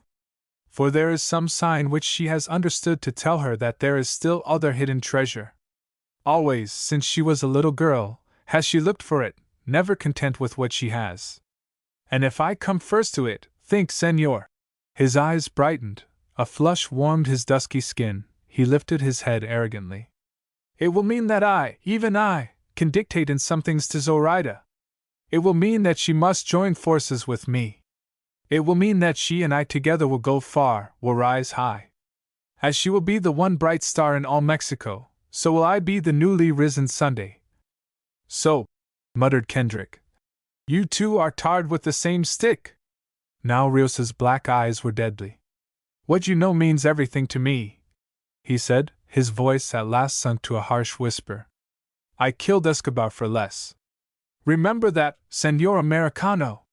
Kendrick ignored the threat. What of my friend? He demanded.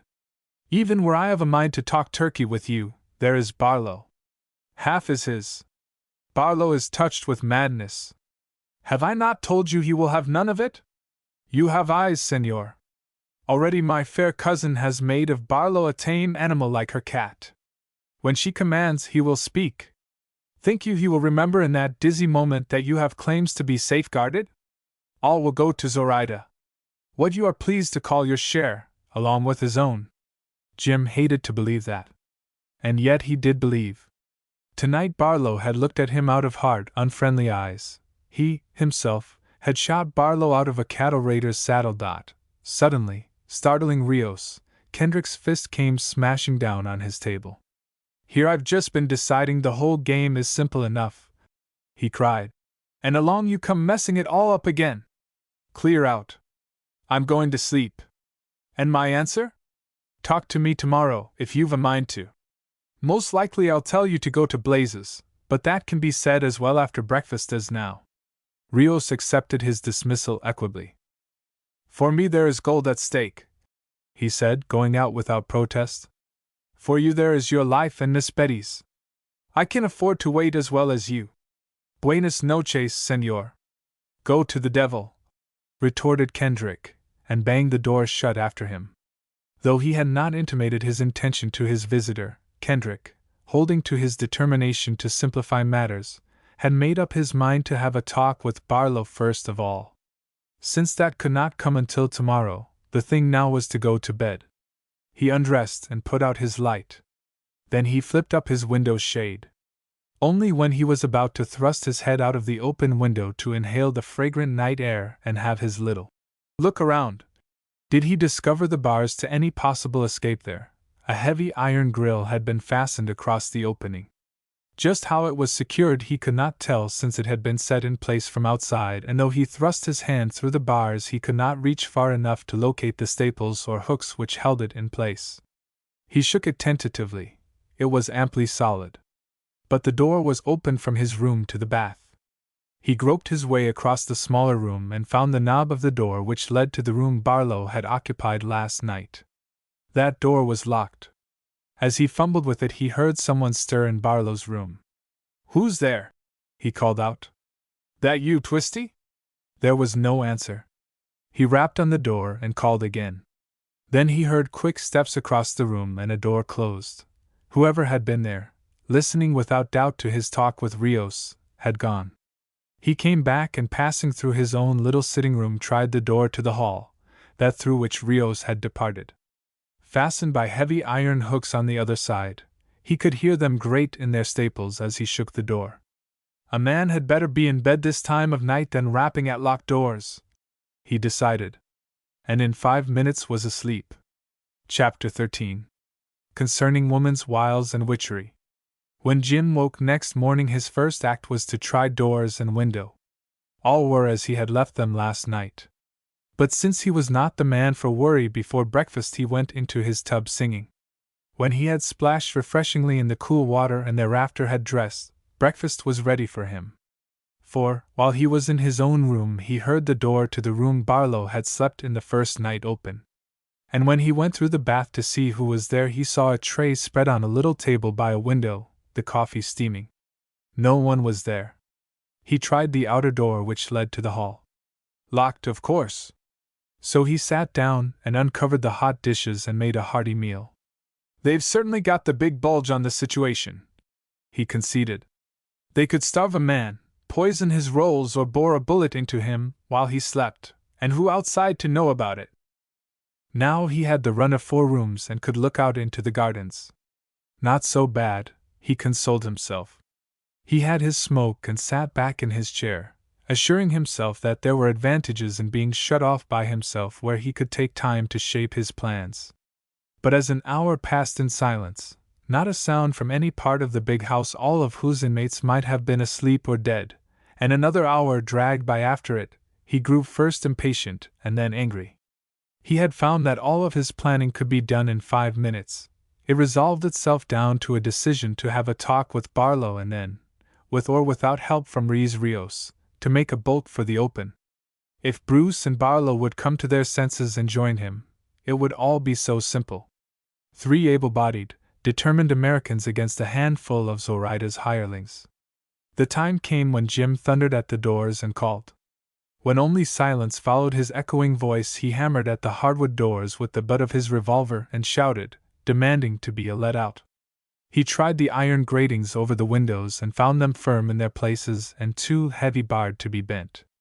In the end he gave over in high disgust and waited. Toward noon, while he was in his own room, pacing restlessly up and down, he heard a door slam. He ran to the bathroom and found that the door leading to Barlow's former quarters was closed and locked. Someone was moving about just beyond the thick panel. He heard the homely sound of dishes on a tray and waited, his hand on the doorknob, meaning to push his way forward once the door was opened. But he heard no other sound, though he waited minute after minute until perhaps half an hour had dragged by. Then he sat on the edge of the tub, grown stubborn, determined not to budge. And so another half-hour passed. An hour was a long time for Jim Kendrick to sit or stand still, and at the end of it he began pacing up and down again, at first just in the narrow confines of the bath, presently soft-footedly upon the soft carpet of his room. And no sooner had he stepped a dozen paces from the bathroom door than he heard a bolt shot back. He raced to the door that had so long baffled him and threw it open. As he did so he heard the outer hall door slam shut. When he laid hasty hands on it, it was barred again. Well, there's food anyway, he muttered, and sat down. Halfway through his meal, a thought struck him which gave little zest to the rest of his food. He had walked silently when he left his post. No one waiting in the room where the tray was could have heard him, he felt sure. Then how did that person know the instant he stepped away? He could not have been spied on through the keyhole of the door, since no keyhole was there. The fastening on the other side was simply that of primitive bar. But that he had been spied on he was confident. Well, why not? The house was old and no doubt had known no end of intrigue in its time. The walls were thick enough for passageways within them, and I might be upon him all the time. He did not relish the thought but refused to grow fanciful over it. The afternoon he spent stoically accepting his condition. As he put it to himself, the other fellow had the large, lovely bulge on the situation. For the most part of the sultry afternoon he sat in shirt-sleeved discomfort at his open window, staring out into the empty gardens and wondering what the other dwellers of the old adobe house were doing. Where were Bruce and Barlow, and what lies was Zoraida telling them? And where was Betty? He did not realize that his wandering thoughts came back to Betty more often than to either of his friends whom he had known so many years. But realization was forced upon him that, despite all he had told both Zoraida and Ruiz Rios, he did feel a very sincere interest in her. When repeatedly vague fears on Betty's account disturbed him, he told himself not to be a fool and sought to dismiss them for good. What though Zoraida had indulged in wild talk? At least she was a woman, and though she held Betty for ransom, would be woman enough to hold her in safety. And yet his fears surged back, stronger each time, and he would have given a good deal to know just where and how Betty was spending the long hours of this interminable day. Finally came dusk, time of the first stars in the sky and lighted lamps in men's houses. And bringing him infinite relief, a tap at his door and the gentle voice of Rosita saying, "La Señorita invites Señor Kendrick, if he has rested sufficiently, to join her and her other guests at table." He followed the little maid to the great dim dining room. Purple-shaded lamps created an atmosphere which impressed him as a little weird. The long table was set forth elaborately with much rich silver and sparkling glass. Several men's servants stood ready to place chairs and serve. There were rare white flowers in tall vases, looking a bluish-white under the lamps. As Kendrick came to the threshold, wide double doors across the room opened and Zoraida's other guests entered. They were Bruce, stiff and uncomfortable, seeming to be doing his best to unbend toward Betty. Betty herself, flushed and excited. Barlow, morose because of the arm he wore in a sling or because of a day not passed to his liking, and Ruiz Rios, suave and immaculate in white flannels. When they were all in the room, a constraint like a tangible inhibition against any natural spontaneity fell over them. Kendrick read in Barlow's look no joy at the sight of him, but only a sullen brooding. Betty flashed one look at him in which was nothing of last night's friendliness but an aloofness which might have been compounded of scorn and distrust.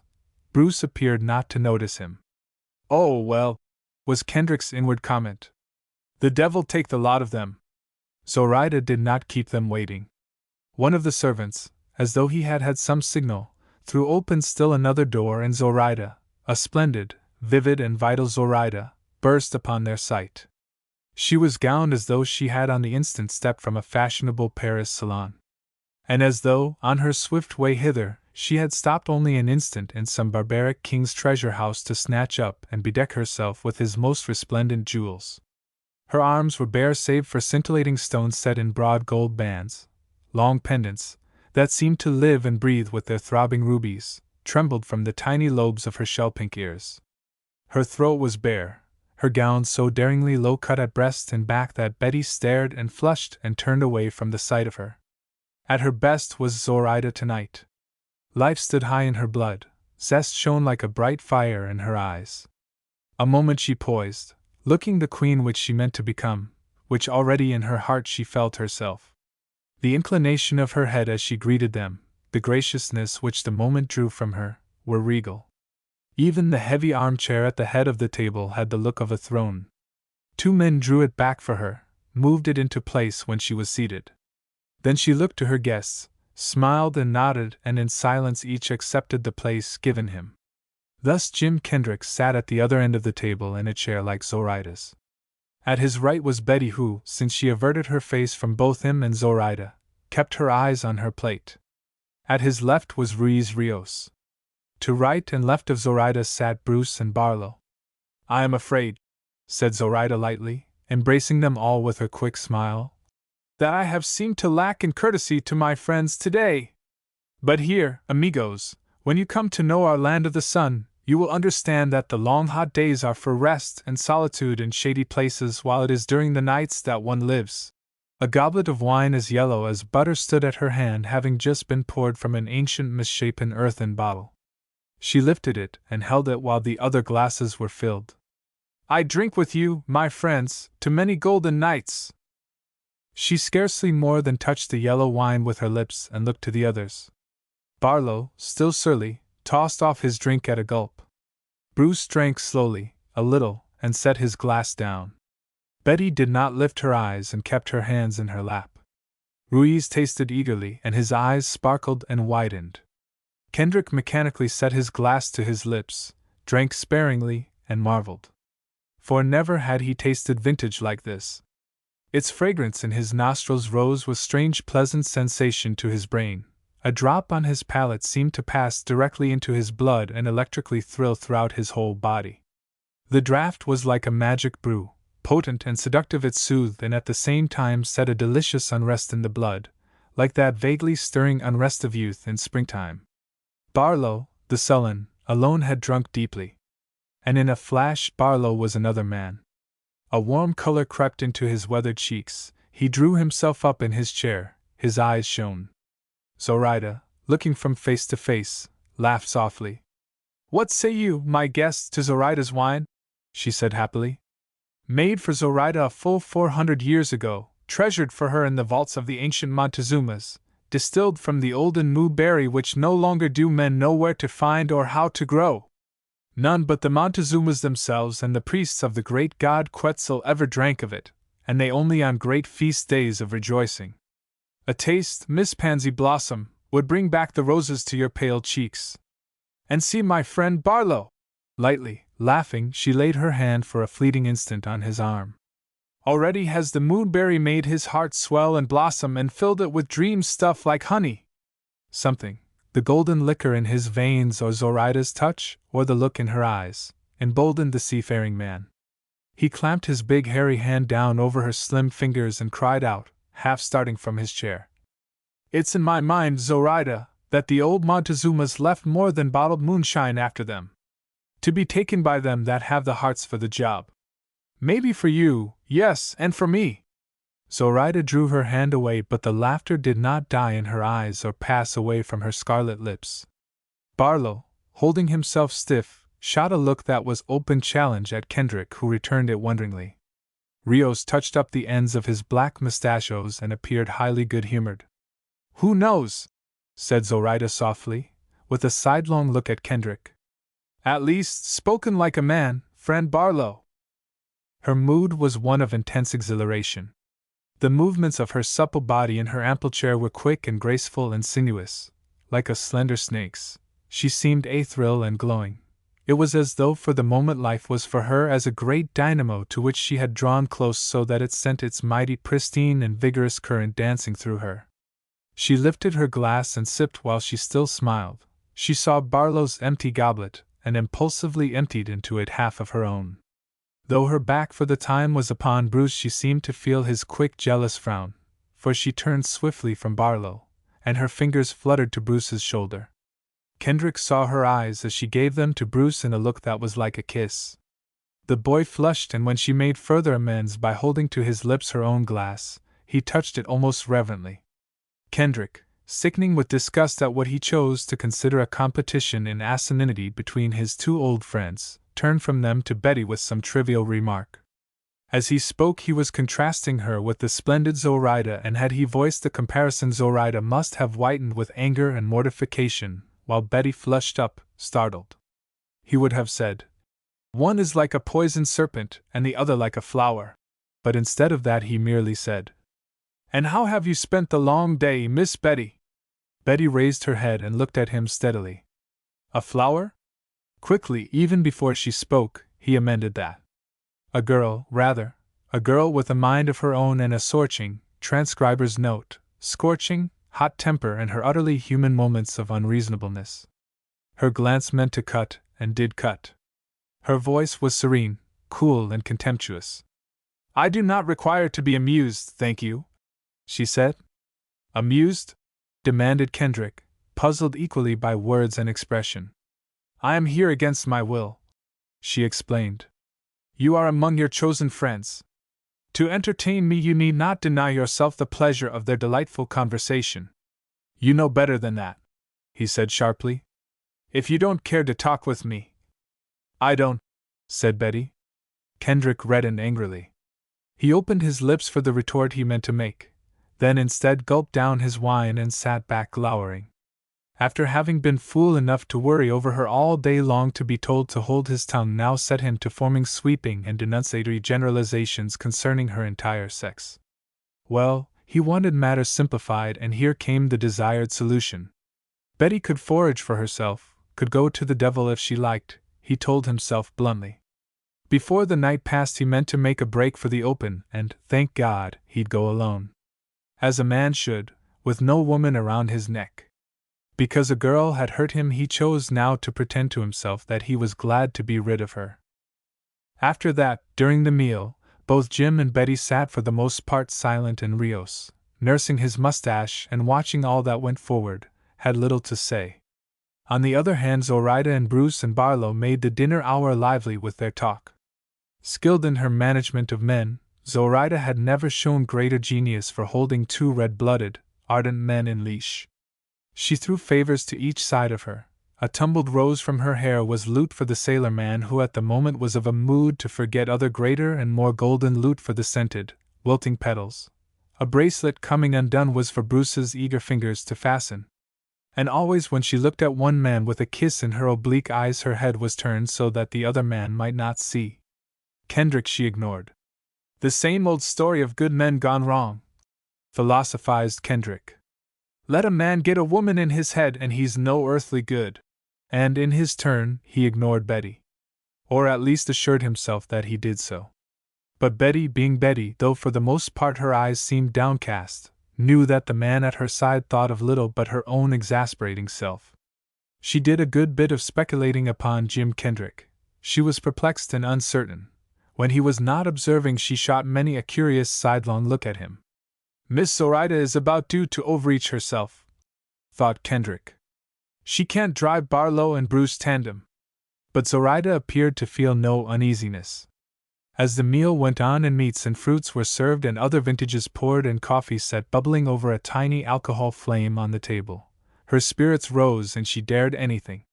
She was sure of herself and of her destiny, and of her dominance over the pleasurable situation. Bruce's eyes and Barlow's clashed like knives, but when they met hers softened and worshipped. At the end of the meal, when they rose, Zoraida cried, "Wait!" At her signal her servants swiftly lifted the table and carried it out through the double doors. Another smaller table was brought in. A man came to Zoraida with a small steel box. She took it laughing, and laughing spilled its contents out upon the table so that gold pieces rolled jingling across the polished top, and some fell to the floor. With her own hands she carelessly divided the gold into 4 nearly equal piles. "For my guests," she told them lightly. She took from the servant's hands a deck of cards and tossed it down among the minted gold. "I would watch such men as you 4 play for the whole stake. And," she added more slowly, her burning look embracing them all but lingering upon Jim Kendrick, "I have a curiosity to know who of you in my house is the most favored of the gods." "There's a goodly pile there, señorita," said Barlow, who could never look upon gold without hungering. "You mean it all goes to the man who wins? And you don't play?" "All that," she answered him steadily, "goes to the man who wins. With perhaps much more? Who knows?" Bruce stepped eagerly to the table where already Barlow was before him with a heap of the gold drawn up to his hand. Ruiz Rios took his place indifferently, affecting a look of ennui. Kendrick held back. Betty, aloof from them all, looked about her as though to escape. But at each door, as though forbidding exit, stood one of Zoraida's men. "You yourself do not play?" Barlow asked of Zoraida. This time, my friend, she replied, I am content to watch. Content rather, thought Kendrick, to amuse herself by stirring up more bad blood among friends. For the look he saw on her face was one of pure malicious mischief. It occurred to him that she had sorrowed not at all over the taking off of Escobar at Rios's hand.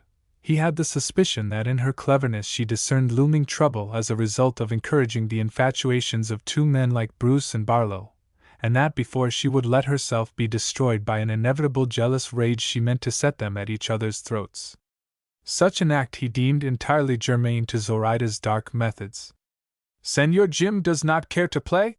She asked quietly. Had not Betty chosen to look at him, then Kendrick's answer would have been a blunt no. But Betty did look, and the glance was as eloquent as a gush of stinging words. Without a clue to the girl's thoughts, he merely set her down as the most illogical, impertinent, and irritating creature it had ever been his bad lot to encounter. For her eyes told him that he was an animal of some sort of a crawling species which she abhorred. This after he had put in long troubled hours seeking the way to be of service to her. Bah! He said in his heart, staring coldly at her until she averted her eyes. They're all the same. And to Zoraida, I'll play, but I play with my own money. Zoraida only laughed. His open rudeness seemed unmarked. Barlow, said Kendrick, I want a word with you first. Barlow did not turn or lift his eyes. Talk fast then, he retorted. The game's waiting. In private, if you don't mind, urged Kendrick. Now Barlow looked at him sullenly. After what happened last night, Kendrick, he said heavily, you and me have got no private business together. Am I the man to take a bullet from another and then go chin with him? You blame me for that? Kendrick was incredulous. Barlow snorted. Well, continued Kendrick stiffly, at least we've unfinished business between us. You haven't forgotten what brought us down here, have you? Treasure, you mean?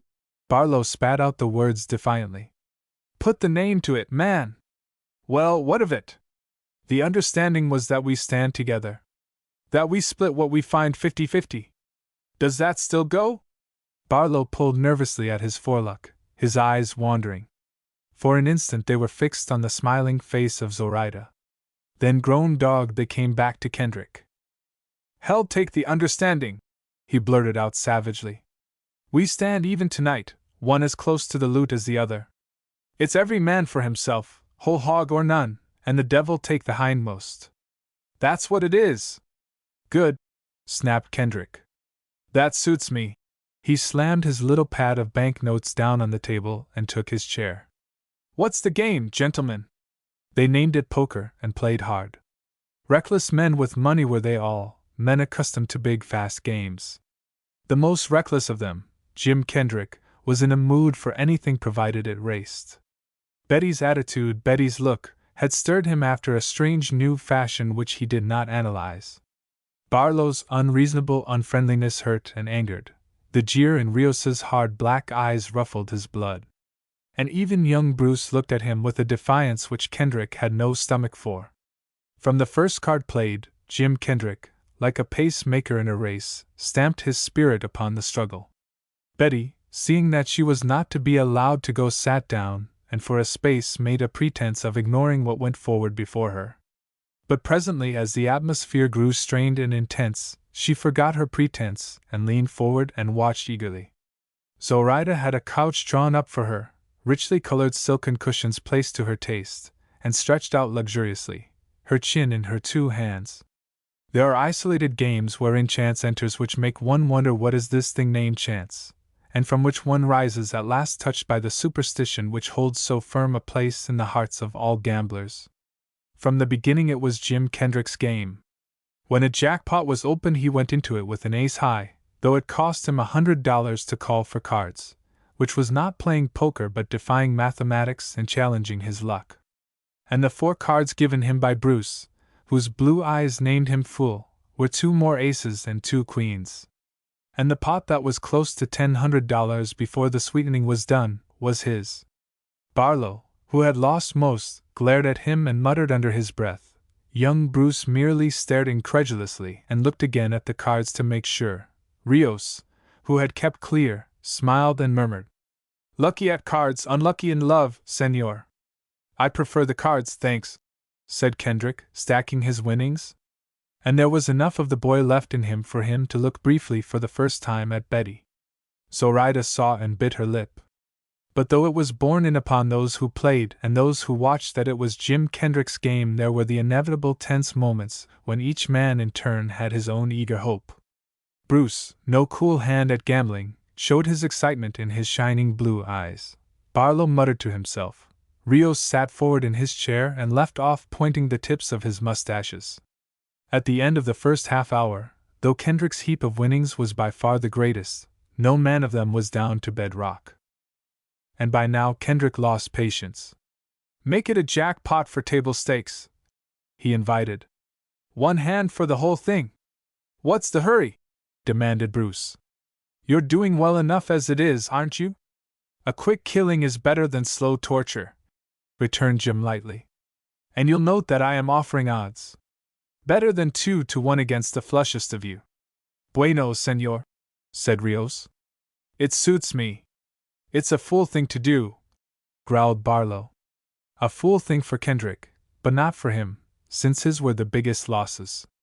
He had always loved money, had Twisty Barlow, and could never understand headlong Kendrick's contempt for it, and now looked at him as though at one gone mad. Then he shrugged. "Suits me," he said. "Wait!" Zoraida suddenly leaped to her feet, tossed out her arms in a wide gesture, her eyes unfathomable and shining with the mystery of a hidden thought. "I am glad to have in my house men like you four. You are men. Were it life or death, love or war or wealth, you would play the game the same. Men like you make the blood run hot in the heart of Zoraida, who also grips life by the naked throat. Wait. And look!" She whirled and in another moment, as lithe as a cat, had sprung to the top of a serving table half across the room. And there she displayed herself in all her barbaric splendor, posing like a model in an artist's studio, turning slowly, standing at last confronting them, a-thrill with her own daring. "Would you play for such a stake as never men played for before? For such a stake as kings would risk their crowns for? As such Zoraida offers herself, pledging her word to make the rich gift of herself to the man who wins." For a moment all four and Betty with them and the serving men at the doors stared at her, and the room was dead still. Through the deep silence cut Zoraida's laugh, clear and sweet as a silver bell. Under their bewildered gaze she preened herself like a peacock, proud of her beauty so boldly displayed before their eyes. Zoraida smiled slowly. "Is the stake high enough for your play?" she asked gently, in mock humility. Bruce surged up from his chair only to drop back into it without having said a word. Rios's eyes caught fire, and for the first time Kendrick guessed that he, too, was in heart bond-servant to his amazing cousin. Barlow tugged at his forelock and muttered.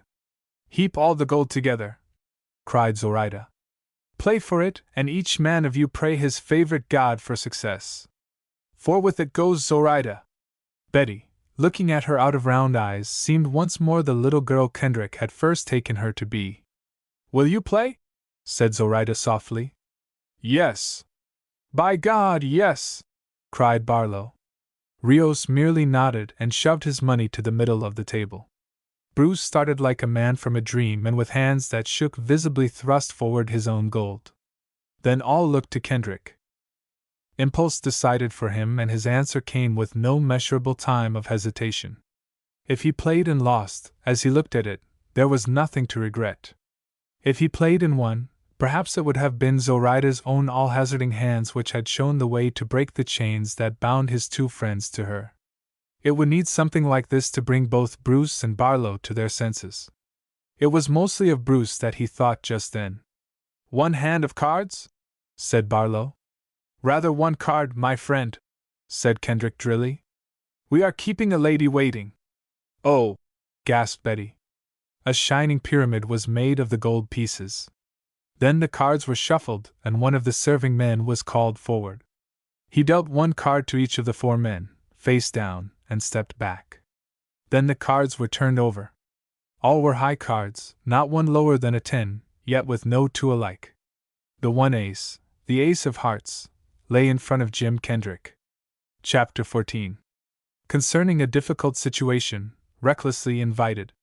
For a moment in the heavy silence Jim Kendrick sat appalled by what he had done. In the grip of the game he had been swayed by emotion, not tarrying for cold logic during an episode when time raced. He had hoped to win. Thus, since he had discovered that Rios, too, was enamored of his beautiful cousin, he would tease an old enemy, sober Bruce, jolt Barlow, and vex Betty. He had not thought of himself nor of Zoraida. No one spoke.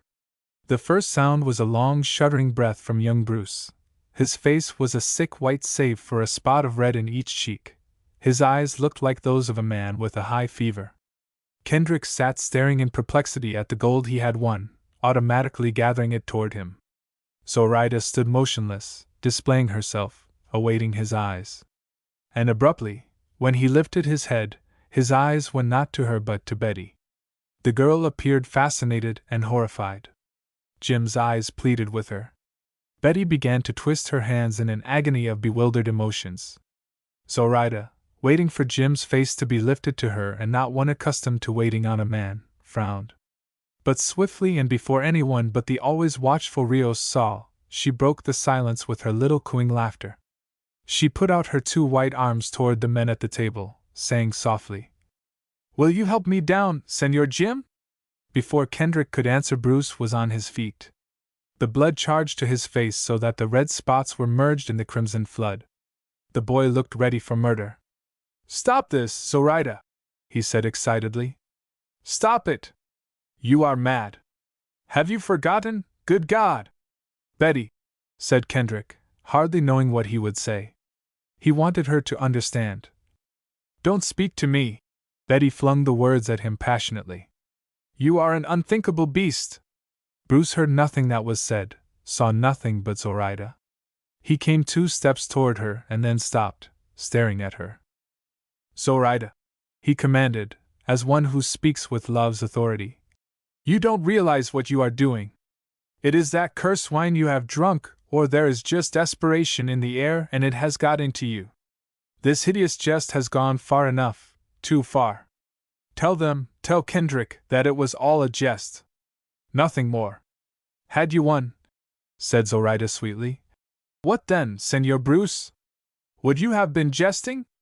Bruce's lips moved but no words came. Suddenly he whirled from her upon Kendrick, his face distorted with rage. "Damn you!"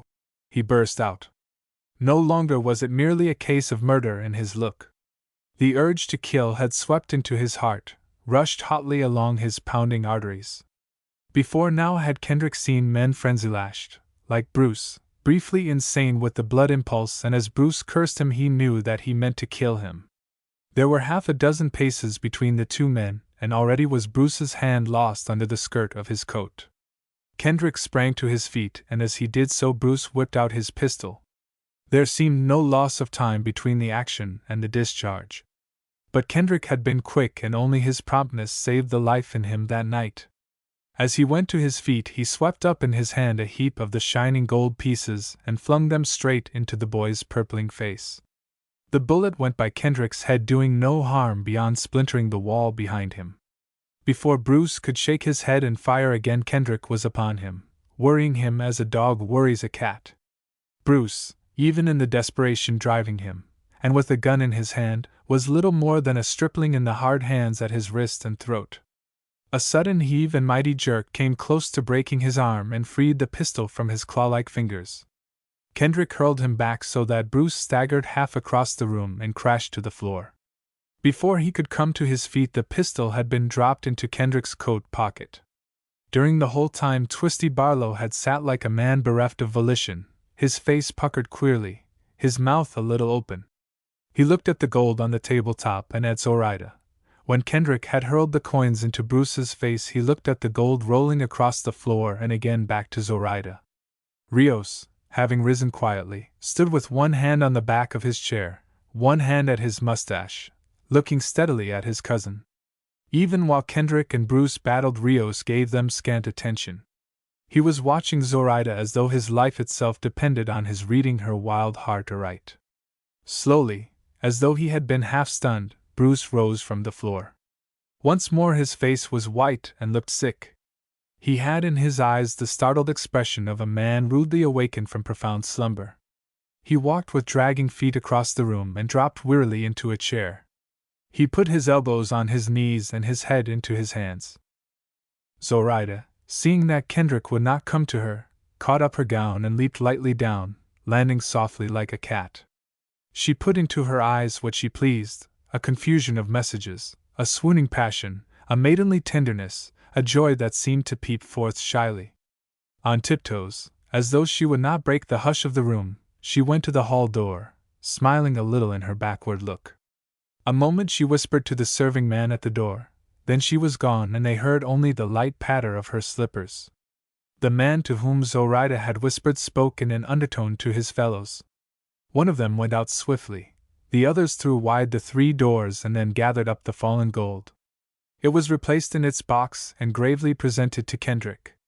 He threw back the lid, thrust into his pocket without counting what he deemed equal to the amount he had played, and tossed the box back to the servant.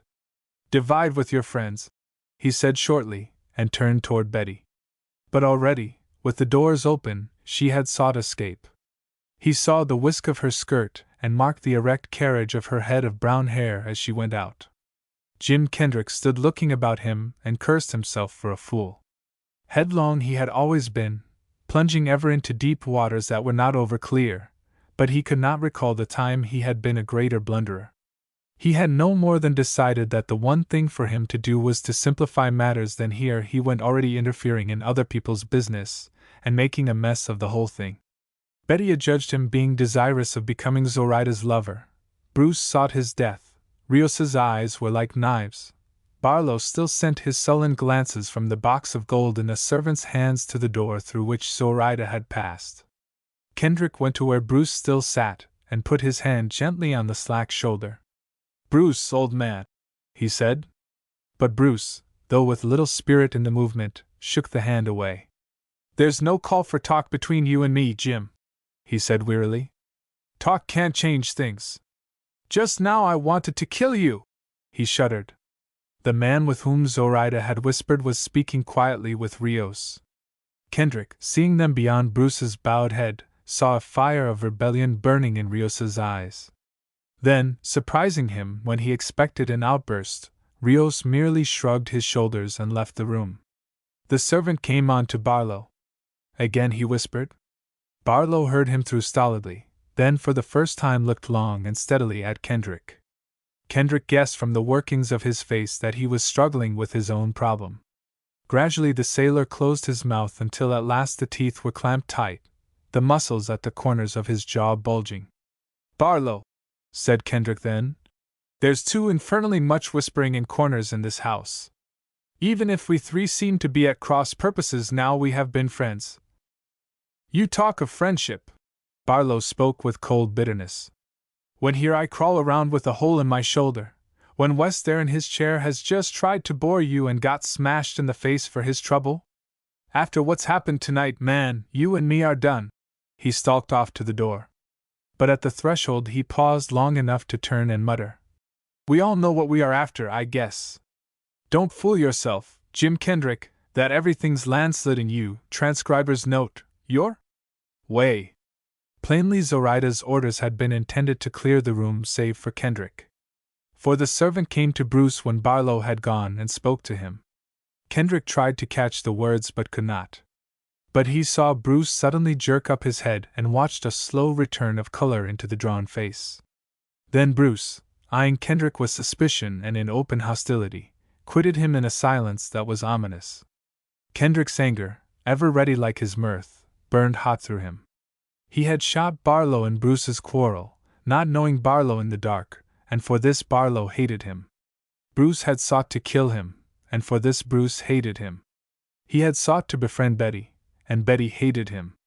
He had played fair with them all, and now all of them were set against him. "Devil take the whole outfit!" he cried out passionately. "From now on, Jim Kendrick, you feather your own nest and hit the one-man trail for the open." The serving man, whom Zoraida's commands had constituted a sort of master of ceremonies, came to Kendrick, his look curious but not unfriendly. The box with its gold was still in his hands. "You will follow me, senor?" he invited. "La señorita Reinita awaits you." "I'll do nothing of the sort," snapped Kendrick. "I am going outside for a smoke, and you can tell your lady queen so with my compliments." But the man stood in front of him, shaking his head dubiously. He looked distressed. In his simple mind, orders from Zoraida were orders absolute, and yet such largesse as Jim's bought respect and something akin to affection. "Later you will smoke outside, senor," he urged. "Now it would be best, oh surely, best, senor, to follow me to La Señorita." Jim shoved by him toward the door. The fellow looked a trifle uncertain, his small caliber brain confused by two contending impulses. But in an instant long habit, and an old fear that was greater than his new liking, asserted themselves. He slipped between Kendrick and the door, and at his glance the other servant joined him. The two glanced at each other, and then at Kendrick's set and determined face, and then looked swiftly down the long hallway behind them. This look was eloquent, and Kendrick guessed its meaning. That way had their companion gone hastily when Zoraida had left. That way, perhaps, would he be returning presently with others of her hireling pack at his heels. "Stand aside," commanded Jim. "I'm on my way." They were stalwart men, and they did not stand aside. Rather, they stepped closer together, shoulder to shoulder, grim in their stubborn obedience to the orders they had been given. Sick of waiting in words and obstructions, Kendrick bore down on them, vowing to go through though they might raise an outcry and double their strength.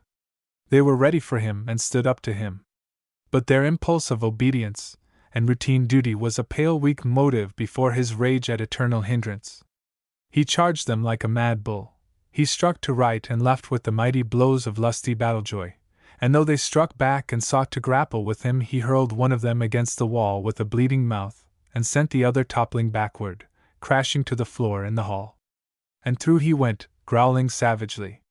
But only to confront the third man returning with half a dozen sullen-eyed half-breeds at his heels, only to see beyond them the bright, interested eyes of Zoraida.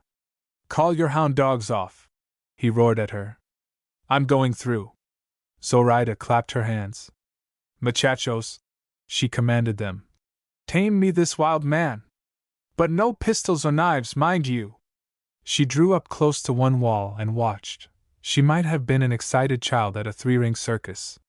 Kendrick found time to marvel at her even as he shot by her, hurling the whole of his compact weight into the mass of bodies defying him passageway. And as flesh struck flesh, Zoraida clapped her hands again and watched eagerly. "1 against 6, 7, she whispered. 1 against 9, she added, for already the two men who had sought to hold Kendrick back from the hallway were up and after him. "He is a mad fool, and yet, by the breath of God, he is a man!" And a man's fight did he treat her to, carried out of himself, gone for the moment the man she had named him.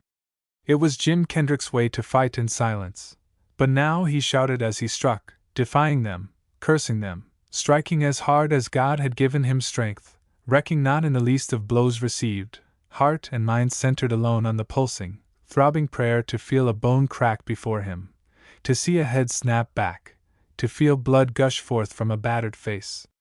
A man tripped him cunningly from the side and he all but fell. But he struck back with his boot and steadied himself by hurling his toppling body against a resisting body and crashed on. Yes, and through, though they clutched at him and dragged after him. A man hung to his belt, and he dragged him 4 or 5 steps. Then he turned and drove his fist into the man's neck and freed himself and bore on. So he came to the end of the hall and to a locked door, and turned with his back to the wall. And again Zoraida's hound dogs were in front of him. He laughed at them and taunted them and reviled them. They were 9 men, and upon many of the dark faces were signs of his passing. And as they came closer there was respect as well as caution in their look. They meant to beat him down. In their minds was no doubt of the ultimate outcome, for were they not 9-1? But they had felt his fists, and had no joy in the memory. So they drew on slowly. Kendrick watched them narrowly. In the eyes of the nearest man he saw a sudden flickering. It flashed over him that the fellow meant trickery and no fair man-to-man fight. He stood with his back to the door, He saw the approaching man's eyes switch to it briefly. Then it flashed upon Kendrick that he was to be attacked from behind. But even as the thought came and before he could leap aside, the door was jerked open and from behind he felt arms about him. He struggled and strained in a tensing grip. Not just one man was there behind him, two at the very least and maybe three. He heard them muttering. Then the men in front came on in a flying body, and with a dozen men piling over him, Jim Kendrick at last went down. And once down, being the man to know when he had played out his string, he lay still. "Will El Senor Jim come with me?" Zoraida was above him, smiling curiously. "Or shall I have him carried along by my men?" "I'll come," he answered shortly. Having no choice. "Call them off before I stifle," Zoraida ordered. The men fell back and Kendrick rose. She made a quick signal and they filed out through a further door. "Come," she said to him. She caught up a cloak which had slipped from her shoulders, a thing of silken scarlet, and led the way down the hall. He followed, ready and eager for a talk with her which would be the last. He fully meant to make a break for the open tonight. And alone. He was assuring himself that he drew a vast pleasure from that consideration, that he was free from now on to play out his own hand in his own way without reference to others. What he did not admit to himself was that he was trumping up an explanation of the fact that, while he was following Zoraida, he was thinking of Betty. He was wondering where Betty had gone in such a flurry, when he should have been asking himself where Zoraida was taking him and for what purpose of her own. Chapter 15. Of the Ancient Gardens of the Golden Tezcucan. He supposed that Zoraida was conducting him to the barbaric chamber in which she had received him the other evening. For she led, as the little maid had done, out under the stars, along the rear corridor, into the house again by the same door. Once more in the building they came to that heavy door which in time was thrown open by the evil-looking Yaqui with the sinister weapons at his belt. The man bowed deeply as Zoraida swept by him. Another moment and Zoraida and Jim were in the room which appeared always to be pitch black. But from here on the way was no longer the same. He heard Zoraida's quiet breathing at his side. She stood a long time without moving, apparently waiting or listening, and he stood as still. Then she put out her hand and caught his sleeve and he followed her again. Their footfalls were deadened by a thick carpet. Kendrick could see nothing. Never a sound came to him save that of their own quiet progress. They went forward a dozen steps and Zoraida paused abruptly. Another dozen steps and again a pause. Then he heard the soft jingle of keys in her hands. Lock after lock she found swiftly in the dark until she must have shot back 5 or 6 bolts. A door opened before them. He could not see it, since beyond was a dark no less impenetrable, but caught the familiar creak of hinges. He heard the door close softly when they had gone through. He heard the several bolts shot back. Then Zoraida left him, groped a moment, and thereafter the tiny flare of a match in her upheld hand showed her to him, and vaguely, his surroundings. They stood in a low vaulted, narrow passageway through what appeared to be rock. Set in a shallow niche in the wall was a small lamp which Zoraida lighted. She held it high and continued along the passageway. Now Kendrick saw that a long tunnel ran ahead of them, walls and ceiling rudely chiseled, the uneven floor pitching gently downward. Herein 2 men, their elbows striking, might walk abreast. Here a man as tall as Kendrick must stoop now and then. The tunnel ran straight a score of paces, then turned abruptly to the right. Here was another door with its reinforcement of riveted steel bars and its half-dozen bolts and padlocks. Zoraida gave him the lamp to hold, then produced a second bunch of keys and one after the other opened the padlocks. The door swung back noiselessly. They went through, Zoraida closed it and dropped into place the steel bars. "Doors and bars and locks and keys enough," mocked Kendrick, "to guard the treasure of the Montezumas." She turned upon him with her slow, mysterious smile. "And not alone in doors and locks has Zoraida put her faith," she said. "If I had not prepared the way, neither you nor another man, though he held the keys, could ever have come so far. I have been before and removed certain small obstructions. Come! I will show you others, Zoraida's true safeguards." They were in a small square chamber faced with oak on all sides excepting ceiling and floor which were of hewn rock. The panels of the walls, each some 2 feet wide, had, all of them, the look of narrow doors, each with its heavy latch. Zoraida put her hand to the nearest latch and opened the door cautiously. Kendrick saw only a long, very narrow and dark passageway. "Listen," commanded Zoraida. He heard nothing. "Toss something down into the passage," said Zoraida. "Anything, a coin if you have no other useless object upon you." So a coin it was. He heard it strike and roll and clink against rock. Then he heard the other sound, a dry noise like dead leaves rattling together. Despite him, he drew back swiftly. Zoraida laughed and closed the door. "You know what it is then?" He knew. It was the angry warning of a rattlesnake. His quickened fancies pictured for him a dark alleyway whose floor was alive with the deadly reptiles, and he felt an unpleasant prickling of the flesh.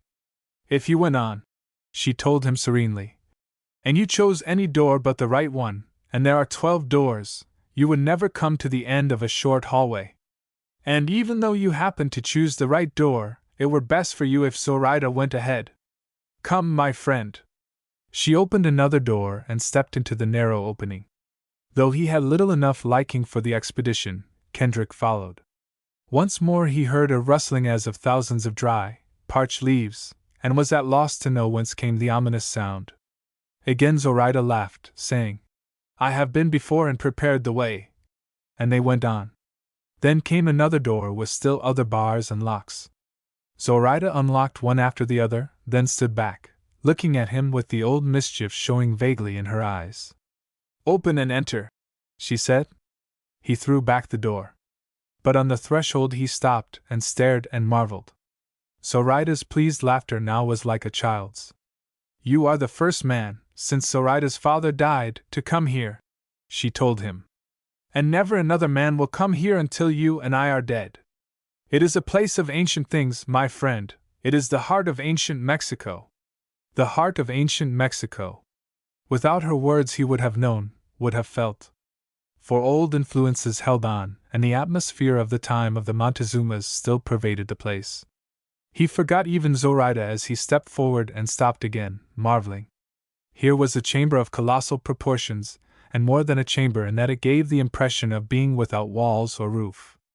And in a way the impression was correct, for straight overhead Kendrick saw a ragged section of the heavens, bright with stars, and at first he failed to see the remote walls because of the shrubbery everywhere.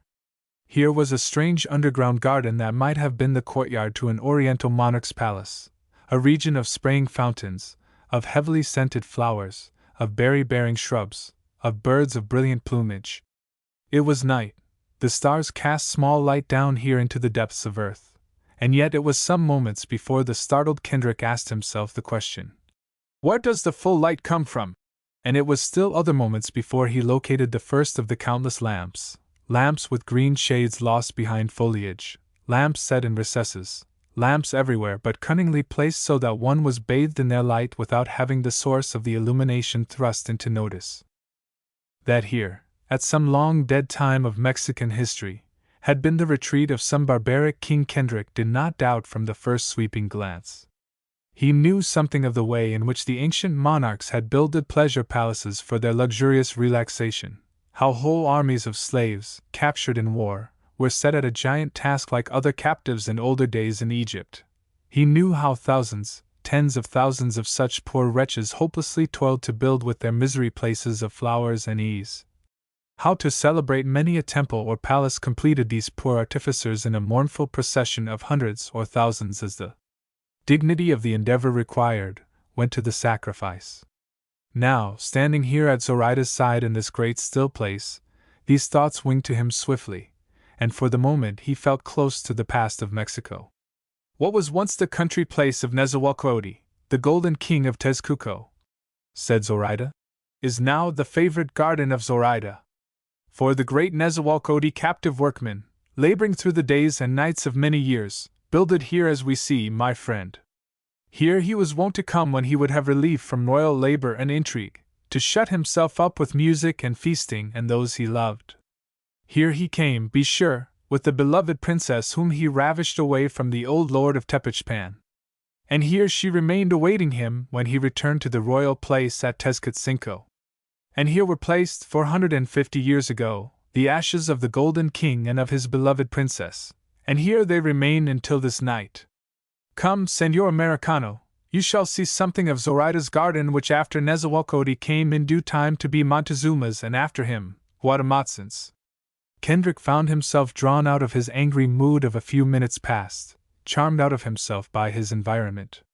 Following Zoraida, he passed along a broad walk winding through low shrubs and lined on each side with uniform stones of various colors that were like jewels. These boundaries were no doubt of choice fragments of finely polished chalcedony and jasper and obsidian. They were red and yellow and black and, at regular intervals, a pale exquisite blue which in the rays of the lamps were as beautiful as turquoises. They passed about a screen of dwarf cedars and came upon a tiny lakelet across which a boy might have hurled a stone.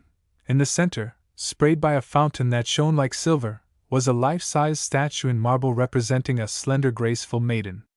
"The beloved princess," whispered Zoraida. They went on, skirting the pool in which Kendrick saw the stars mirrored. Now and then there was a splash. He made out a tortoise scrambling into the water. He caught the glint of a fish. They disturbed birds that flew from their hidden places in the trees. A little rabbit, like a tiny ball of fur, shot across their path. Before them the central walk lay in shadows, under a vine-covered trellis. 100 paces they went on, catching enchanting glimpses through the walls of leaves. Here was a column, gleaming white, elaborately carved with what were perhaps the triumphs of the Golden King or some later monarch. Yonder the walls of a miniature temple, more guessed than seen among the low trees, on every hand some relic of the olden time. Suddenly, and without warning, amidst all of this tender beauty of flowers and murmurous water and birds and perfumes, Kendrick came upon that which lasted on as a true sign to recall the strange nature of the ancient Aztec, a nation of refinement and culture and hideous barbarism and cruelty. A nation of epicures who upon great feast days ate of elaborately served dishes of human flesh. A people who, in a garden like this, could find no inconsistency, no clash of discordancy, in introducing that which bespoke merciless cruelty and death, a grim token and reminder that a king's palace was a slaughterhouse as well. A strange race whose ears were attuned to ravishing strains of music and yet found no breach of harmony if those singing notes were pierced through with the shrieks of the tortured dying. Just opposite the most enchanting spot in these underground groves of pleasure was a great pyramidal heap of human skulls, thousands of them.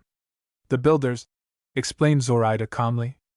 "Those who obeyed the commands of the Tezcucan king, who made his dream a reality, who were in the end sacrificed here. 5 priests, alternating with another 5, were unremitting night and day until at last the great sacrifice was complete. The records are there." And she pointed to a remote corner of the garden where vaguely through the greenery he made out stone columns. "I have seen them and I have made my own tally. Not less than 10,000 captives expired here." It struck Kendrick that there was a note of pride in her tone. "Look, yonder is the great stone of sacrifice." He drew closer, at once repelled and fascinated. A few yards from the base of the heap of skulls was a great block of jasper, polished, and of a smoothness like glass. Upon this one after another of 10,000 human beings, strong struggling men and perhaps women and children had lain, while priests as terrible as vultures held them, while one priest of high skill and infinite cruelty drove his knife and made his gash and withdrew the anguished beating heart to hold it high above his head. Again Zoraida pointed. On the stone lay the ancient knife, a blade of Itzli, obsidian, dark, translucent, as hard as flint, a product of volcanic fires. Kendrick turned from stone and knife and human relics and looked with strange new wonder at Zoraida. She claimed kin with the royalty of this ancient order. Perhaps her claim was just. He had wondered if she were mad. Was not his answer now given him? Was she not after all that not uncommon thing called a throwback, a reversion to an ancestral type? If in fact there flowed in her veins the blood of that princess of the Golden King of Tezcuco who could have smiled at the whisperings of her lord and the tender cadences of music floating through the gardens his love had made for her, while just here his priests made their sacrifices and she, turning her eyes from his ardent ones, now and then languorously watched, was Zoraida mad or was she simply ancient Aztec or Toltec or Tezcucan, born 400 or 500 years after her time? Her slow smile now, as she watched him and no doubt read at least a portion of what lay in his mind, was baffling. He might have been looking back through the long dead years upon the Tuscucan's princess. In her eyes were tender passion and a glint that might have been a reflection of light from the sacrificial knife. Speculation aside, here was one point which Zoraida herself had vouched for. Since girlhood she had been accustomed to coming here. It would appear inevitable that the atmosphere of the place would have deeply influenced young fancies. That what she was now was largely due to these conflicting influences. What wonder that she saw nothing unlikely in her dreamings of herself as queen of a newly created empire. All that Zoraida was, all that she did, all that she threatened to do, the passion and the regal manner and the look of a naked knife in her eyes, was but to be expected. Zoraida led on and he followed. Their way led toward the stonework he had glimpsed through the shrubs and vines. Here was a many-roomed building, walls richly carved into records of ancient feasts and glories, battles and triumphs. They passed in through a wide entrance. Within, the walls were lined with satiny hardwoods, the panels chosen with nice regard to color and grain. Doors opened to right and left and ahead, giving views of other chambers on some walls of which still hung ancient cloths. There were chairs and tables and benches and chests. Zoraida went on, straight ahead into the doorway of a much larger, high-vaulted chamber. And again was Kendrick treated to a fresh surprise. As she stood in the door, and he looked over her shoulder, 6 old men, evidently awaiting her arrival, bent themselves almost to the floor in a reverential posture that expressed greeting and adoration. Again Kendrick's fancies were drawn back into ancient Mexico. They wore loose white cotton robes. Their beards fell on their aged breasts. In their sashes were long knives of Itzli, like that upon the sacrificial stone. They might have been the old priests who sacrificed for the Tuscucan, their existences prolonged eternally here in an atmosphere of antiquity. Zoraida spoke and they straightened, and one man answered. Kendrick could not understand a word. Then, shuffling their sandaled feet, the 6 went out through a door at the side. "I thought you said," said Kendrick, "that since your father's death no man had entered here? And do these 6 look as though they had come here recently from the outside world?" She retorted, smiling. "The youngest of them, Senor Jim, first came to Nezahualcoyotl's gardens more than 60 years ago. When he was less than a year old, hence bringing with him no knowledge of any other place than this." "And you mean that they have never gone out from here? Would they thrust their heads through solid rock? Would they tread along corridors carpeted with snakes? Would they grow wings and soar to the stars up there? Not only have they never gone out, they do not so much as know that there is an outside to go to. But you come to them." Zoraida laughed. "And I am a spirit, a goddess to worship, the one who has always been, the power that created this spot and themselves. They are captives and caretakers of a sort?" he supposed. "But when they are dead? Who then will keep up your elaborate gardens? Wait. They are returning. There is your answer." The 6 ancients filed back. Each man of them led by the hand a little child, the oldest not yet 7 or 8. All boys, all bright and handsome, all filled with worship for Zoraida. For they broke away from the old men and ran forward, some of them carrying flowers, and threw themselves on their knees and kissed Zoraida's gown. And then, with wide, wondering eyes, they looked from her to Jim Kendrick. "Poor little kids," he muttered. And suddenly whirling wrathfully on Zoraida. "Where do they come from? Whose children are they?" "There are mysteries and mysteries," she told him, coldly. "Stolen from their mothers by your damned brigands!" he burst out. She turned blazing eyes on him. "Be careful, Jim Kendrick," she warned. "Here you are in Zoraida's stronghold, here you are in her hand. Is act of hers to be questioned by you?" She made a sudden signal. The 6 little boys withdrew, walking backward, their round worshipful eyes glued upon their goddess. Then they were gone, the old men with them, a heavy door closing behind them. "Again I did not lie to you," said Zoraida. "Since though these have come recently, they are not yet men. Follow me again." They went through the long room and into another. This time Zoraida thrust aside a deep purple curtain, fringed in gold. Here was a smaller chamber, absolutely without furnishings of any kind. But Kendrick did not miss chairs or table, his interest being entirely given to the three young men standing before him like soldiers at attention. Heavy-limbed, muscular fellows they were, clad only in short white tunics, each with a plain gold band about his forehead. In the hand of each was a great, two-edged knife, horn-handled, as long as a man's arm. "These came just before my father gave his keys to Zoraida," the girl told him. "There are 3 more of them who sleep while these guard." Again Kendrick saw in the eyes turned upon them a sheer worship of Zoraida, a wonder at him. Zoraida lifted her hand, the 3 bowed low. She spoke softly and they withdrew slowly to the further wall, walking backward as the children had done. Then one of them lifted down the 5 bars across the door, employing a rude key from his own belt. And when he had done so and stepped aside, Zoraida with her own keys and 5 different heavy steel locks opened the way. She swung the door open and Kendrick followed her. As in the adobe house, here was a place where a curtain beyond the doorway hid from any chance eyes what might lie in this room. Only when the door was again shut and locked did Zoraida push the curtain aside. Another match, another big lamp lighted, and Kendrick needed no telling that he was in an ancient treasure chamber. There were long gleaming top tables of hardwood. There were exquisitely wrought and embroidered fabrics covering them. Strewn across the tables were countless objects of inestimable value.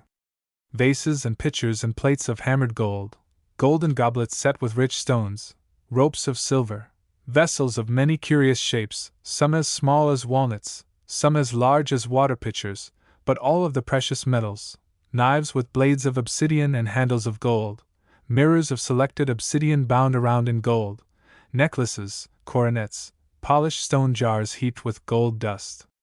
One table appeared to be heaped high with strange-looking books, ancient writings, Zoraida told him, hieroglyphs on the Magi that is so like the papyrus of the Nile.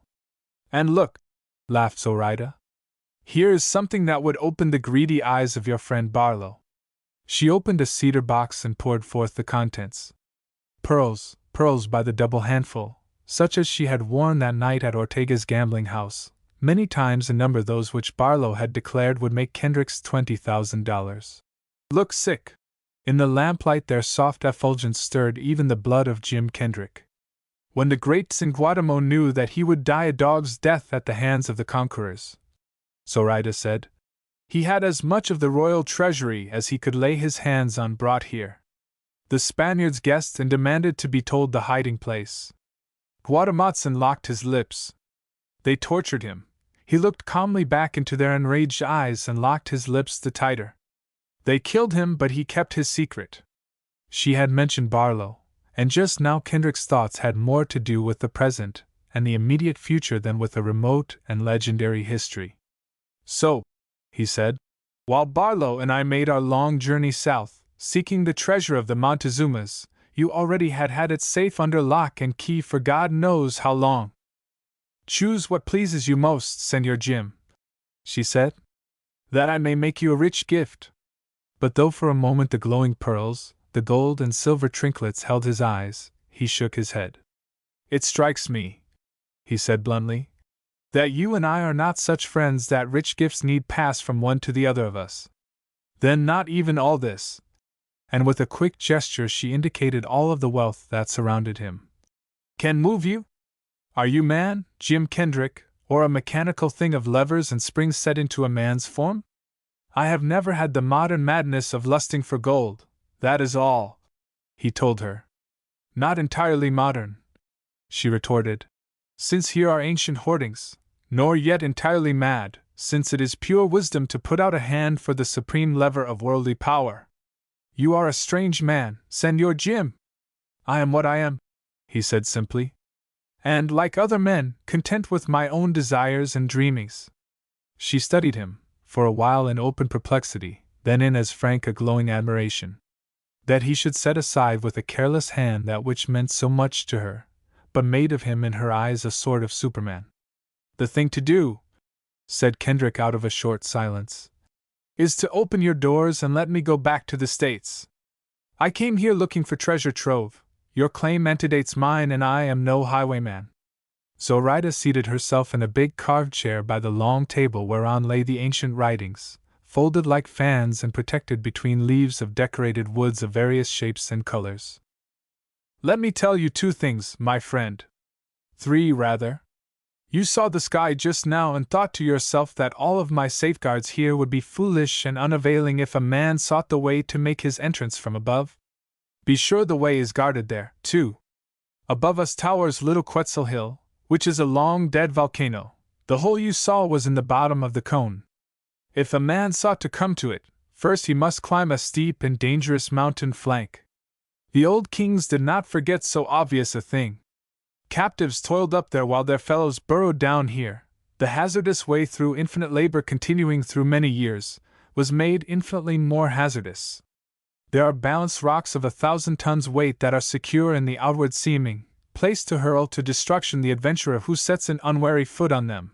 There is a spring, and it is death to drink of it. There are pits for a man to slide down into, and in the bottoms of these pits are countless venomous snakes. There are traps set such as men of our time know nothing of. There have been chance travelers up yonder at infrequent intervals, and for every such traveler there has been a death, so that the mountain bears an evil name. And further, should a hardy spirit once win to the hole in the bottom of the volcano's cone and find the way to lower himself hundreds of feet into the gardens, there is always, night and day, one of Zoraida's guards at the spot where he must descend, and that guard, night and day, is armed and eager to grapple with the devil whom he has been told to expect soon or late. I have told you, said Kendrick, that I have no wish to steal that which is another's. One thing I have told you, here is another. I speak it frankly because I may gain by it, and am not in the least afraid of losing, since your destiny lies in my hands. It is that only a portion of the great treasure is here with us. Another portion was hidden outside. She put her hand on one of the tinted manuscripts. The tale is here. The treasure bearers were trapped in the mountains by the Spanish. They had no time to come here. One by one they were killed. They hid much gold where they must. That is the loot of which your friend Barlow speaks. That is the treasure which the Spanish priests knew of and held accursed. And that, Señor Jim, I would add to what I have here. She amazed him. Her eyes glittered, the fever of gold lust was in her blood. With all this hers, his eye swept the wealth-laden tables and chests. She still coveted gold, other gold.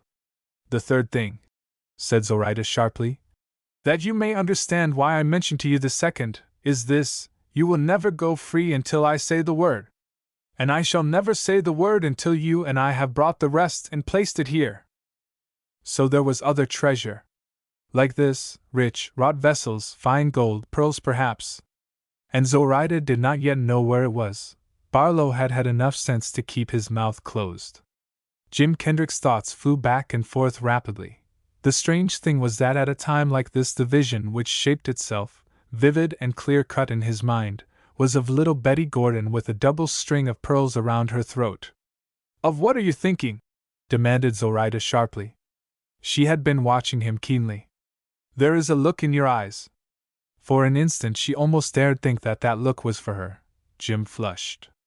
Zoraida's black brows gathered. Her eyes went as deadly cruel as ever were the eyes of her ancient forebears, though they watched the priests at the sacrificial stone. You think of her! She cried angrily. She stamped upon the stone floor, she clenched her hands and lifted them high above her head in a sudden access and abandon of rage. You think that, having made mock of me, you shall turn to her? Fool! 7 times accursed fool!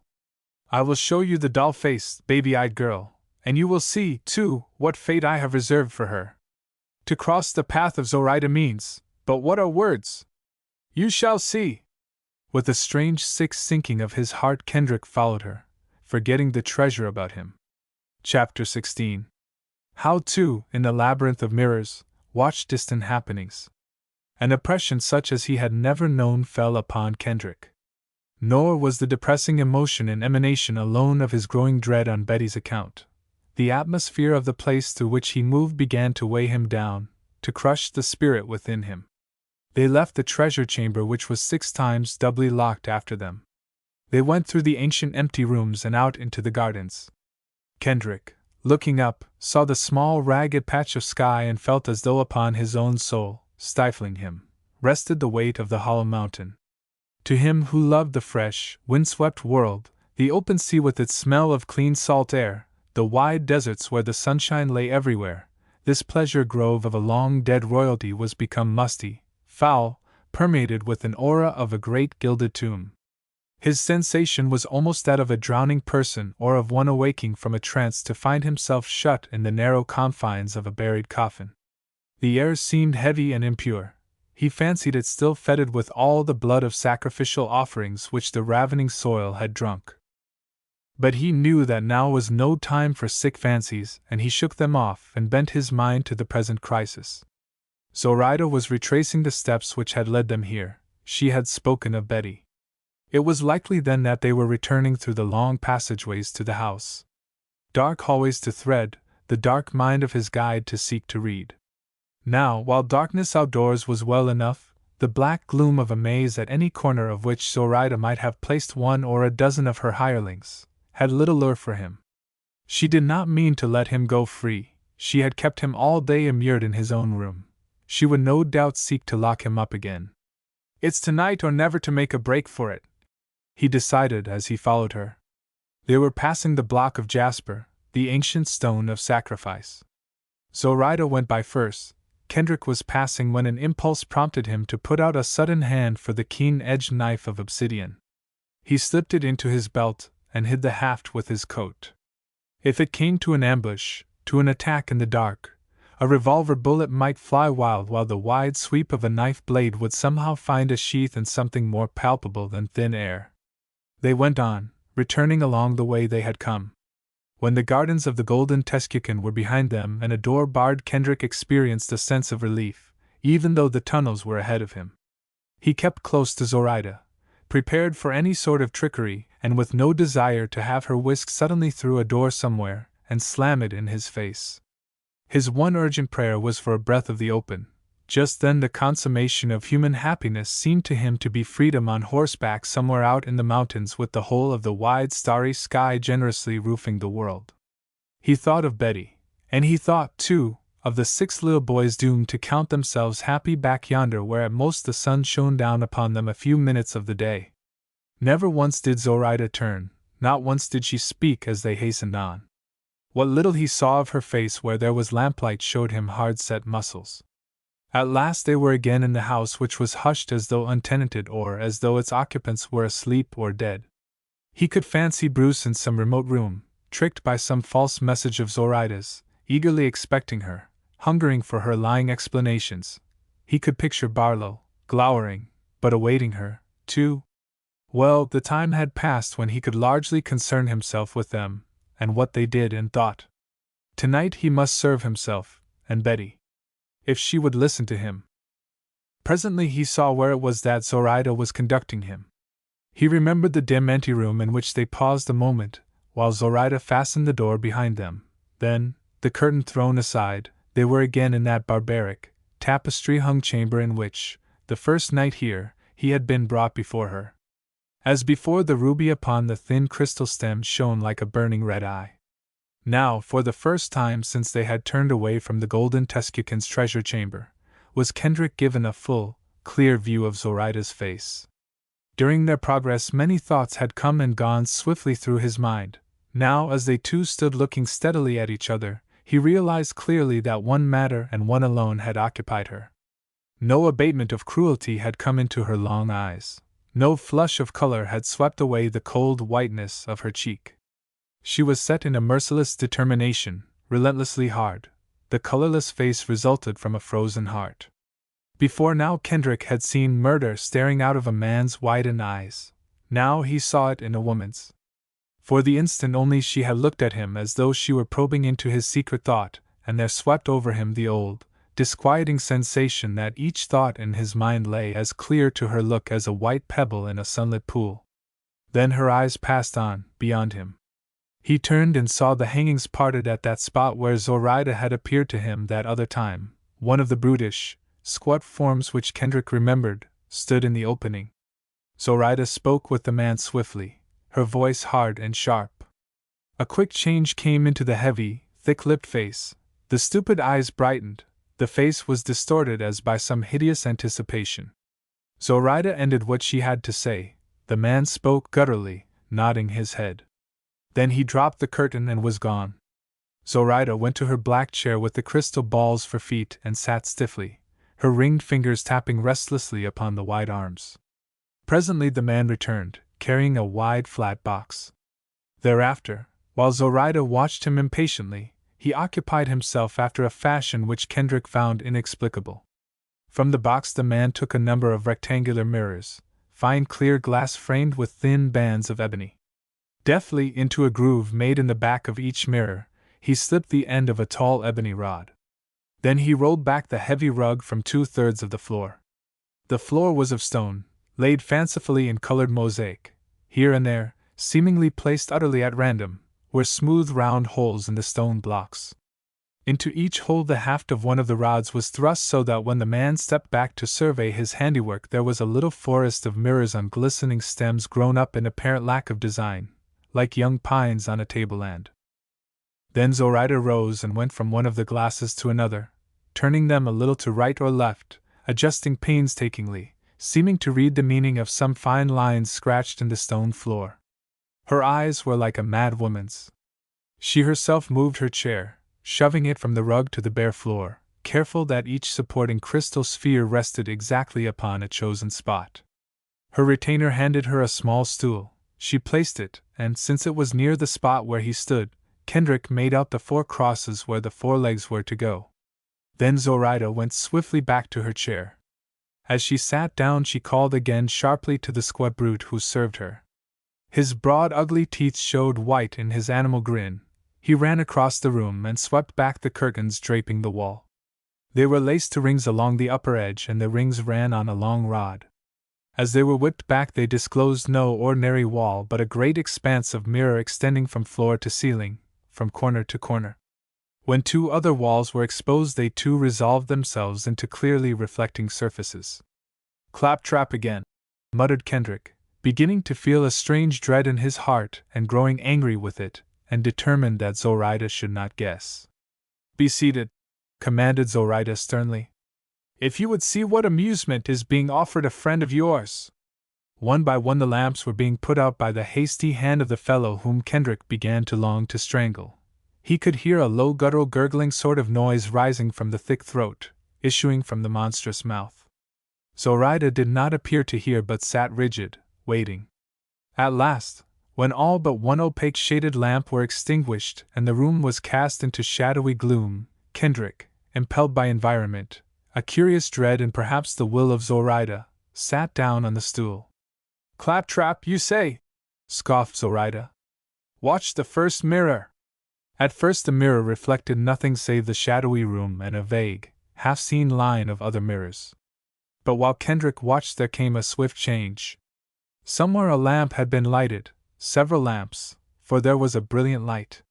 He saw reflected what appeared to be a small room with a door in one wall. He saw the door open and a man come in. It was either the man who just now had obeyed Zoraida's commands or his twin fellow. The man began hooking together what appeared to be several frames of steel bars. Working swiftly he shaped them into a steel cage hardly larger than to accommodate a man standing. Kendrick's heart leaped, and then stood still. He remembered words which Juanita, terrified by idle threat from him, had spoken. He sat like a man in a trance. The dim mirrors seemed unreal. What he saw elsewhere, was it a reflected reality, or was his mind under the spell of Zoraida's? Was she through hypnosis projecting a lying image into his groping consciousness? Absolutely, he did not know. He drew his eyes away from the vision of that room and turned them questioningly upon Zoraida. Stern she was and rigid and white, a dim figure in that dim light save alone for her eyes. They burned ominously, glowing like a cat's. A quick shifting of the image in the glass jerked back his straying attention. The man had completed his brief labors with the steel frames which now made a strong cage. He shook the bars with his hand as though trying them, and they were firm in their places. He opened a section which turned on hinges so that a narrow door swung back. Then he drew away and across the room. And now the remarkable thing was that though he moved several paces, still he remained in full view at the center of the mirror. Plainly, in a complicated series of reflectors there were mirrors which were being turned as the man moved, cunningly and skillfully adjusted to his slow progress. Otherwise would he have passed out of the scope of Kendrick's vision. As it was, the cage slid away out of view, an uncanny sort of thing since it had the appearance of gliding under a will of its own. Presently, however, the man opened a door in the wall and was gone. For an instant the mirror darkened, then the light flashed back and Kendrick was treated to a broken procession of images which set him marveling. First he saw straight into the heart of the gardens of the Golden Teskeuken. He saw the sacrificial stone. He saw one of the old men approach it and pass by. He saw the treasure chamber. Again he stared at Zoraida. Again the fear was upon him that she had mastered his mind with hers, that what he fancied he saw was but what she willed him to imagine. For he could not ignore the long tunneled distance they had traversed, the dark passageways, the heavy doors with their massive locks. And yet his reason told him that to a mind like Zoraida's, as he began to believe it, a brain filled with ancient craft, and perhaps a strain of madness, actuated by such dark impulses as certainly must abide there, the actual physical accomplishment of this sort of parlor magic was a thing in keeping. There would be small tube-like holes through walls, angled with reference to other mirrors. There would be scientific arrangement. There would be, somewhere in the great house, a sort of operating room, a room of mirrors with a trained hand to manipulate them. Perhaps, with modern reflectors, she but improved on some fancy of an ancient king who sought to guard himself against treachery or his hoardings against the hand of his treasurers. Again and again, as Kendrick sat watching, the mirrors darkened and grew bright again, with always a new image. He saw the room in which he had spent a long day immured and knew then that had Zoraida been of the mind she could have sat here in her private room and have observed every move he made. He saw still another room and in it Bruce pacing up and down, swinging suddenly to look eagerly at his door. He saw Barlow's back as Barlow stared out of a window, somewhere. Thus Zoraida knows what goes forward in her own house, said Zoraida, speaking for the first time. Kendrick, struck with a new thought, looked about the room everywhere, seeking to locate the necessary opening in the wall through which came the reflections from mirrors in other places. But the great glasses covering 3 of the walls presented what appeared to be smooth, unbroken surfaces. Where the 4th wall was tapestry draped there was no sign of an opening, either floor nor ceiling. Places offering no detail but blurred with vague shadows showed him what he sought. "Watch closely," said Zoraida. Again it was the small room of the steel cage. The savage-looking man in the short tunic was there again. He looked watchful, tense, not altogether at his ease. In one hand was a heavy whip, in the other a pistol. Kendrick thought of the animal trainers he had seen at circuses. The man's eyes were on the door through which he had come. So vivid were old images bred now of associations of ideas that Kendrick had no doubt of what small head with fierce eyes would appear next. He could prevision the lithe puma, in its quick nervous movements, the lashing of the heavy tail, and the glint of the teeth. And so when he saw what it was that entered, he sat back for a moment limp, and the next sprang to his feet. It was Betty. Betty clothed strangely and with a face dead white, with eyes to haunt a man. She wore a loose red robe, sleeveless, falling no lower than her ankles. Her bare feet were in sandals. Her hair was down. About her brows was a black band that might have been ebony or velvet. Into it was thrust a large white flower. Betty was speaking. Kendrick had dropped back into his chair, having lost sight of her when he stood. He saw that she was speaking swiftly, supplicatingly. Her hands were clasped. All this he could see, but no slightest sound came to him. He could not tell if she were near or far. He began to realize the exquisite torture which Zoraida might offer a man through her mirrors. He saw the squat brute's wide grin that was as hideous as the puma's could be. All of the teeth he saw, and they were glistening and sharp, unusually sharp for a human being. And then he saw Betty push forward, though she shrank back at first with dragging feet, and though then, suddenly galvanized, she fought wildly. But 2 big hands locked tight on her arms, and as powerless as a child of 6 she was thrust into the steel cage. The door snapped after her. She stood looking wildly about her. Her lips opened as she must have screamed. She dropped her face into her hands. Kendrick saw the white flower fall. Again the man looked to the door through which he and then Betty had entered. And now came the puma. It ran in, snarling. It was looking back over its shoulder, as though someone had whipped it into the room. It saw another enemy armed with whip and pistol and sidled off with still greater show of dripping fangs. All this in dead silence so far as Kendrick was concerned, never the faintest sound coming to him. The whip was flung out and snapped, and there was no sound. The puma's teeth clicked together on empty air, and no sound. Betty, looking up, shrieked, and no sound. They looked to be so close to Kendrick that he felt as if with one stride he could hurl himself among them, and yet he knew that they might be shut off from him by innumerable walls and locked and barred doors. He saw Betty so plainly that until he reasoned with himself he felt that she must see him. A puma will not attack a human being. Kendrick sought to speak as though merely contemptuous of Zoraida's entertainment. They are cowardly brutes. The puma, said Zoraida, is starving. Further, he has been driven mad by men who whipped and then appeared to run, frightened of him. Watch. The man threatening the puma slipped out through the door behind him. The door closed. Betty and the animal were alone. The great cat lay down and looked at her with its hard, unwinking eyes, only its slow tail moving back and forth like a bit of mechanism clock-regulated. Presently the puma lifted its head and began a horrible sniffing. It lifted itself gradually from the floor. It drew a step nearer Betty's cage and sniffed again.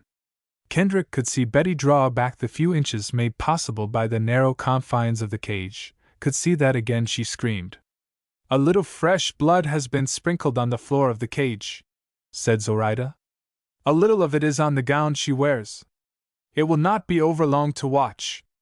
Are you growing impatient? Are you mad? He burst out. Good God, do you mean to let this go on? Am I mad? Her eyes, slowly turned to his, looked it. Perhaps. Who that is mad knows he is mad. And who, my friend, is saying? Do I mean to let this go on? She laughed at him, and the sound was as hard as the tinkle of bits of jangling glass. You have but to be patient to know. The puma sniffed again drew closer. Betty was tight pressed against the far bars shutting her in, and even so had the great cat thrust a claw forward she could not withdraw beyond the reach of the ripping talons. The cat circled her. Always Betty turned with it, her eyes upon its eyes, her eyes that were large and fixed with terror. A puma is patient, more patient than a man, said Zoraida. It may be an hour, it may be all night before it strikes. It may be a night and a day, and still another night and day. Its hunger does not diminish as time passes. Or, and she shrugged with a great showing of her indifference, it may strike now, at any moment. That is one of the things that makes the moment tense for that white-faced little fool in there.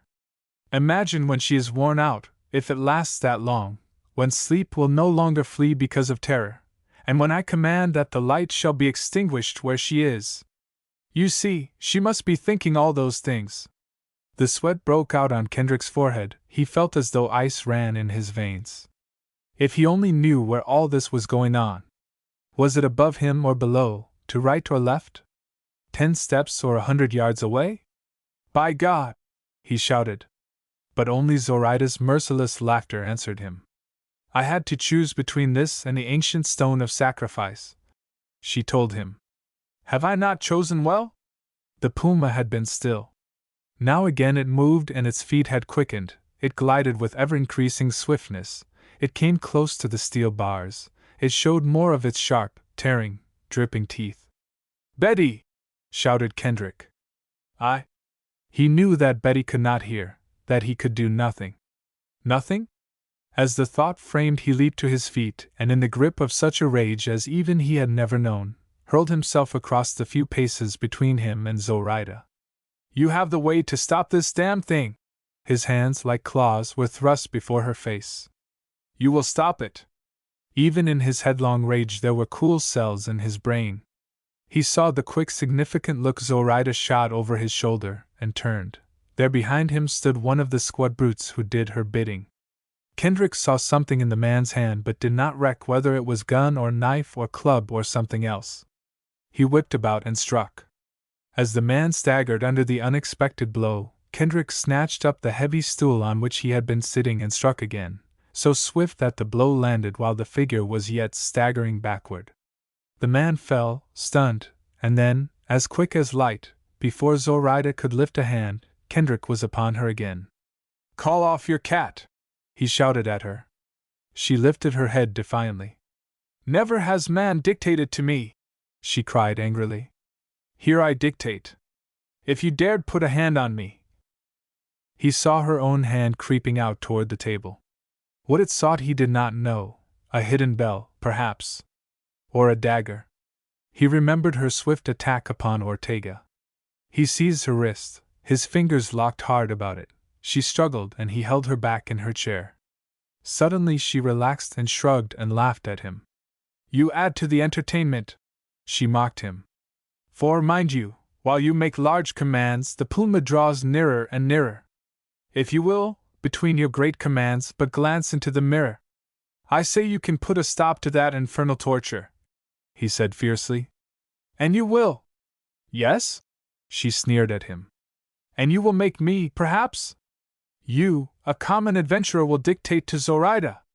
For the moment he felt powerless in face of her cold taunting. But there was too much at stake for him to yield now to a feeling of powerlessness. One hand was on her wrist, the gripping fingers of the other shut about the haft of the ancient obsidian knife. The old knife of sacrifice. His face was white and stern, his eyes no whit less deadly than Zoraida's. "You threaten my life?" she gasped. "You!" He made no answer. He was beyond speech.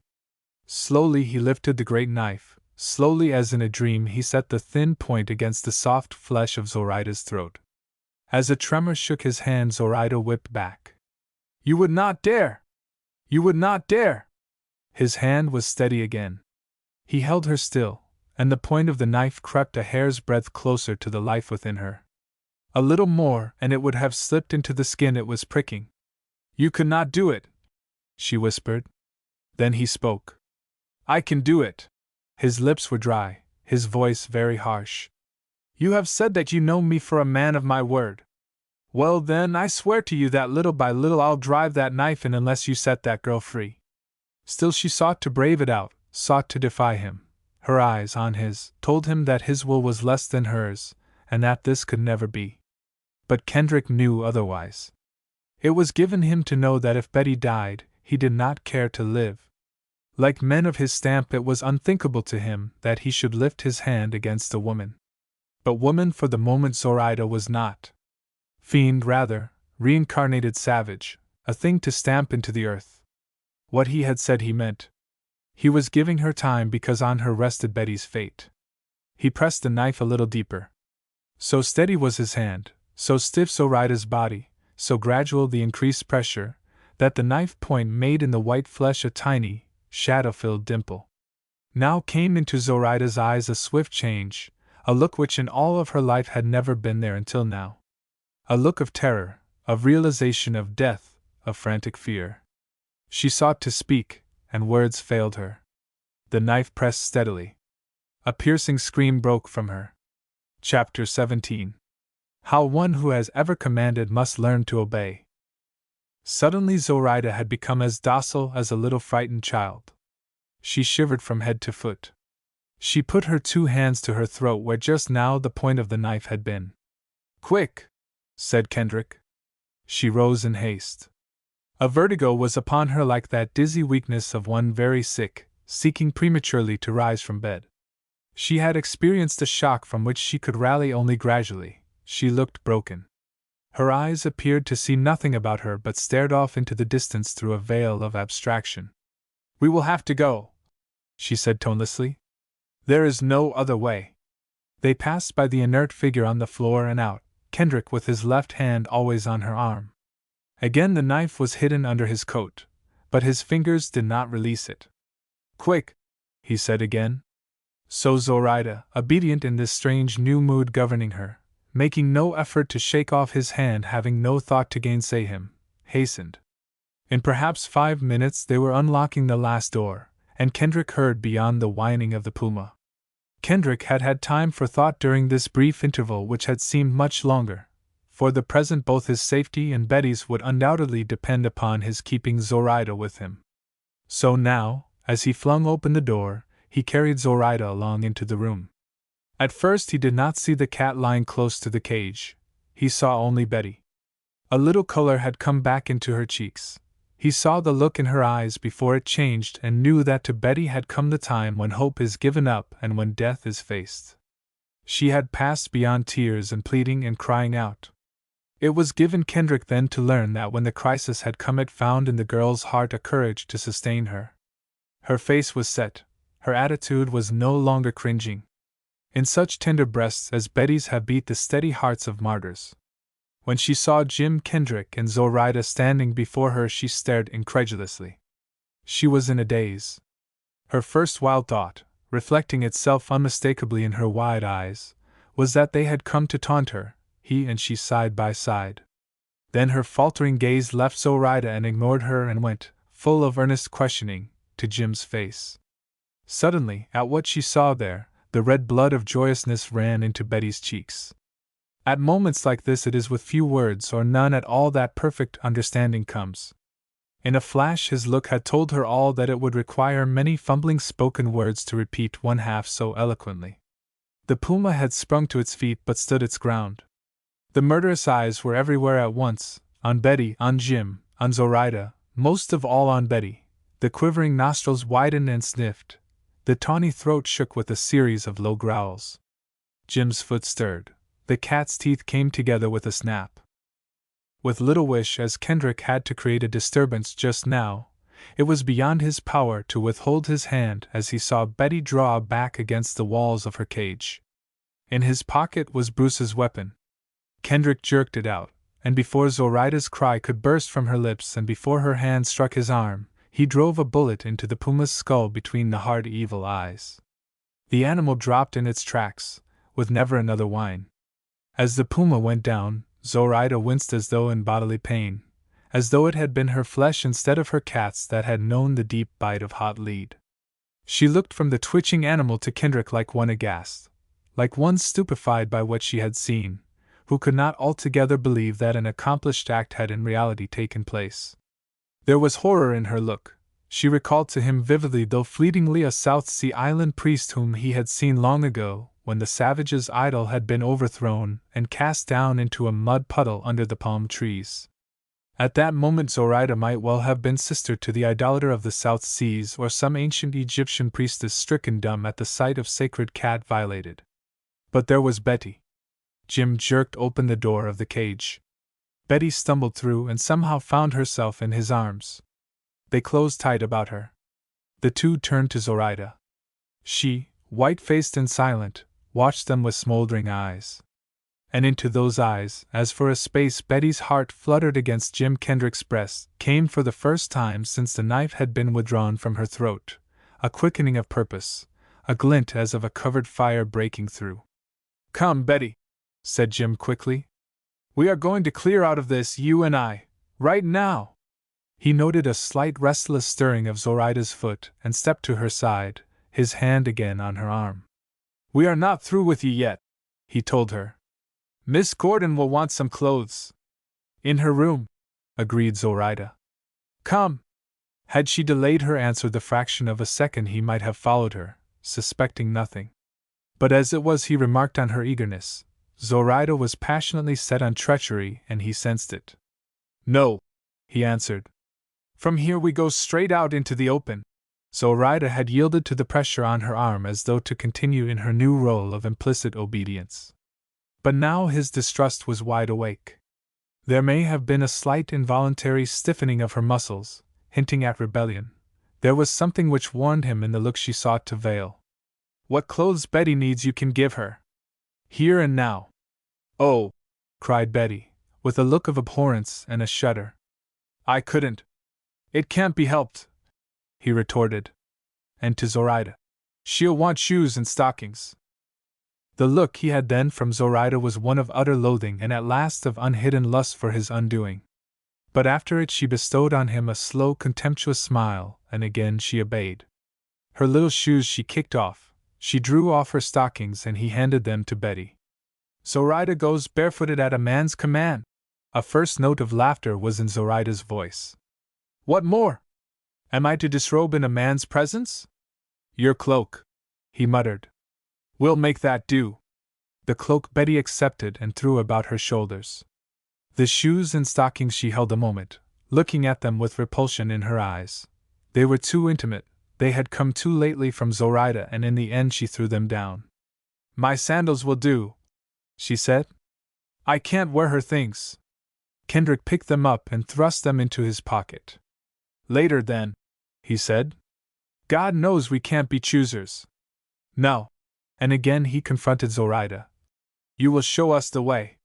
Clear of the house. And we'll want horses. One thing, mind you, it is in my thought that if we allow you to hold us here we'll both be dead inside a few hours. I've no desire for that sort of thing. The issue is clear-cut, isn't it? Zoraida merely lifted her brows at him. If it becomes a question of your life or ours, he told her sternly, I'd naturally prefer it to be yours. Is that plain enough? For once, young woman, it's up to you to play square. Now go ahead. They went out silently through the door which had given them entrance into this ugly room, Zoraida leading the way, Kendrick holding close at her side and allowing her the sight of the obsidian knife held under his coat with the point within an inch of her side, Betty close behind him. Kendrick felt a crying need of haste. For a few minutes he knew that the fear of death had been heavy on the spirit of Zoraida, paralyzing her will, freezing up the current of her thought. But she was still Zoraida, essentially fearless.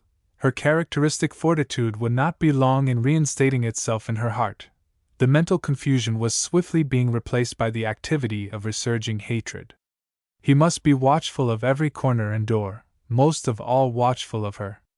Thus it was Kendrick's hand, once bolts were shot back, that threw open each door, as he held himself in readiness to spring forward or back. But as appeared customary here the house seemed deserted. He thanked his stars that the fellow he had struck down in Zoraida's room had fallen hard. Not even the dull explosion of the pistol just now had brought inquiry. No doubt the thick walls had deadened the sound. After what seemed a long time they came into the wide, dimly lighted hall. The door giving entrance to the patio was open. Under the stars the little fountain played musically. Out this way, commanded Kendrick. Then around to the front of the house. And if we meet anyone, Zoraida, you'd best think back a few minutes before you start anything. There was no one in the patio, and they went through swiftly and out at the far side into the garden. Kendrick filled his lungs with the sweet air that was beginning to grow cool.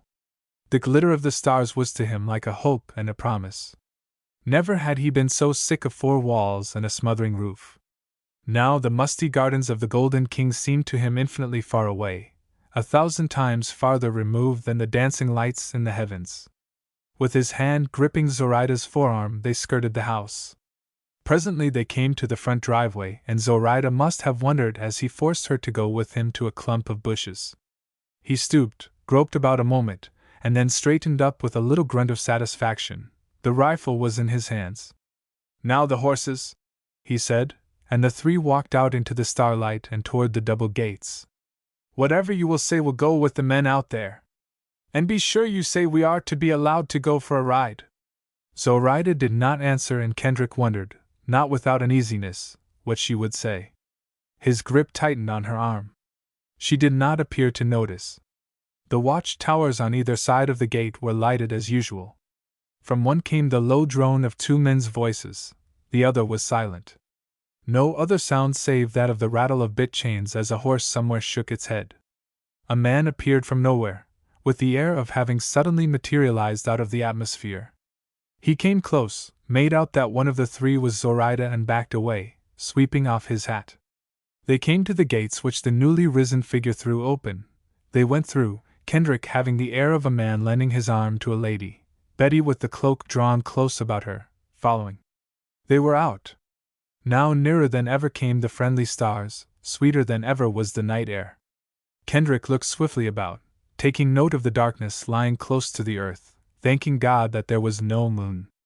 If one could keep for a little in the shadow of the wall, if then he could get clear of the house and out into the fields lying at the rear, it was but a short run to the mountains. They had turned and already were under one of the watchtowers, the one whence came the men's voices. The saddled horses stood, tethered to rings set in the wall. Zoraida turned toward Kendrick, and in the starlight her eyes shone strangely, bright with mockery. But tonight was Jim Kendrick's, and he was still bent on playing out his hand. "Que hey, amigos?" he called familiarly to the men in the square tower, his voice sounding careless and indifferent. "La señorita is here. She wants horses." A head appeared at the little opening that served for window above, a hat was doffed with exaggerated deference, a second uncovered head was thrust out. Kendrick stepped back half a pace so that they could see plainly that it was Zoraida. "Bueno," said one of the two men. "Viva la señorita!" Already Kendrick was undoing the two tie ropes. He regretted the necessity of stepping 2 paces from Zoraida's side, but realized that inevitably that necessity must come soon or late, and he lost no time grieving over it. The horses were at hand, saddled and bridled. Betty was with him. The night was too dark for eyes to watch from a distance. The 2 men within Zoraida's call were still up in the tower. He was taking his chance now, and he knew it. Zoraida's period of obedience and inactivity was no doubt near at end. Well, his luck had befriended him thus far, and for the rest it was up to Jim Kendrick. And they were out in the open. Thus he was ready for Zoraida's outcry. He saw her whip back so as to be beyond the sweep of his arm. He heard her crying out wildly, commanding her retainers to stop the flight of her prisoners, shrieking at them to shoot, to kill. "Betty!" cried Jim. "Quick!" Then he saw that Betty, too, had been ready. Just how she managed it, encumbered as she was with Zoraida's cloak, he did not know. But she was already in one of the saddles. "Jim!" she cried wildly. "Run!" He went up to the back of the other horse, his rifle in his hand. And as he struck saddle leather, his horse and Betty's shot forward and away. He heard Zoraida's scream of command, breaking with rage. He heard men's voices shouting excitedly. There came the well-remembered shrilling of a whistle, and then drowning its silver note the popping of rifles. "There'll be a dozen of them in the saddle and after us," Jim shouted at Betty. "Swing off to the right. We've got to make for the mountains. Ride, girl! Ride, Betty! Ride for all that's in it!" He glanced over his shoulder. Only a flare here and there as a rifle spat its red threat, that and a blur of running figures. As yet no horsemen following them. That would take another minute or 2. He looked at Betty. She rode astride and well, no need to bid her make haste. She leaned forward in the saddle, the loose ends of her reins whipping back and forth regularly, lashing her horse's shoulders. He looked ahead.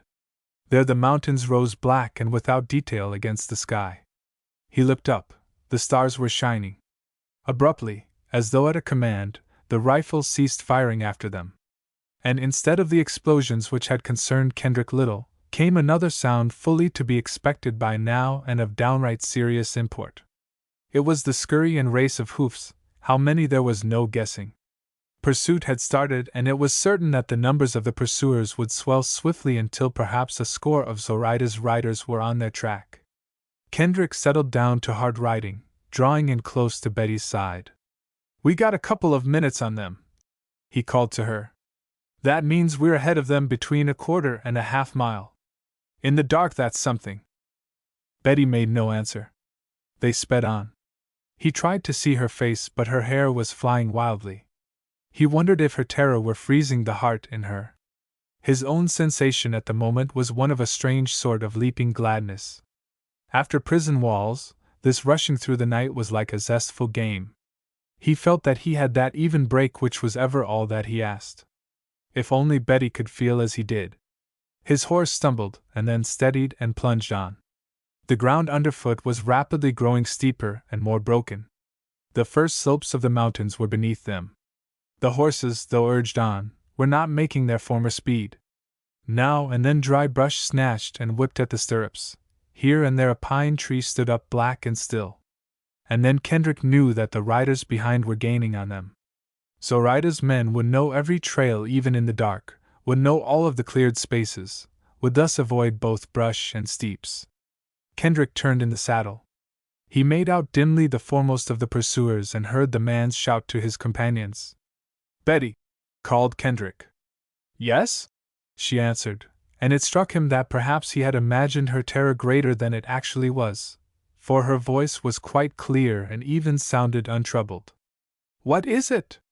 "In 10 minutes or so they'll overhaul us. They know the way and we don't. Further, we're apt to get a spill over a pile of rocks." "Yes, Jim," she answered. And still her voice failed to tremble as he had thought it must. "The old Dodge is all that's left us," he told her. "When I say the word, pull up a little and slide out of the saddle. Let your horse run on and you duck into the brush. And you?" "I'm with you, of course." And presently, when they were in the shadows of the ever-steepening mountainside, he called softly, "Now!" Until then he had never done Betty's horsemanship justice.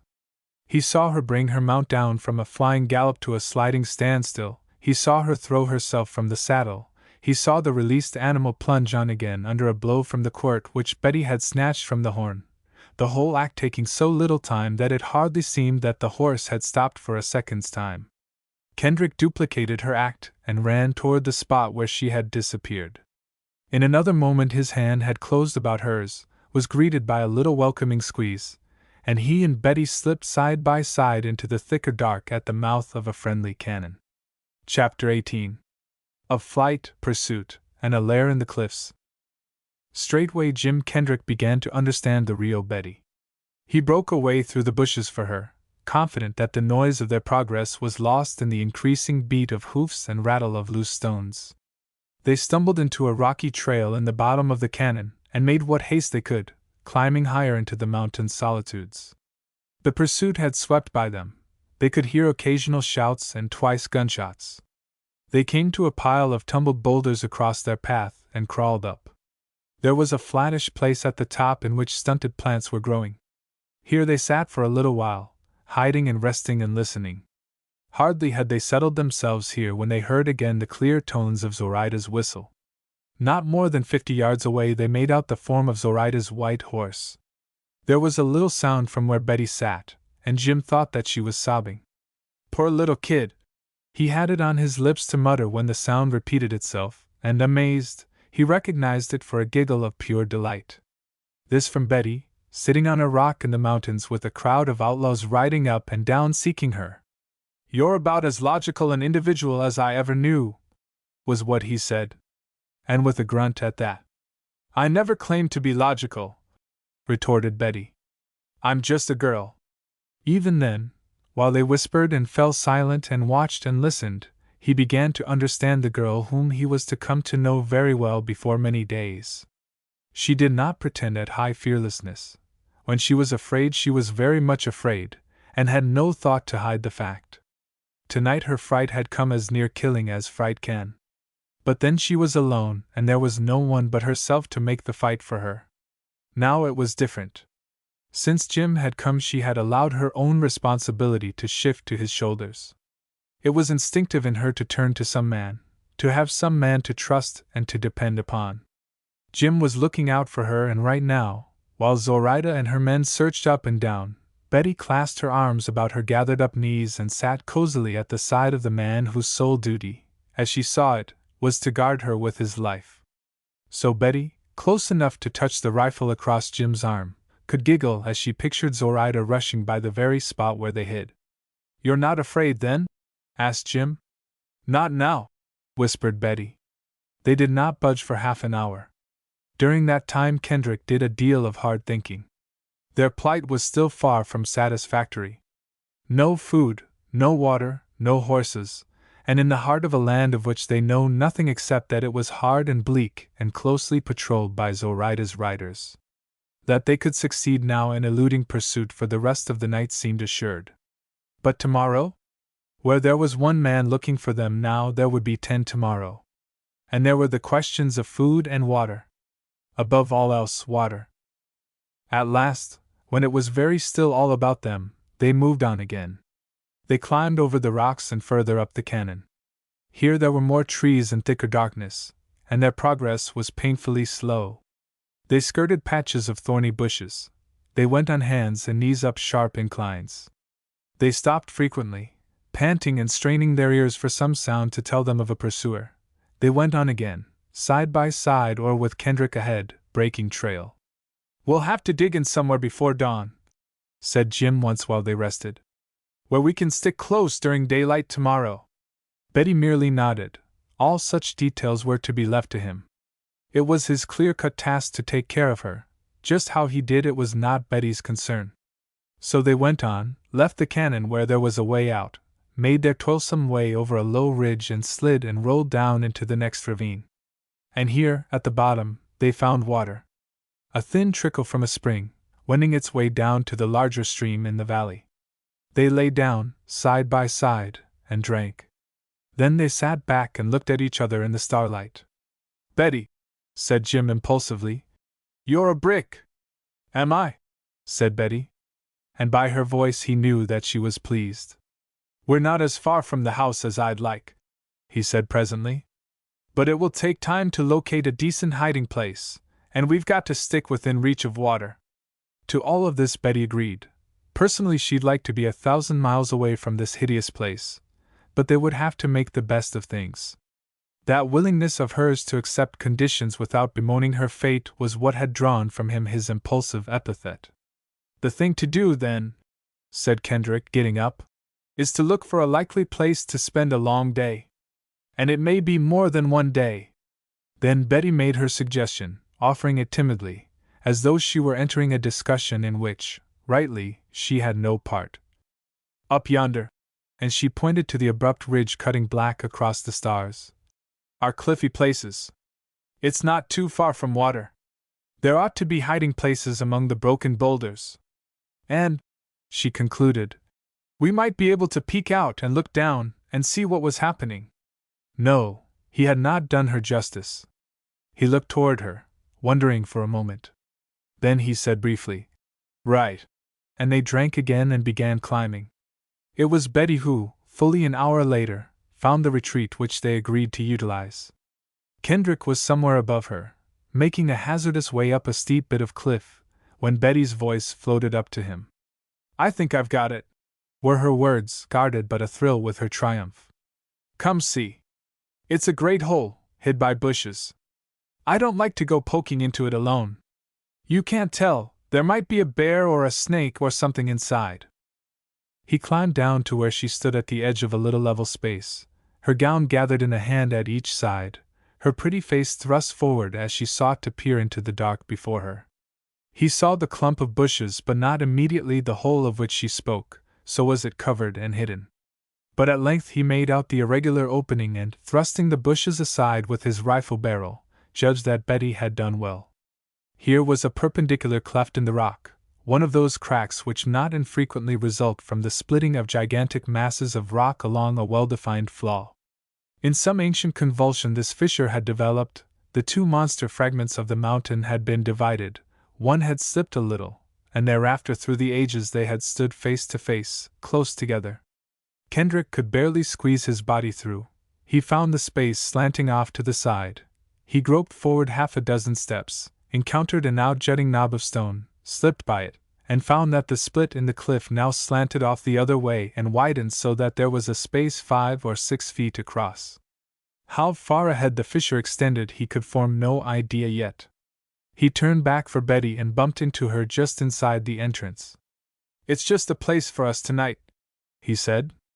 "Though how in the world you stumbled onto it gets me. The bushes grew close to the rocks," Betty explained.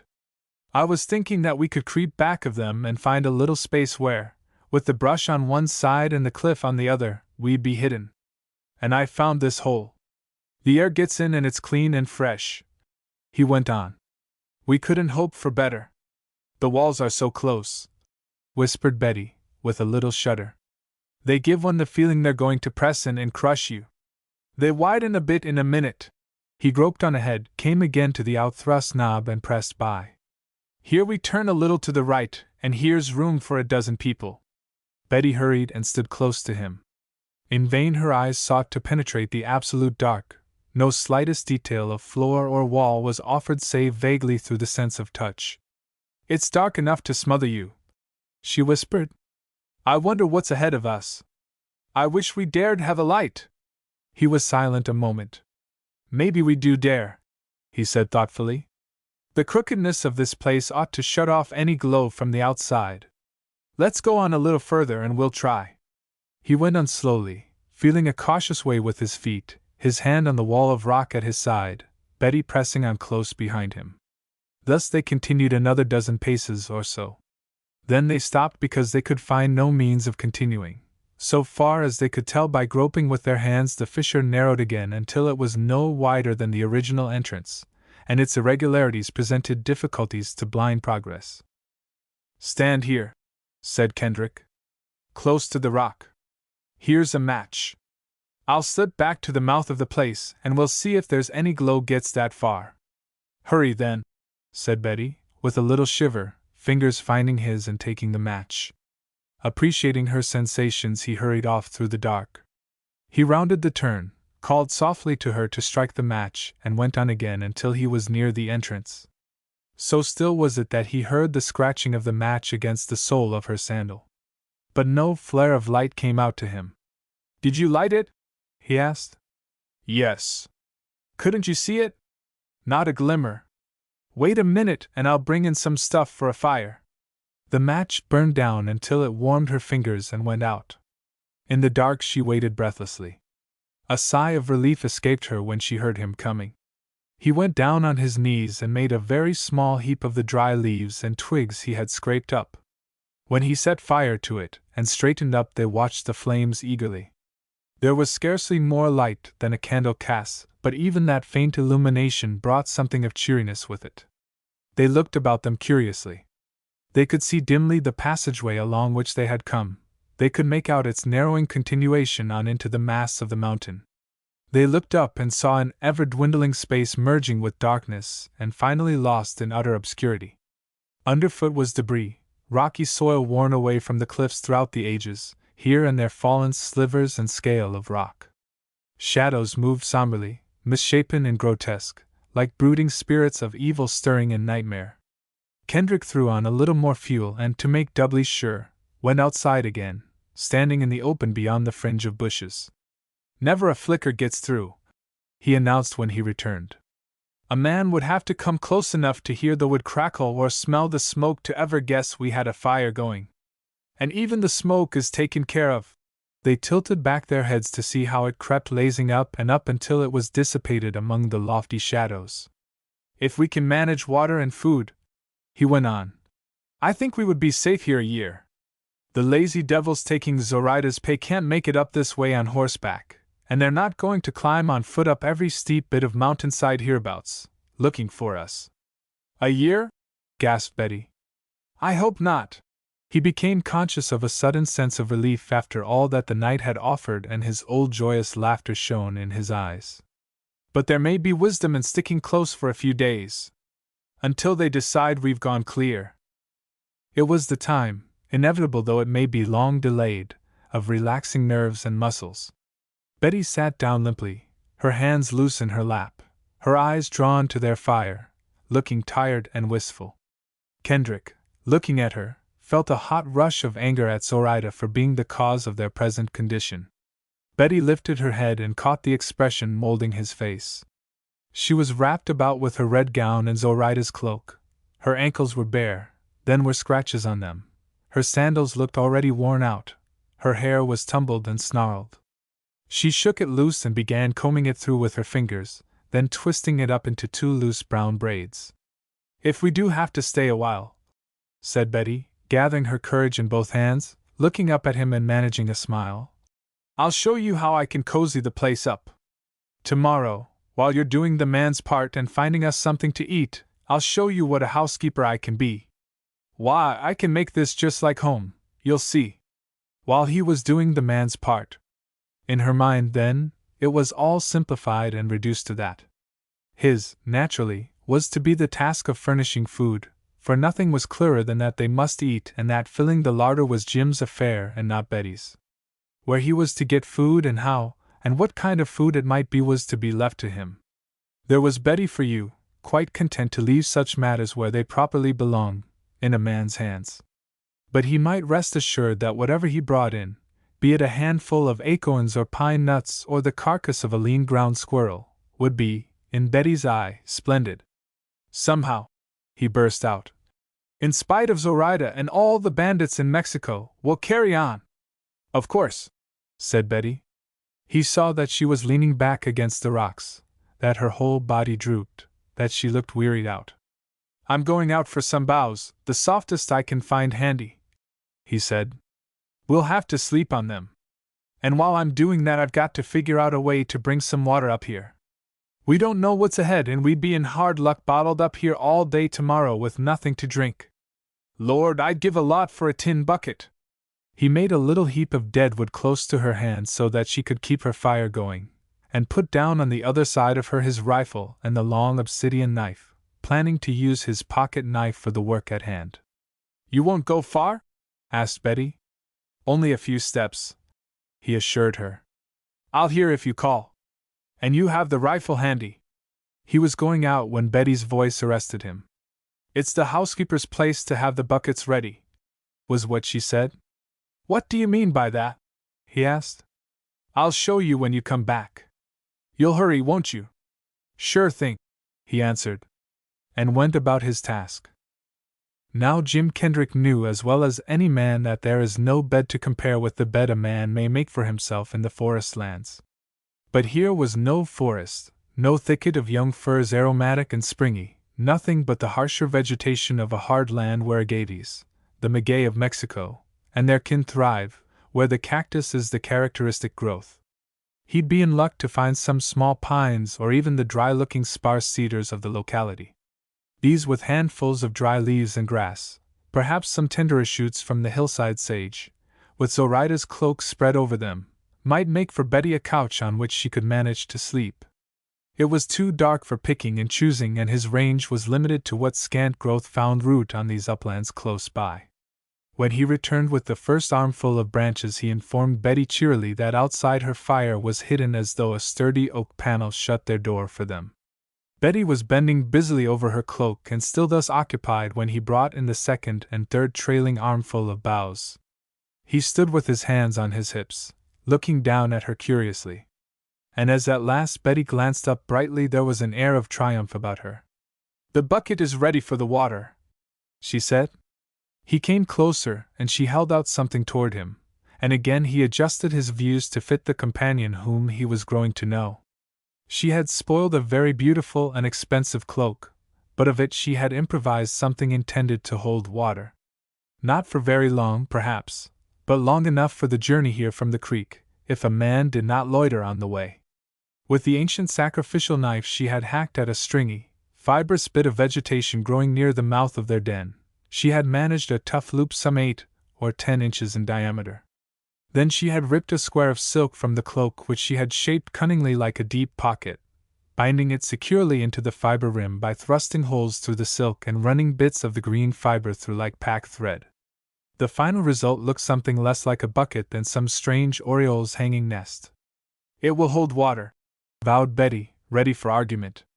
I've worn bathing caps of a lot poorer grade of silk and never a drop got through. Besides, I put a thickness of silk, then a layer of these broad leaves, then another piece of silk, to make sure. Fine, he said.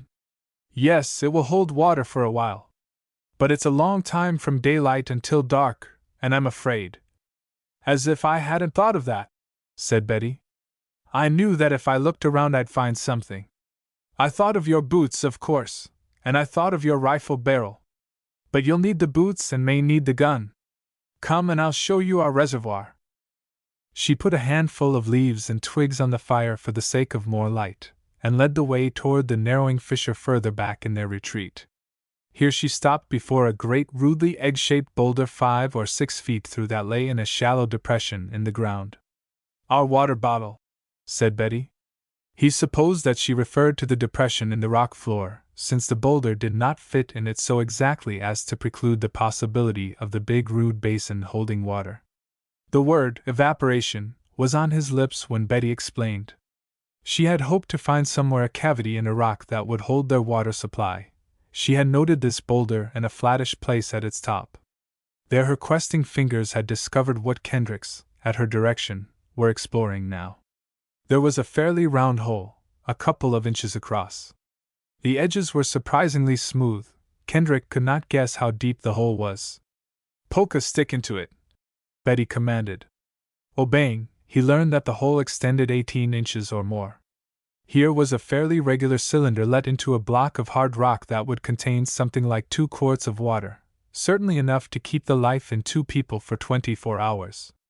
"We'll make a plug to fit into the mouth of it," he said, catching her idea, and immediately was as enthusiastic over it as Betty. "And while we're out getting the water, we'll find something for straws. There are wild grasses, oats or something that looks like oats, in the canyon." The night was well spent. Dawn would come early. And with the dawn, they had no doubt, the mountain trails would fill with Zoraida's men, questing like hounds. Hence Betty and Jim lost no more time in making their trip down the steep slope to the trickle of water. They drank again, lying side by side at a pool. Then Jim filled Betty's bucket, and they returned to their place of refuge. Kendrick arranged the boughs for Betty and made her lie down. By the time he had carved and fitted a plug into their water bottle, Betty was asleep. Chapter 19. How one who hides and watches may be watched by one hidden. But Kendrick himself did not sleep. He sat by their dead fire and watched the gradual thinning of the darkness about him as the vague light filtered in from the awakening outside world. He looked at Betty sleeping, only to look away with a frown darkening his eyes. She would sleep heavily and long. She would awake refreshed and hungry. He was hungry already. "It's open and shut," he told himself. "It's up to me to forage." And it was as clear that there was always a risk of being seen as he left their hiding place. That risk would increase as the day brightened. Hence, since he must go, it were best not to tarry.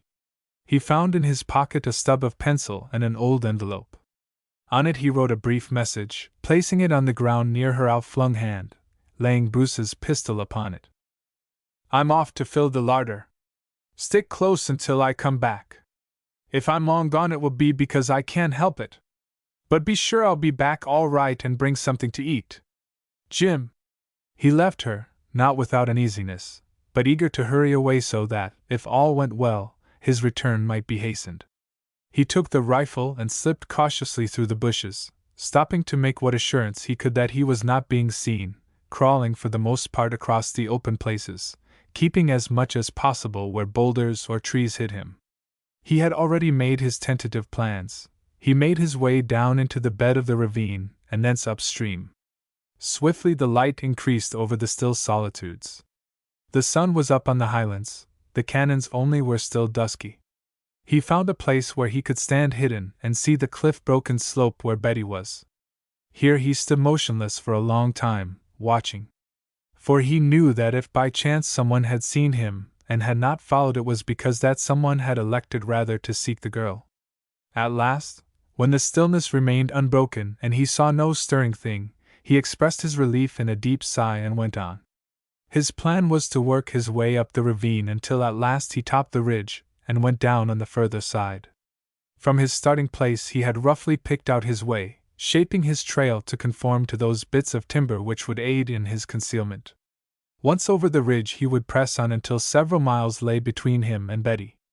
Then, if he saw game of any sort or a straying calf or sheep, he would have to take the chance that a rifle shot entailed.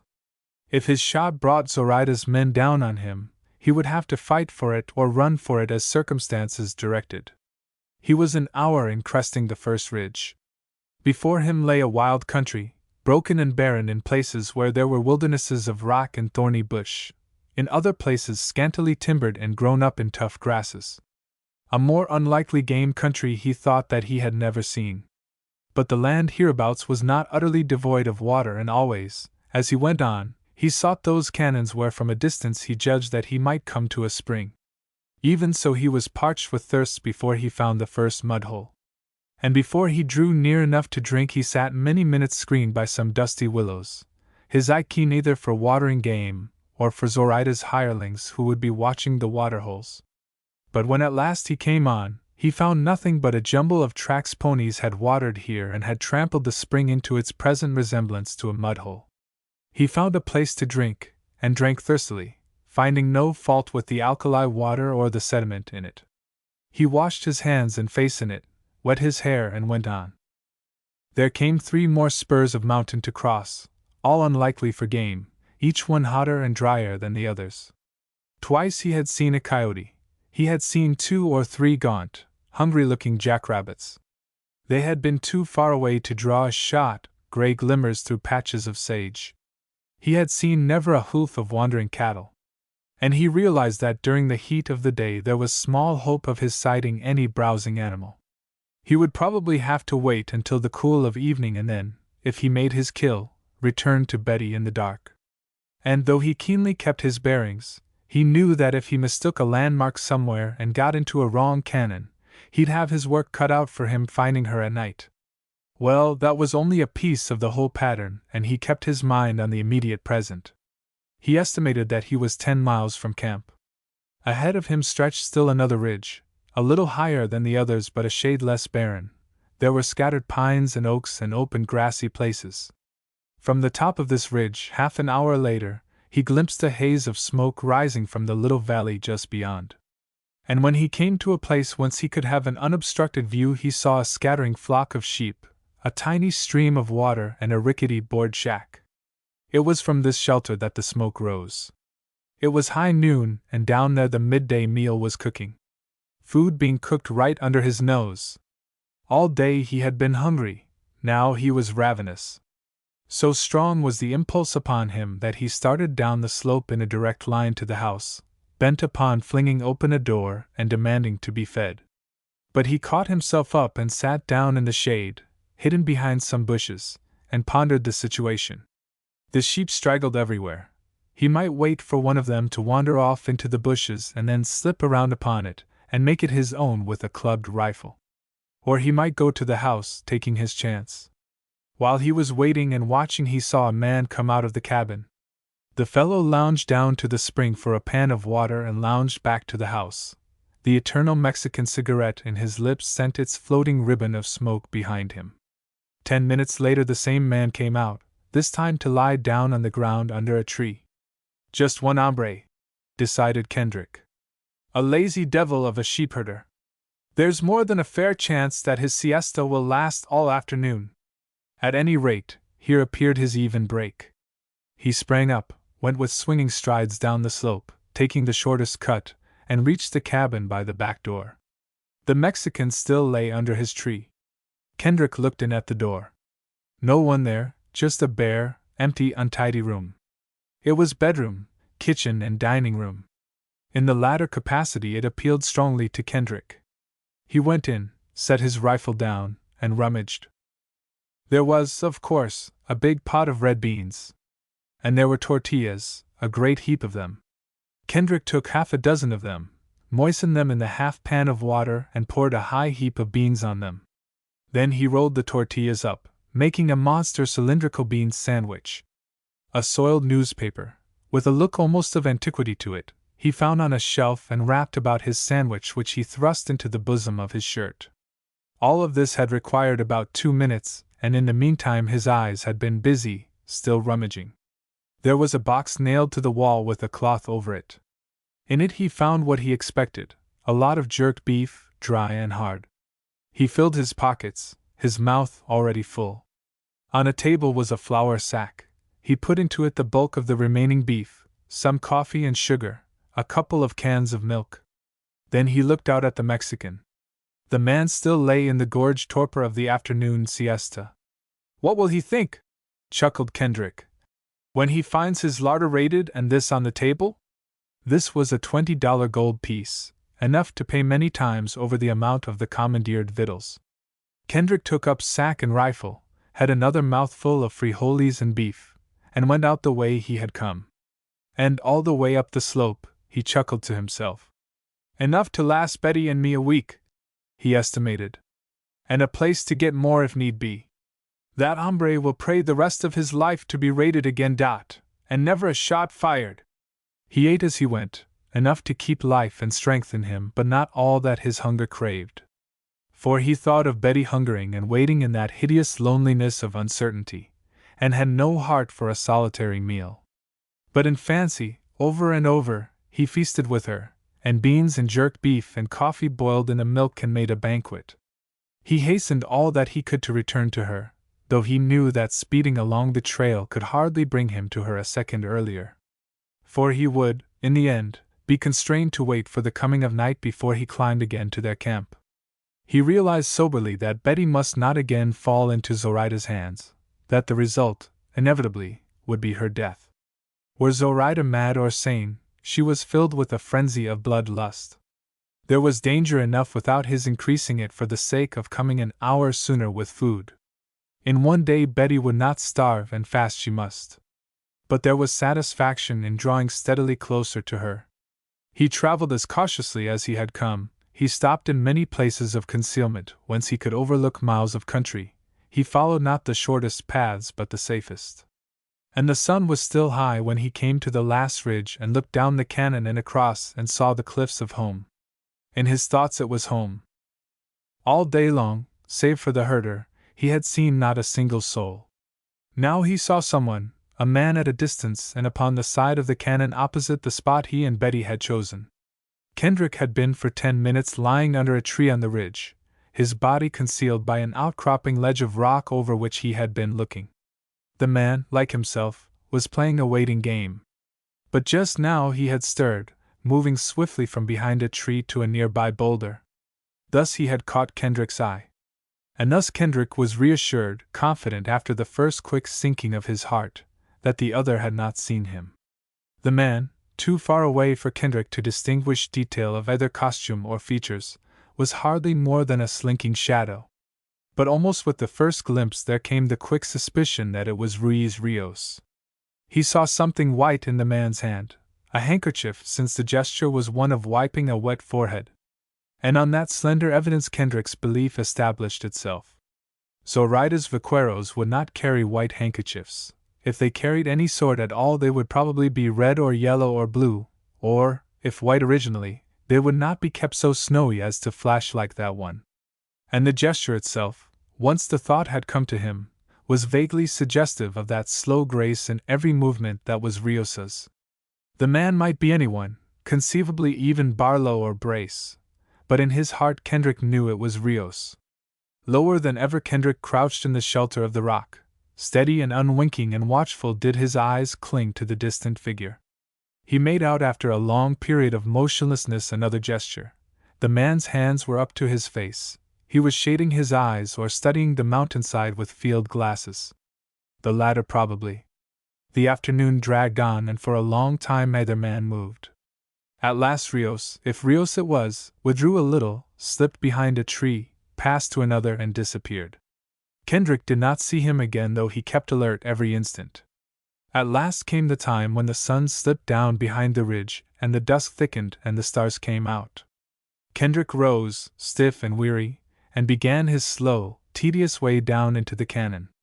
His long enforced stillness, during which he had not dared doze a second, had served to bring a full realization of bodily fatigue and need of sleep. No rest last night.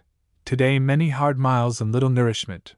Now every nerve yearned for a safe return to camp, for a sight of Betty, for the opportunity to throw himself down on a bed of boughs and rest. Though it was dark when he started to climb the steep toward camp, he relaxed nothing of his guarded precautions. Urged by impatience as he was, eager to know if all was well with Betty, his uneasiness for her growing with every step toward her, he crawled slowly and silently through bushes and among boulders. He stopped frequently and listened. He forced himself to a roundabout way rather than take the direct. All this in spite of his keen realization that for Betty the time must be dragging even as it dragged for him. Betty, hungry, frightened and lonely, was, above all, uncertain. But at last he came to the opening in the rocks. He squeezed through, his heart suddenly heavy within him as the stillness of the place smote him like a positive assurance that Betty was gone. He went on, his teeth set hard. If Betty were gone, by high heaven, there would be a rendering of accounts. And then, even before the first glimmer of her little fire reached him, he heard her glad cry. She came running to meet him, her 2 hands out, groping for his. And he dropped rifle and provision bag, and in the half-dark his hands found hers and gripped hard in mighty rejoicing. "Thank God!" said Betty. and Jim Kendrick's words were like a deep, fervent echo. Thank God. Chapter 20. In which a rock moves, a discovery is made, and more than one avenue is opened. In the light of Betty's fire, Jim hastily poured forth the contents of his bag, and never did a child's eyes at Christmas time shine like Betty's. She had hungered until she was weak and trembling, and now such articles as Jim displayed were amply sufficient to elicit from her that little cry of delight. Tortillas and beans, meat and coffee and sugar and milk. It was a banquet fit for a king and a queen. The only thing, cautioned Kendrick, is to go slow. It's a course dinner, Miss Betty. And first comes a bit of milk. He ripped open a can with his pocket knife, poured out half of the thick contents into the silk water bag, and diluted the remainder with water. Thereafter he watched Betty while she forced herself, at his bidding, to eat and drink sparingly. And he noted that during his absence she had been busy working on her wardrobe. Using both the red garment and the cloak, employing in her task the obsidian knife and strips of green fiber, she had made for herself a garment which it would have been hard to classify, and yet which was astonishingly becoming. As much as anything Kendrick had ever seen, it resembled a stylish, and therefore outlandish, riding habit. She wore Zoraida's shoes and stockings. I washed them with sand and water first, said Betty around a corner of her sandwich. And I let them air all day. No visitors? Said Kendrick. No sign of anyone on our trail? Betty assured him that she had been unmolested, that the terrible stillness of the mountain had been unbroken. And she sought to tell him how long the day had been. I know, he said. It was long enough for me, and I was out in the open and stirring. It must have been a slice of torment for you here alone all day, not even knowing if I'd ever get back or have any food when I came. I knew you'd come, said Betty. But it was lonesome and shivery. He told her of his day, and finally of the man he had seen across the cannon. Further, of his suspicion that it was Ruiz Rios. Betty shuddered. He is a terrible creature, she said. I'd rather it was anyone else. Do you think he has an idea we're here? He stretched out by the fire, helped himself to a bit of the dried beef, and told her his thoughts. I know just about how Rios would reason things out. And oddly enough, it strikes me that though he began with a false premise, he has come pretty close to reaching the right conclusion. You see, he knows that I came down here with Barlow looking for treasure. He knew Captain Escobar was ahead of him on the same trail, and when he could get nothing further out of Escobar, he killed him. But he did know in a general way where we expected to find the stuff. So when you and I skip out and don't head straight back to the Gulf, he's pretty sure I'm still making a stab at getting the treasure. And it has happened that you and I, blundering along in the dark, have hit on this spot which is not far from the place where the treasure is supposed to be. So Rios hides in the brush with a pair of glasses and keeps his eye peeled for us. I think that's the whole explanation of his being out yonder. And I think that's all he knows. It's enough. Betty shook her head dubiously. Of course, he admitted. This is just a guess on my part. He may know more than I think. During the day, he added, and just now while I lay out yonder waiting for dark, I've had a lot of time to think things out. First, it strikes me as best to hide out here one more day, and then, tomorrow night, to make a break for the outside. Personally, I don't know that I'd be fit for much tonight. It's a good stiff hike to where we left the Half Moon, and I won't be able to keep awake much longer. Then by tomorrow night, even if Zoraida is as keen as ever to get us back, I doubt if her men's enthusiasm for vigilance will have lasted at the first heat. There'll be a better chance for us to slip through. Here, again, the responsibility in Betty's way of thinking was his, and she accepted his plan without challenge. Another thing I've been thinking of, he went on, is that queer, smooth hole in that boulder, where we've our water stored. What have you made of it? A reservoir, she answered lightly, her spirits risen swiftly with his coming and a taste of food. What else? Rios is hard set in his belief that there's ancient treasure nearby. So is Barlow. So, evidently, was Escobar. If so, what more likely place than where we are? That hole didn't make itself after that regular fashion. I don't see just what it has to do with the case, I'll admit. But somebody made it a long time ago and didn't do it just for the fun of the job. I've a notion that it has its bearing on the thing. Somehow. It isn't big enough to hold much treasure," said Betty. "Maybe they didn't finish it." But from this they went to other matters. Kendrick merely decided that while they spent a long tomorrow of inaction he would look into the matter. There was no great temptation to tarry for treasure, and the incentive to be on the way, traveling light, was sufficiently emphasized. But there was a quiet day to be put in tomorrow, if all went right, and he was not the man to forget what had brought him southward. "We'll both go to sleep," he said presently, "and not do any worrying about what the other fellow may be doing. With our fire out and a lot of dead limbs scattered about the entrance to crack under a man's foot, they'll not surprise us tonight, even if they should know where we are. Tomorrow we'll keep a watch over the ravine. And tomorrow night I hope we'll be on the trail toward the Gulf. Now do you want to slip out with me for a goodnight drink of water? Or would you rather wait here for me?" Betty was on her feet in a flash. "I've done enough waiting today to last me the rest of my life," she cried emphatically. "I'll go with you." So again, and as cautious as they had been last night, they made their way down the steep slope and drank in the starlight. They tarried a little by the trickle of water, heeding the silence, breathing deep of the soft night, lifting their eyes to the stars. The world seemed young and sweet about them, clean and tender, a place of infinite peace and kindness rather than of a pursuing hate. They stood close together, their shoulders brushed companionably. Together they hearkened to a tiny voice thrilling through the emptiness, the monotonous vibrating cadences of some happy insect. The heat of the day had passed with the day, the perfect hour had come. It was one of those moments which Jim Kendrick found to his liking. Many such still hours had he known under many skies, and out of the night had always come something vague and mighty to speak to something no less mighty which lay within his soul. But always before, when he drank the fill of a time like this, he had been alone. He had thought that a man must be alone to know the ineffable content of the solitudes. Tonight he was not alone. And yet more perfect than those other hours in other lands was this hour slipping by now as the tiny voice out yonder slipped through the silence without shattering it. Certain words of his own little song crept into his mind. That "you" had always been just Jim Kendrick. After this, if ever again he sang it, the "you" would be Betty. "Shall we go back?" he asked quietly. He saw Betty start. Her eyes came back from the stars and sought his. He could see them only dimly in the shadow of her hair, but he knew they were shining with the gush of her own night thoughts. They scooped up their water then and went back up the mountain. Their fire was almost down, and they did not replenish it. They went to their beds of boughs and lay down in silence.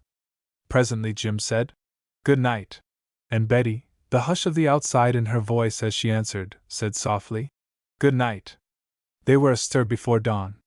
Fresh water must be brought before daylight brightened in the canyons.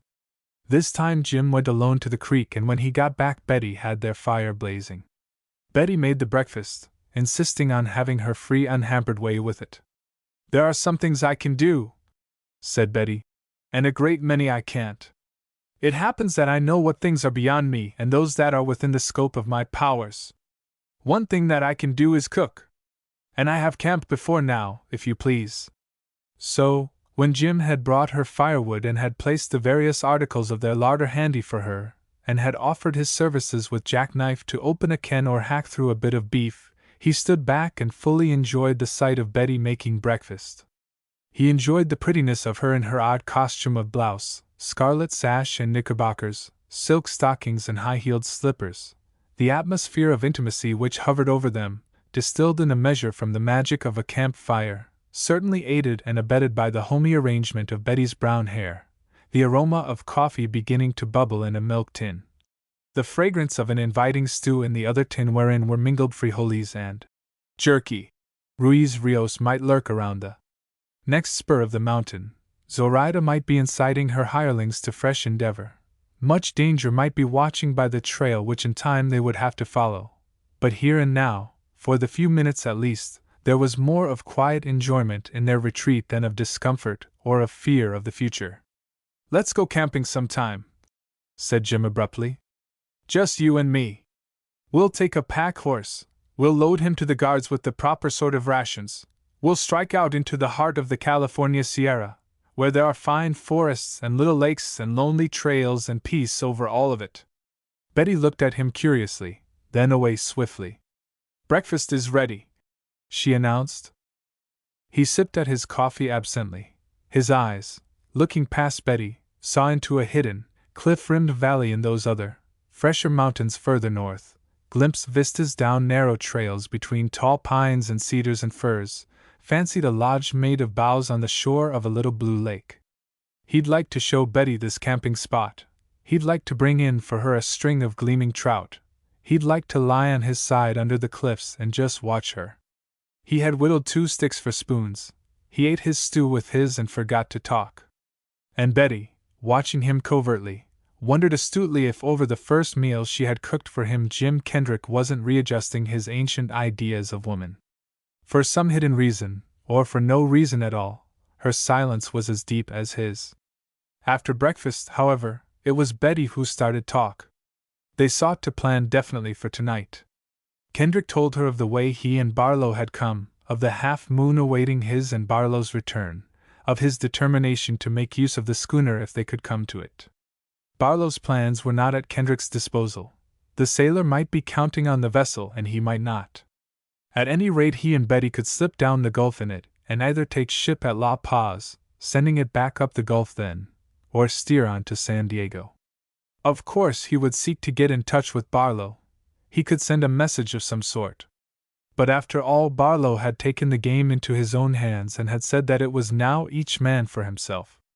"We can make the trip during the night, if we can make the getaway," he told her. "We'll have to take a roundabout way at first, edging the valley along the foothills on this side until we're well past the ranch house, then cut across the shortest way and pick up the trail on the other side. We can take enough water in our milk tins to last us, especially since we're traveling in the cool. And if," suggested Betty, "the half-moon isn't there? Or if Zoraida has set some of her men to watch for us there?" Naturally, he had thought of that. If they came to the Gulf and a new problem of this sort offered itself, then it would be time to consider it. "We'll just hope for the best," he answered, "and try to be ready for what comes." Carefully they conserved each tiny fragment of food, using the flour sack for cupboard. They went cautiously to the entrance of their hiding place and for a long time crouched behind the bushes, watching the cannon's sides, seeking for a sign of Rios as they fancied Rios was seeking them. And during the quiet hours they explored the place in which they were. First they considered the odd hole in the big boulder, seeking to find some logical reason for its being, asking themselves if it could have any connection whatever with the ancient hidden treasure. Clearly it was the result of human labor.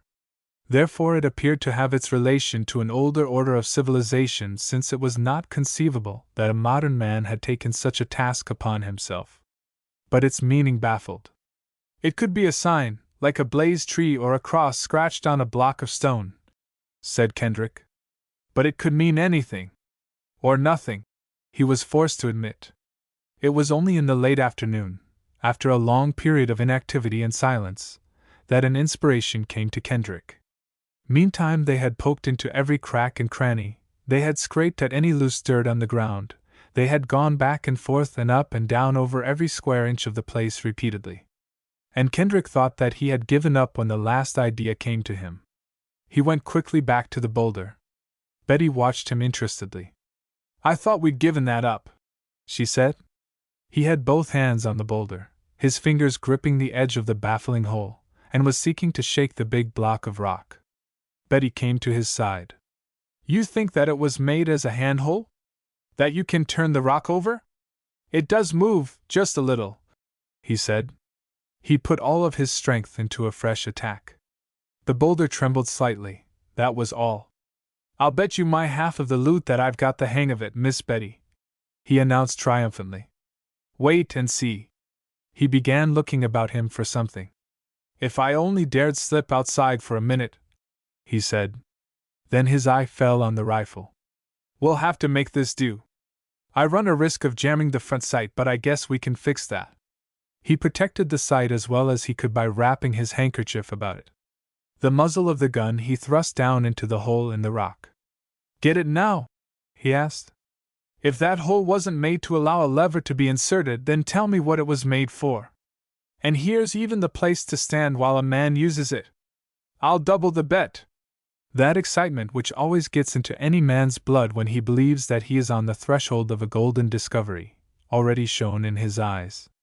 He stepped to a sort of shelf in the cavern wall close to the boulder, so that now his feet were on a level with the top of the rock he meant to move.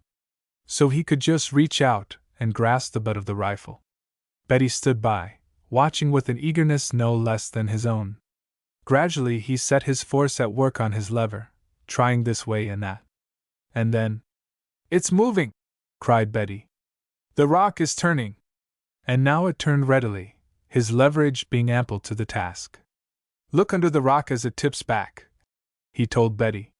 "See if there isn't a hole under it. Big enough for a man to go through."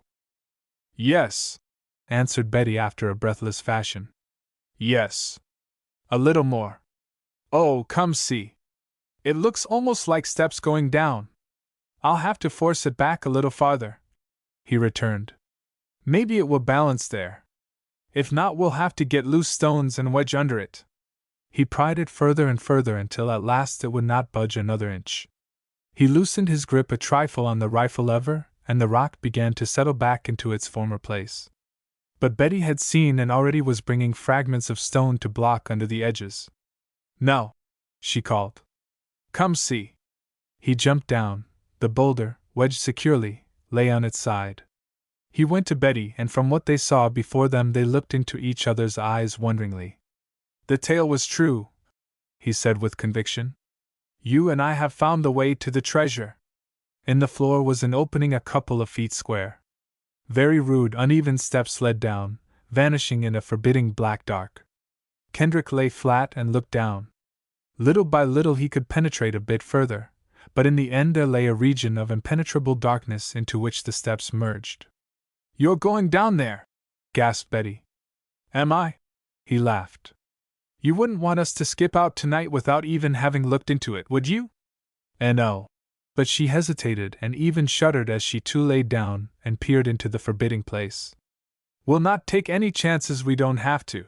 He got up and began immediately to make his few preparations. "Here's the rifle. I'll leave it handy for you in case our friend Rios should surprise us. I'll take a handful of stuff with me to burn for a torch. And we'll have another look out into the cannon to begin with." He drew out the rifle and gave it to Betty. He placed other stones with the ones she had slipped under the edges of the boulders. And finally he went to look out into the cannon. "No one in sight," he reported. "And now, here goes." He sat down at the edge of the opening in the floor, set a match to his crude torch, grinned comfortingly up at Betty and wriggled over and set his foot to the first step. As he did so there came to him an unpleasant memory of the fashion in which Zoraida had guarded her own secret places with rattlesnakes. He wondered if any of the ugly brutes lived down here? As it happened, the thought had its influence in saving him from mishap later. For, though he came upon no snakes, he went warily and thus avoided another danger. His torch burned vilely and smoked copiously. But what faint light it afforded was sufficient. Step by step he went down until feet and legs and then entire body were lost to Betty above. She had set the rifle aside and was kneeling, her hands clasped in her excitement. Now she could see only his head and the torch held high. He looked up and smiled at her and waved the faggot. Then she saw only the dimly burning fire and the hand clutching it. And dimmer grew his light until she strained her eyes to catch a glint of it, and could not tell if it were being extinguished for want of dean air or if he were very, very far below her. "Jim!" she called. "All right." His voice floated back to her. He had reached the bottom of the stone stairway. His feet shifting back and forth informed him that he was on a rock floor that was full of inequalities and that pitched steeply ahead of him. His fire was almost out, deteriorating into a mere smudge curling up from dying embers. The air was bad, thick and heavy. Breathing was difficult. He looked up and made out the dim square by which Betty knelt. He could go a little further without danger, since if the air grew worse he could still turn and run back up the steps. The floor seemed to be pitching still more steeply. Fearful of a precipice or a pit and a fall, he went down on his hands and knees and crept on. Thus he held his poor torch before him, and thus he made a first discovery. The smoke was drifting steadily into his face, and that meant a current of air. Still crawling, he pressed forward eagerly, sniffing the air. But he relaxed none of his caution. The floor underneath still pitched steeply and, it seemed to him, grew steeper. Then his light began to brighten. The embers glowed, and when he blew on them, broke again into flame. He looked up. He could not see the square of light above now. Evidently he was passing into some sort of wide tunnel, or lengthy chamber. Dimly he could descry walls on either side of him. Ahead was only black emptiness, underfoot the uneven floor seeming to grow smoother and to slant still more abruptly downward. "I'd better go easy," he told himself grimly. "If a man started sliding here, I wonder where he'd land." Decidedly the air was better. He filled his lungs and stopped where he was, moving his torch above his head, lowering it, peering about him on all sides. At last he made out that a dozen steps further on there was a level space about which the walls were squared so as to give the effect of a small room. He drew nearer step by step and again was forced to kneel and then feel his way forward with his hands, for the floor under him grew steadily steeper so that it was difficult to keep from sliding down the incline. When he saw his way sufficiently clearly, he did slide the last 3 or 4 feet. And now, as again his torch flared and the air freshened in his nostrils, he saw that which put an eager excitement in his blood. The small room had every appearance of an ancient storeroom. He saw objects piled on the floor, objects of strange designs, cups and pitchers and vessels of various shapes. He caught one up and it was heavy. He clanked 2 together and the mellow, bell-like sound had the golden note. "Solid gold," he muttered. And as something upon one of the vessels, it was a drinking goblet of ornate design, caught the light and shone back at him like imprisoned fire, encrusted with precious stones. He put the things down and looked further. There was a big chest. As his foot struck it, it burst asunder and tumbled its contents to the floor. From the disordered heap there shone forth from countless places the colorful glow of jewels. He passed to another chest, a smaller one placed as in a position of honor upon a square tablet of rock. He held his torch close and looked in. He thrust in his hand and withdrew it filled with pearls. Even he, no connoisseur like Barlow, would have staked his life on their genuineness. They were of many sizes, but more large ones among them than small. Their soft, rich loveliness dimmed even those of Zoraida's wearing. "A man could carry $1 million out of here in his hands," he went on. But what he held in his hand he thrust into his pocket as he went. The remembrance of Zoraida's rattlesnakes came to him abruptly. Thus he moved with renewed caution, and thus he was saved from a misadventure. For even so he almost stepped to a fall. Between 2 heaps of tumbled articles was a square hole, sheer and black, several feet across. He stooped over it. The air came up with a rush. At first he could see only a little way. Then he made out that the shaft went straight down only a few feet, and then slanted away in a great chute like the floor down which he had already come, only so much steeper that he knew had he fallen there would have been no return possible for him. To what eventual landing place would he have plunged?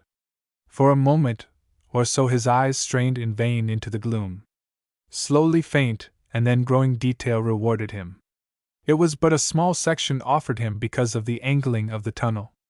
But before a watch could have ticked 10 times he knew into what place he would have fallen, into what regions his glance had penetrated. The light was dimmed down yonder, but he knew that he was looking down into the gardens of the Golden King of Tezcuco. Another way into the hidden place, and one that Zoraida herself knows nothing of, he thought. If a man took this drop and then the slide, he'd land with the breath jolted out of him, but there is shrubbery to fall on and it wouldn't kill him. But in there he'd stay. There would be no climbing back up the slippery chute. He withdrew and looked about him again. Expecting pitfalls, he took no single step without making sure first. He crossed the chamber, and upon the further side he came to a second pit and a second tunnel. This, like the first, was steep and smooth. This also gave him a glint of light at the further end. The light was dim. He made out that the distant mouth of the tunnel was obscured by a tangle of brush and scrub trees. Another underground garden? He wondered. Or the outside world? He filled his lungs with the air flowing upward. He fancied that it had a fresher, sweeter smell, that there was the wholesomeness of sunlight in it. It would be a joke, was his quick thought. If there were a way out for us here while Rios watches the cannon above. It was then that there came to him, faint from far above, Betty's scream. He whirled and ran. Again he heard her screams, echoing wildly. As he stumbled on, there came to him the muffled sound of a rifle shot. Chapter 21. How one returns unwillingly whither he would willingly enter by another door. Again and again as he ran, Kendrick shouted to Betty that he was coming. Then at last, after an agony of fear and silence, he heard her call and answer. He stumbled but ran on. When he came where he could see the square of light marking the hole which led to the level where she was, he caught his first glimpse of Betty. She was standing by the opening, tense to the fingertips that were tied about the rifle. He sped up the steps and to her side. And he was treated to the sight of Rios, lying white-faced on the floor, a hand at his shoulder, and that hand dyed red. Beside him, where it had fallen, was his revolver. I shot him, Betty gasped. And serves him right, cried Kendrick heartily. He took the gun from her hands and strode over to Rios while, at last, Betty's face was hidden by her shaking hands.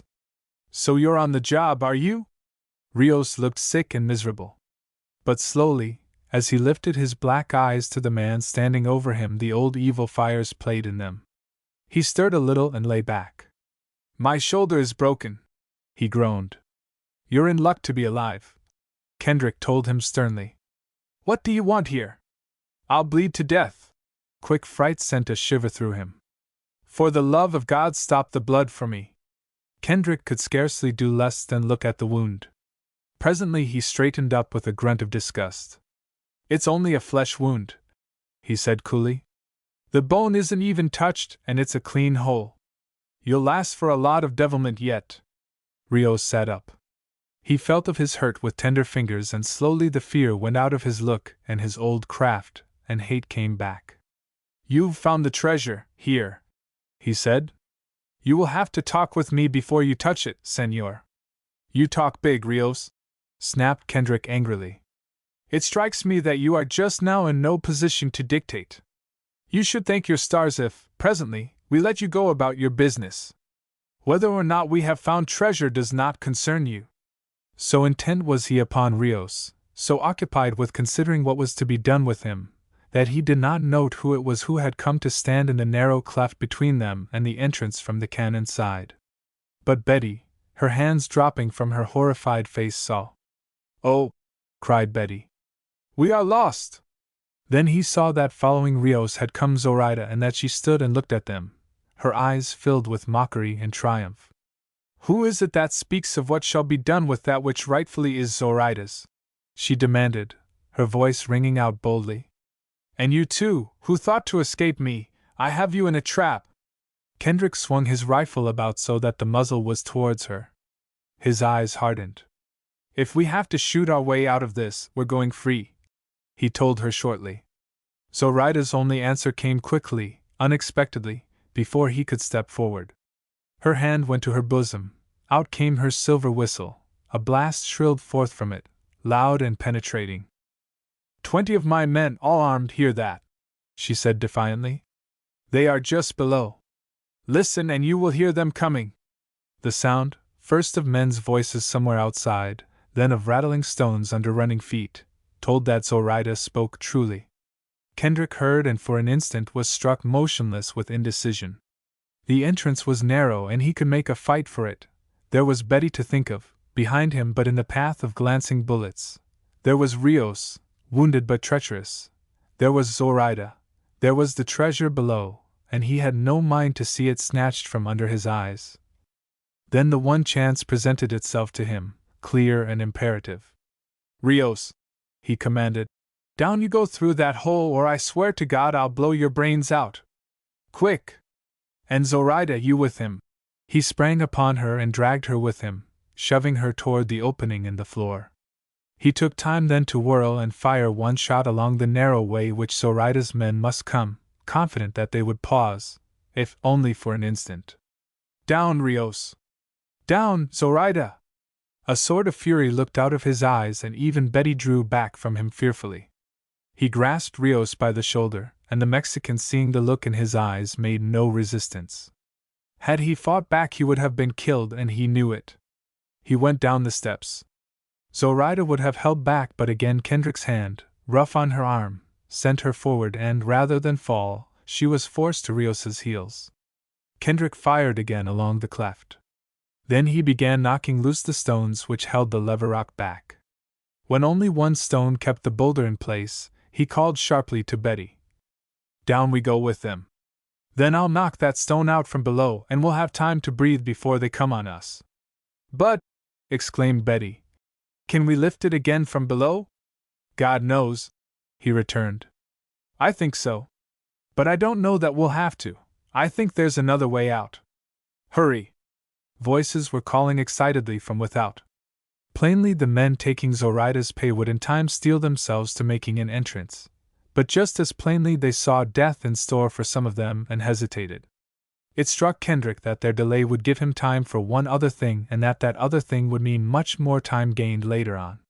He scooped up handful after handful of dirt and poured it into the lever hole in the boulder, filling it even with the surface. Thus, it would not be readily detected and might never be noted. Then, snatching up his rifle and the bag of food, he ran down the steps with Betty. A thrust with his rifle barrel, and a quick jerk back, knocked the wedge stone free and saved him his gun. The boulder toppled back into place. The stairway and tunnel below were plunged into absolute darkness. Kendrick caught Betty's hand. This way, he told her. It's straight going and no danger for a while. Rios, Zoraida! Stand where you are and wait for us, or I'll start shooting wild. Where are you? Here, growled Rios, his voice indicating that he had gone no great distance. And Zoraida? Zoraida did not answer. Kendrick went on a step or two and then struck a match. By its short-lived light he made out Zoraida standing close to Rios. Then the flame burned out. Straight ahead, commanded Kendrick. When there was no sound of a step being taken, he drew Betty's hand through his arm so as to have both of his hands free and went forward. I can hardly breathe, whispered Betty. He felt her hand tighten on his arm. It is getting terribly steep underfoot. He came to where Rios was and set the rifle barrel in the small of his back. Rios cursed bitterly but moved on. Kendrick's hand found Zoraida's arm and gripped it tightly. We're all together in this, he said sharply. And don't start your old favorite knife act. This is no time for foolery. Zoraida moved on. But again she set her whistle to her lips, and thereafter she called out loudly to her men, commanding them to follow swiftly. They won't hear you, said Kendrick. And they couldn't obey you this time anyhow. Hurry, we'll all stifle if we don't get out of this foul air.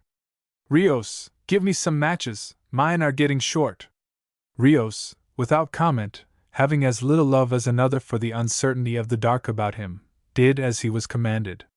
He also saved half of his box and began striking them himself. And thus they went on, all of them save Kendrick wondering. Making the last, steepest descent, they stood huddled together in the treasure chamber.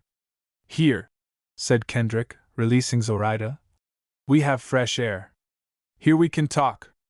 And if we are sensible people, a new day can begin for all of us here. Ruiz Rios's wound must have been even less severe than Kendrick had supposed it. For now the Mexican seemed utterly to have lost consciousness of it. He was striking fresh matches. He stooped and picked up something at his foot. A little gas broke from him. He tossed it down, caught up something else. Gold, he muttered. Gold everywhere. Zoraida looked about her, seeming unmoved. Her eyes followed Rios contemptuously, roved away about the room, tarried only briefly with the heaped-up treasure, sped to Kendrick and to Betty. You are fools, fools! She taunted them. All thanks, Senor Kendrick, for having led me straight to that for which I have been looking all my life. Rios had come back to her side, both hands full. Zoraida, he said swiftly. Let us talk reason, as the American says. We have this. He held up his hands, his eyes gloated. Let them have their lives and go, so that they take nothing in their hands. Look at this. Here. His words trailed off abruptly in a scream of terror. He had moved only a trifle as he spoke. He had taken a step backward between the two high heaps of treasure where the pit was. He was falling. He threw out his arms, clutching wildly. In a flash he was gone from sight. But not alone. For his hand, seeking to save him, had caught at Zoraida, and she was snatched back, overbalanced, drawn down with him. Her scream rose above his cry of terror. Both vanished, and Jim and Betty stood alone, looking into each other's wide eyes. Do you think they are dead? Faltered the girl. They went to the hole and looked down. The view which Kendrick had seen before slowly disentangled itself from the darkness. They saw nothing of those who had fallen. It would mean the short fall here, said Kendrick musingly. The steep slide and no doubt another drop at the end. We wouldn't be able to see them at first. But some way, I don't believe they are dead. He did not explain then. It would take too long, and they had their own salvation to work out. But here was his thought: Zoraida had dropped back into the gardens of the Golden King. He did not believe she would be able to climb up this way again. And he did not believe that she would have with her the many keys needed to open the way she knew. It impressed him that here might be the judgment of a just God, Zoraida immured for all time in the heart of ancient Mexico. Zoraida with her priests and young men and children whom her stern decree had imprisoned here. Zoraida and Ruiz Rios together in the place of hidden treasure. Chapter 22. Regarding a necklace of pearls and certain plans of two who were meant to be one. From afar, reaching them only faintly, came the sounds of men's voices, Zoraida's men clamoring above, mystified and with ample cause. It may be our chances now, not tonight, said Kendrick. Although it's but a little way from the house, some of them, if not all, will have ridden. Their horses will be down in the cannon. If we can slip out this way and come to the horses while they're looking for us up there. This way? Betty for an instant wondered if he meant to follow Zoraida and Rios. There is another way, he told her. Come, Dot, but first, we'll not go empty-handed. He began a quick rummaging among the ancient chests. Hurry, pleaded the girl. What do we want with treasure? They may find us at any second. Oh, hurry! Coming, he answered. But here are wings to fly with. She saw him putting a number of small objects into his pockets. He moved to another point, and she could not see what he was doing, could only guess that still he was stuffing something into the provision bag and further cramming his pockets. Just then there was in Betty's soul no thirst for wealth, just a mighty yearning for the open country and flight and the peace of safety afar. Here I am. Jim was again at her side. He caught her arm. This way. He led her to that other pit giving entrance to the second tunnel. At another time Betty might have hesitated to slip down into it. Now she was eager for anything that gave the vaguest hope of flight. For the faint far voices still clamored, and she feared that the hounds that hunted in Zoraida's wake might find the secret of the boulder, and roll it back with many hands and rush down upon them. But Kendrick held her back while he first went down. He gripped the edges of the pit with his hands and lowered himself to the length of his arms and dropped. It was but a short fall, and he landed safely, and steadied himself, and managed to save himself from going down the slide by clutching at the rock wall. Betty handed down the rifle and bag, then lowered herself, and he caught her in his arms.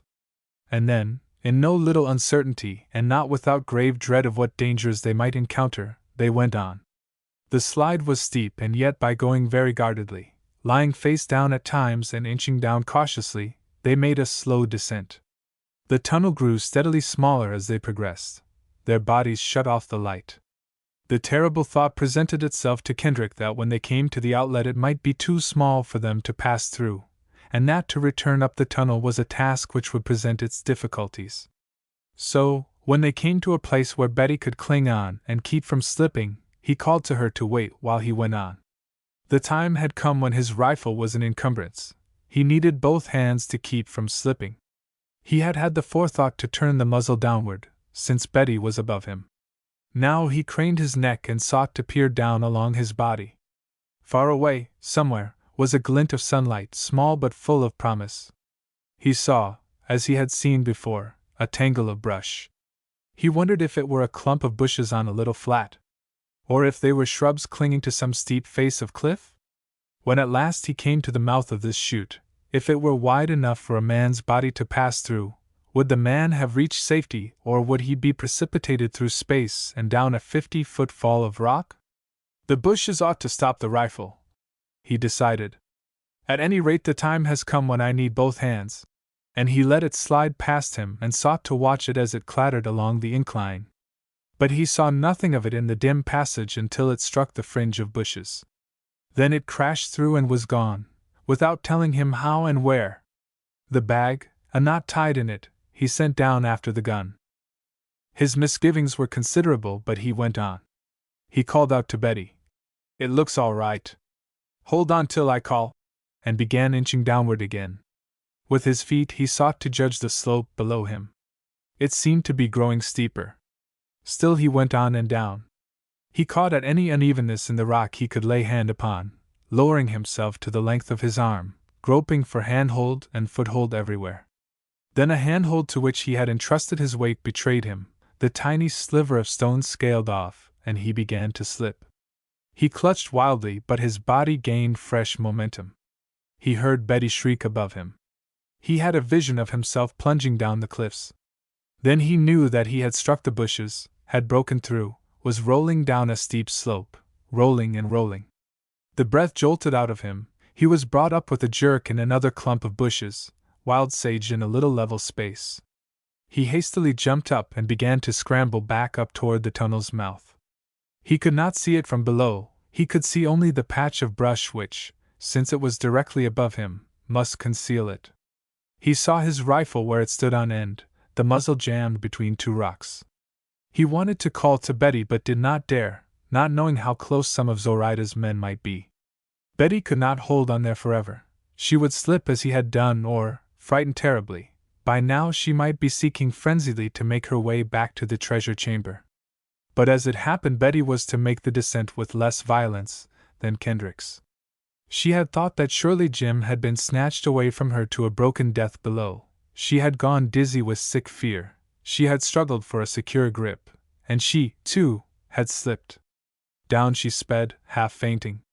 But somewhere her wide sash caught and held briefly, letting her slip again before her fingers could find a hold, but breaking the momentum of her progress. So, when she was shot out into the open, a few yards above Kendrick, the brush all but stopped her. And then, as she was slipping by him, Kendrick caught her and held her. Betty sat up and stared at him incredulously. Then there came into her eyes such a light as Jim Kendrick had never seen in eyes of man or woman. "I thought you were dead," said Betty simply. "And I did not want to live." He helped her to her feet, and they hurried down the slope. He caught up his rifle, merely grunted at the discovery of a sight knocked off, found near it the bag of food and treasure, and led the way down into the canyon. A glance upward showed him no sign of Zoraida's men. "There are the horses," whispered Betty. Down in the bed of the ravine were a dozen or more saddled ponies. They stood where their riders had left them, their reins over their heads and dragging on the ground. "Run!" said Kendrick. "If we can get into saddle before they see us, we're as good as at home." Hand in hand they ran, stumbling along the slope, crashing through the brush. But as they drew nearer and the ponies pricked up their ears, they forced themselves to go slowly. Kendrick caught the nearest horse, tarrying for no picking and choosing, and helped Betty up into the saddle. The next moment he, too, was mounted. He looked again up the mountainside. Still no sign of Zoraida's men. A broad grin of high satisfaction testified that Jim Kendrick found this new arrangement of mundane affairs highly to his liking. "We'll drive these other ponies on ahead of us," he suggested, "until they're a good 5 miles off. And then we'll see how fast a cowpony can run." So, herding a lot of saddled horses ahead of them, reins flying and soon putting panic into the animals, Jim and Betty rode down into the valley. They looked down to the big adobe house and saw no one. The place slept tranquilly in the late afternoon. Sunday they passed the corrals and still saw no one. If any of her men had not followed Zoraida, they were lounging under cover. The maids would be about the evening meal and table setting, in the patio or in the house. Straight across the valley they drove the ponies and there, in the first foothills scattered and left them. Then they settled down to hard riding, both praying mutely that when they came to the gulf and the beach they would find the half-moon awaiting them. The stars were out when they came to the beach where only a few days ago Kendrick and Barlow had landed. And there, at anchor, rode the half-moon. They saw her lights and they made out the hulk of her. Kendrick shouted and fired his rifle. Almost immediately came an answering hail, the melodious voice of Nigger Ben. They saw a lantern go down over the side, they watched it bob and dance and made out presently that it was coming toward them. They heard Nigger Ben's voice, chanting monotonously, as he pulled at the oars of the small boat. "Howdy, Captain, howdy!" cried Ben joyously. He took in the small figure which had dismounted at Kendrick's side and ducked his head and included her in his greetings with a "Howdy, miss," and then, looking in vain for another member of the party, "Where's Captain Barlow?" "Let's get on board, Ben," answered Kendrick. "I'll tell you there." So they stepped into the dinghy and pushed off and rowed back to the Half Moon. "There's a gent here says he's a friend of your'n, Cap," said Ben. "I dunno. Anyhows, he's been here all day and we're watchin' he don't make no mischief." They went up over the side and Kendrick showed Betty straightway to the cabin that was to be hers. Then he turned wonderingly to Ben. He could only think of Bruce, since it wasn't Barlow. And Bruce it was. The boy came forth from the shadows, standing before Kendrick looking at once dejected and defiant and shamefaced. "I was a damn fool, Jim," he said bluntly. "Forget it, if you can, and take a passenger back to the States with you. Or tell me to go to hell, and I guess I'll tuck my tail between my legs and go." Kendrick's hand went out impulsively, and he cried with great heartiness, "Forget it, boy Dot, what about Barlow?" "Barlow's like a crazy man," said Bruce. He spoke quickly as though eager to get through with what he had to say. "After that cursed game of cards he got the same sort of a message I got. We were to wait, each in his own room, for her." He hesitated. Kendrick understood that it hurt him even to refer to Zoraida. "We waited a long time. Then something happened which I know little about. I guess you know all of it. At any rate, when she burst in on us, we had gotten tired waiting and were in the patio. She, too, was like one gone mad. We had heard the shooting outside, but when we started to run out, some of her men threw guns on us and held us back. She came running in, terribly excited. When I tried to speak, she cursed me, called me a fool, told me that she had never loved any but one man and that man was you. Then she swore that she was going to see you dead and Betty Gordon dead with you. I guess I came to my senses a little at that." "And Barlow?" insisted Kendrick. Bruce had paused, was staring off into the night, seemed to have forgotten to go on. "I had 2 words with Barlow when she left us. He looked ready for murder and just snapped out that he was going to stay until he lined his pockets. Rios came in. He told us you were on the run, trying to make it down here. He offered to get me and Barlow clear. He seemed anxious to have us both gone. He promised us we'd be dead in 24 hours if we stayed. He tipped his hand enough to say that there was loot to be had and he meant to have his half and didn't care what happened to us so long as we got out of the way. I came, hoping that you'd break through and get here. I told Barlow I was coming. He just shrugged his shoulders at that and said he'd stay. If we could square for the rent of the Half Moon in San Diego, we could have her. Otherwise, for God's sake, to sink her in the ocean and let the old man know." And off he went, looking for her. "You've had a hard deal, Bruce." Kendrick put a kindly hand on the boy's shoulder. "But you'll come alive yet. I've made a haul today, just how big I won't know until we get home. But enough, I'll gamble to stake you to a new start. Now let's get going. And good luck to poor old Barlow. It's his game to play his way." They slipped out into the Gulf, Nigger Ben and Philippine Charlie content to accept the explanation Kendrick gave them of Barlow's absence. Bruce, taciturn and moody, went to the stern and stood looking back toward the black line of the receding coast until long after darkness blotted it out. Kendrick went to Betty's cabin and rapped. "Will you come for a moment to the main cabin?" he asked. When she came, he had a lamp on the table. He shut the door and locked it. Then, without a word between them, he began emptying his pockets. She saw him pile up a great number of little square bars that clanked musically. "Solid gold," he said gravely. Then he poured forth the pearls. There was strings and loops, necklaces and broad bands made of many strings laced together. They shone softly, gloriously there in the swaying cabin of the half-moon. The finest of them all fashioned into a superb necklace he threw with a sudden gesture about Betty's throat. "And on top of all that, we're headed for home," said Kendrick. "Home!" Betty's eyes shone more gloriously than the pearls. "And thus ends our little camping trip. Tell me, Betty, haven't you any desire for a real camping trip in our own mountains? That place that I know, where the little hidden valley is and the lake." "Tell me about it," said Betty. Pearls and gold heaped on the table, pearls about Betty's throat, and they talked of pack and trail and a little green lodge to be made of fir boughs.